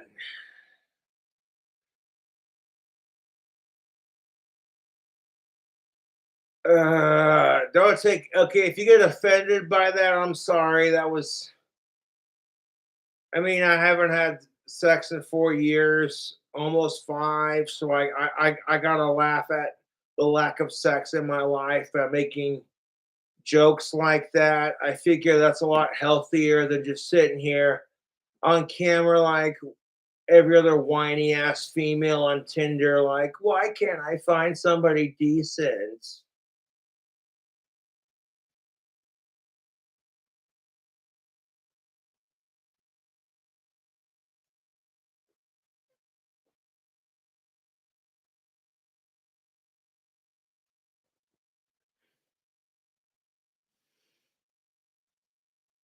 All these fucking incels who are bitching about what problems women are.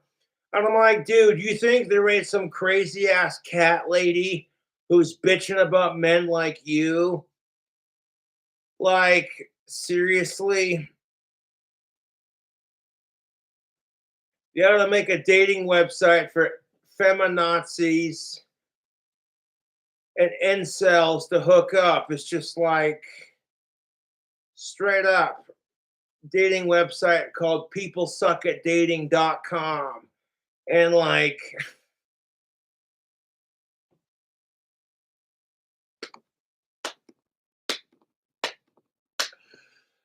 what? It's just like, dude, right there off the top of your bat, you're just like, right off the bat, you're like, you think you have nothing in common with this broad or this fucking asshole. And it's like both of you have been treated like shit by the opposite sex. So both of you blame the opposite sex for your problems. you create a dating website based off of that, it could end either disastrously or like, hey, you found somebody who totally gets you. Instead of some crazy cat lady, it's just some dude who has like 2 dogs and drinks a shit ton.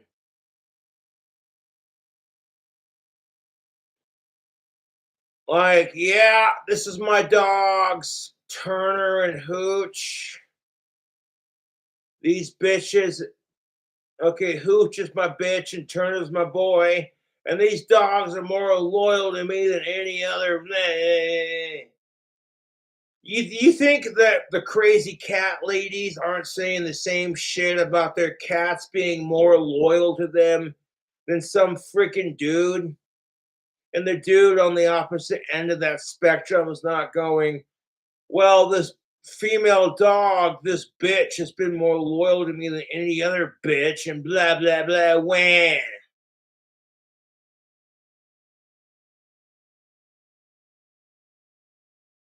And like, you know, some crazy cat dude who gets a female cat because he can't get a female in his life ain't sitting there going, well, this is the best goddamn pussy I ever had.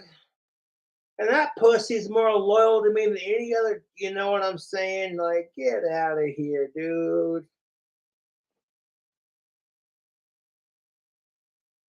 I'm not trying to be intentionally funny when I drink. It just comes out naturally. Like, oh, hey, Cobra had some funny juice.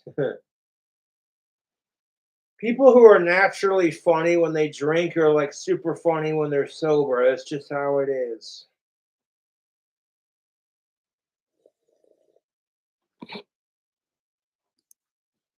I found a body. Where? In the electric. Shut up, Frank. You're dead. Oops, sorry. In the electric room. Well, I was in the cafeteria with Margaret, who, be honest with you, is way too fat for the vents. I was with Michelle in the security room. Yeah, we were both on cam. Well, it had to be somebody. Maybe you self-reported the body. Oh, shit. She's right. What? Oh, that is a good point. Oh, no, wait. What was your task? I was doing, that thing with the, shit. What was it called? I'm voting Brody. What? Me? Like, okay, marijuana is like super legal in a bunch of places, so people just get like super stoned and like the first thing that comes to their mind, let's make a video game about it. Who cares how stupid it sounds? Who cares if it's totally ripping off someone else's video game? Like, isn't this a little bit like Fortnite or fucking Minecraft? No, it's totally different, bruh. Sure.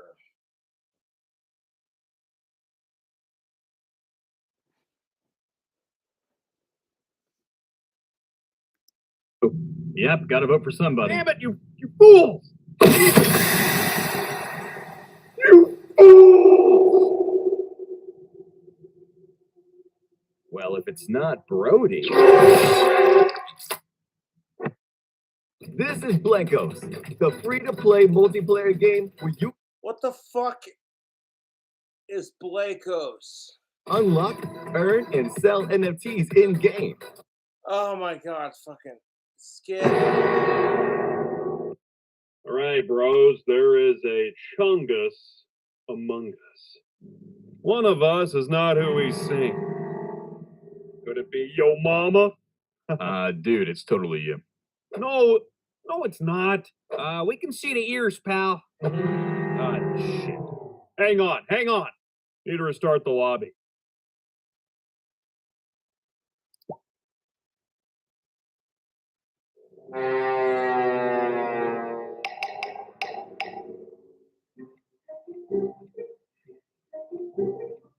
Oh! Wait, who the fuck are we voting for? I'm doing my little teeny tiny cop tasks. Damn it. All right, everyone Get just in be the careful. car! Y'all go to hell. Guys, we gotta work together. We'll find this damn chungus.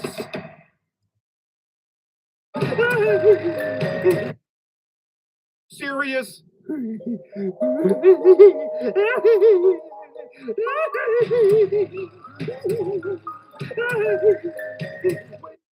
Because as a kid from the 90s, do you know what video games were like for me? Grand Theft Auto San Andreas, Tony Hawk's Pro Skater 1 through 4.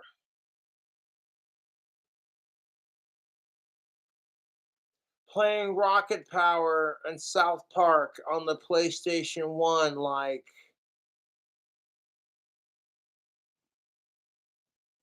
what the fuck is, oh my God.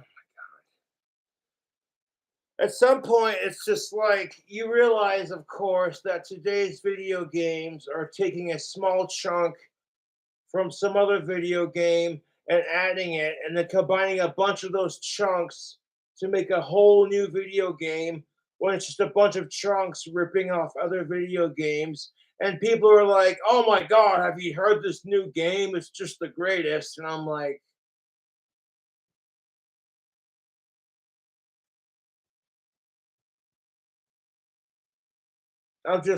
what?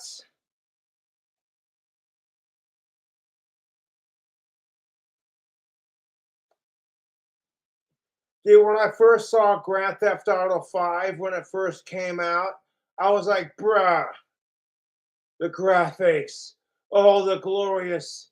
I play it on the PlayStation 3, which now it makes me sound old as shit. Fucking Gen Z bastards. But no, it's the truth. When Grand Theft Auto 5 first came out, I was just like, what? And when I got introduced to Trevor on Grand Theft Auto 5, I'm like, this dude's fucking hilarious.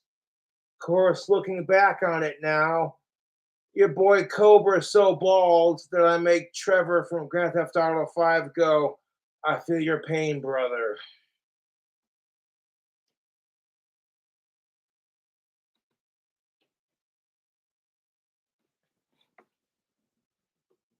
Like, all the trolls are so, like, that's just it. I can rip on myself too, dude. Like, come on.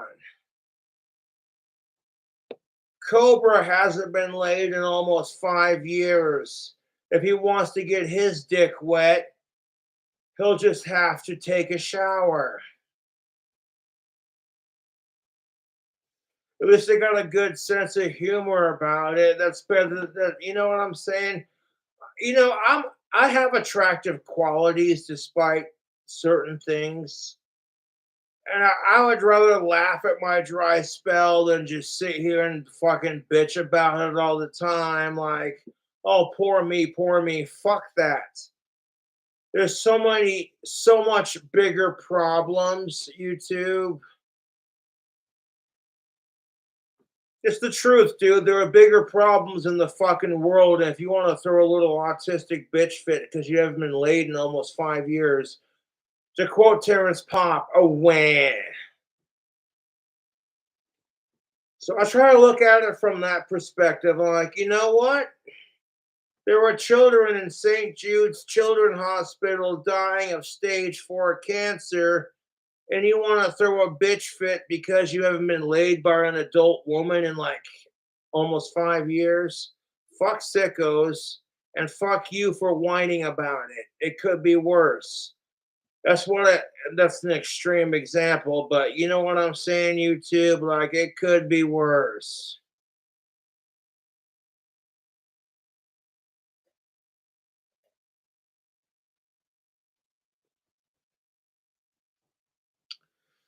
That's why when I order Domino's, if I have the option to donate,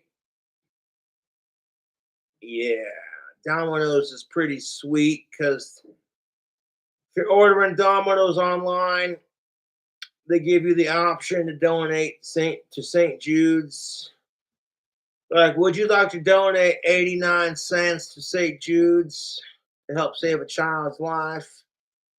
And I'm like, I'm totally down, dude. I get delicious pizza, and St. Jude's gets a little something, something. You know what I'm saying? I think about how depressing the real world is. You know, like the world around us and life in general is just so hard, and the world around us is so depressing that it makes your shit look mediocre in comparison. Like, oh, you think that's bad kind of thing. Like, you think you have it bad, someone else out there has it worse.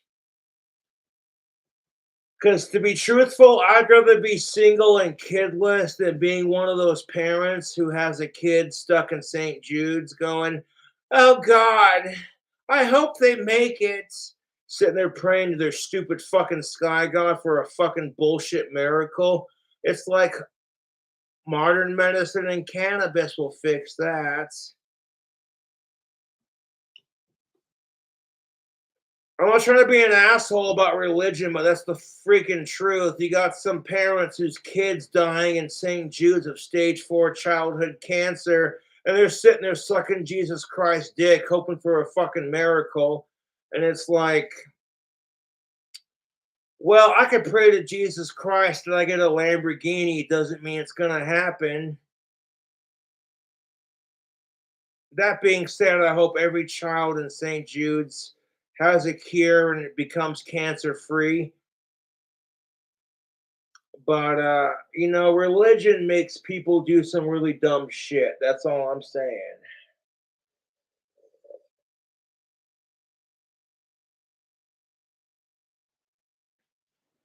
I could sit here and pray to God that some smoking hot of age goth chick with the fucking nicest titties and the curvy waist and the green eyes and the black hair, just the whole fucking kit and caboodle, the whole shebang. Like, you know what I'm saying? It doesn't mean it's gonna happen. I could sit here and pray to fucking God that the smoking hot of age, cisgendered, alive, non-related goth chick in my dreams just falls into my lap. Doesn't mean it's just gonna magically happen. You gotta put the effort into making it happen, like going out and meeting people.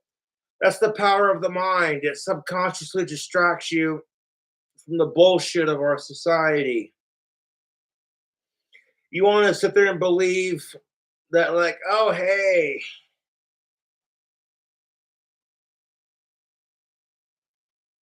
I'm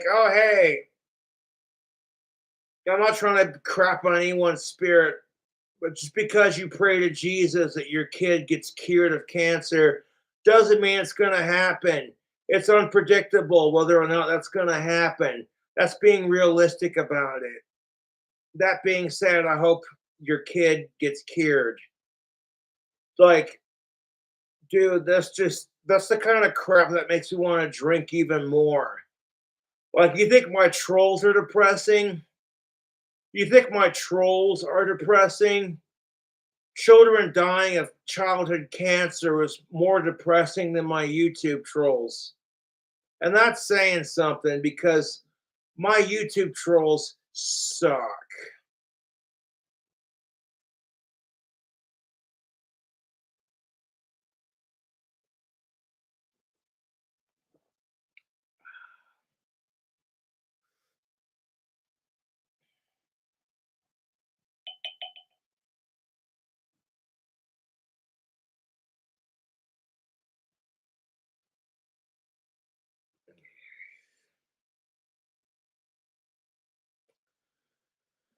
I support the idea of curing cancer.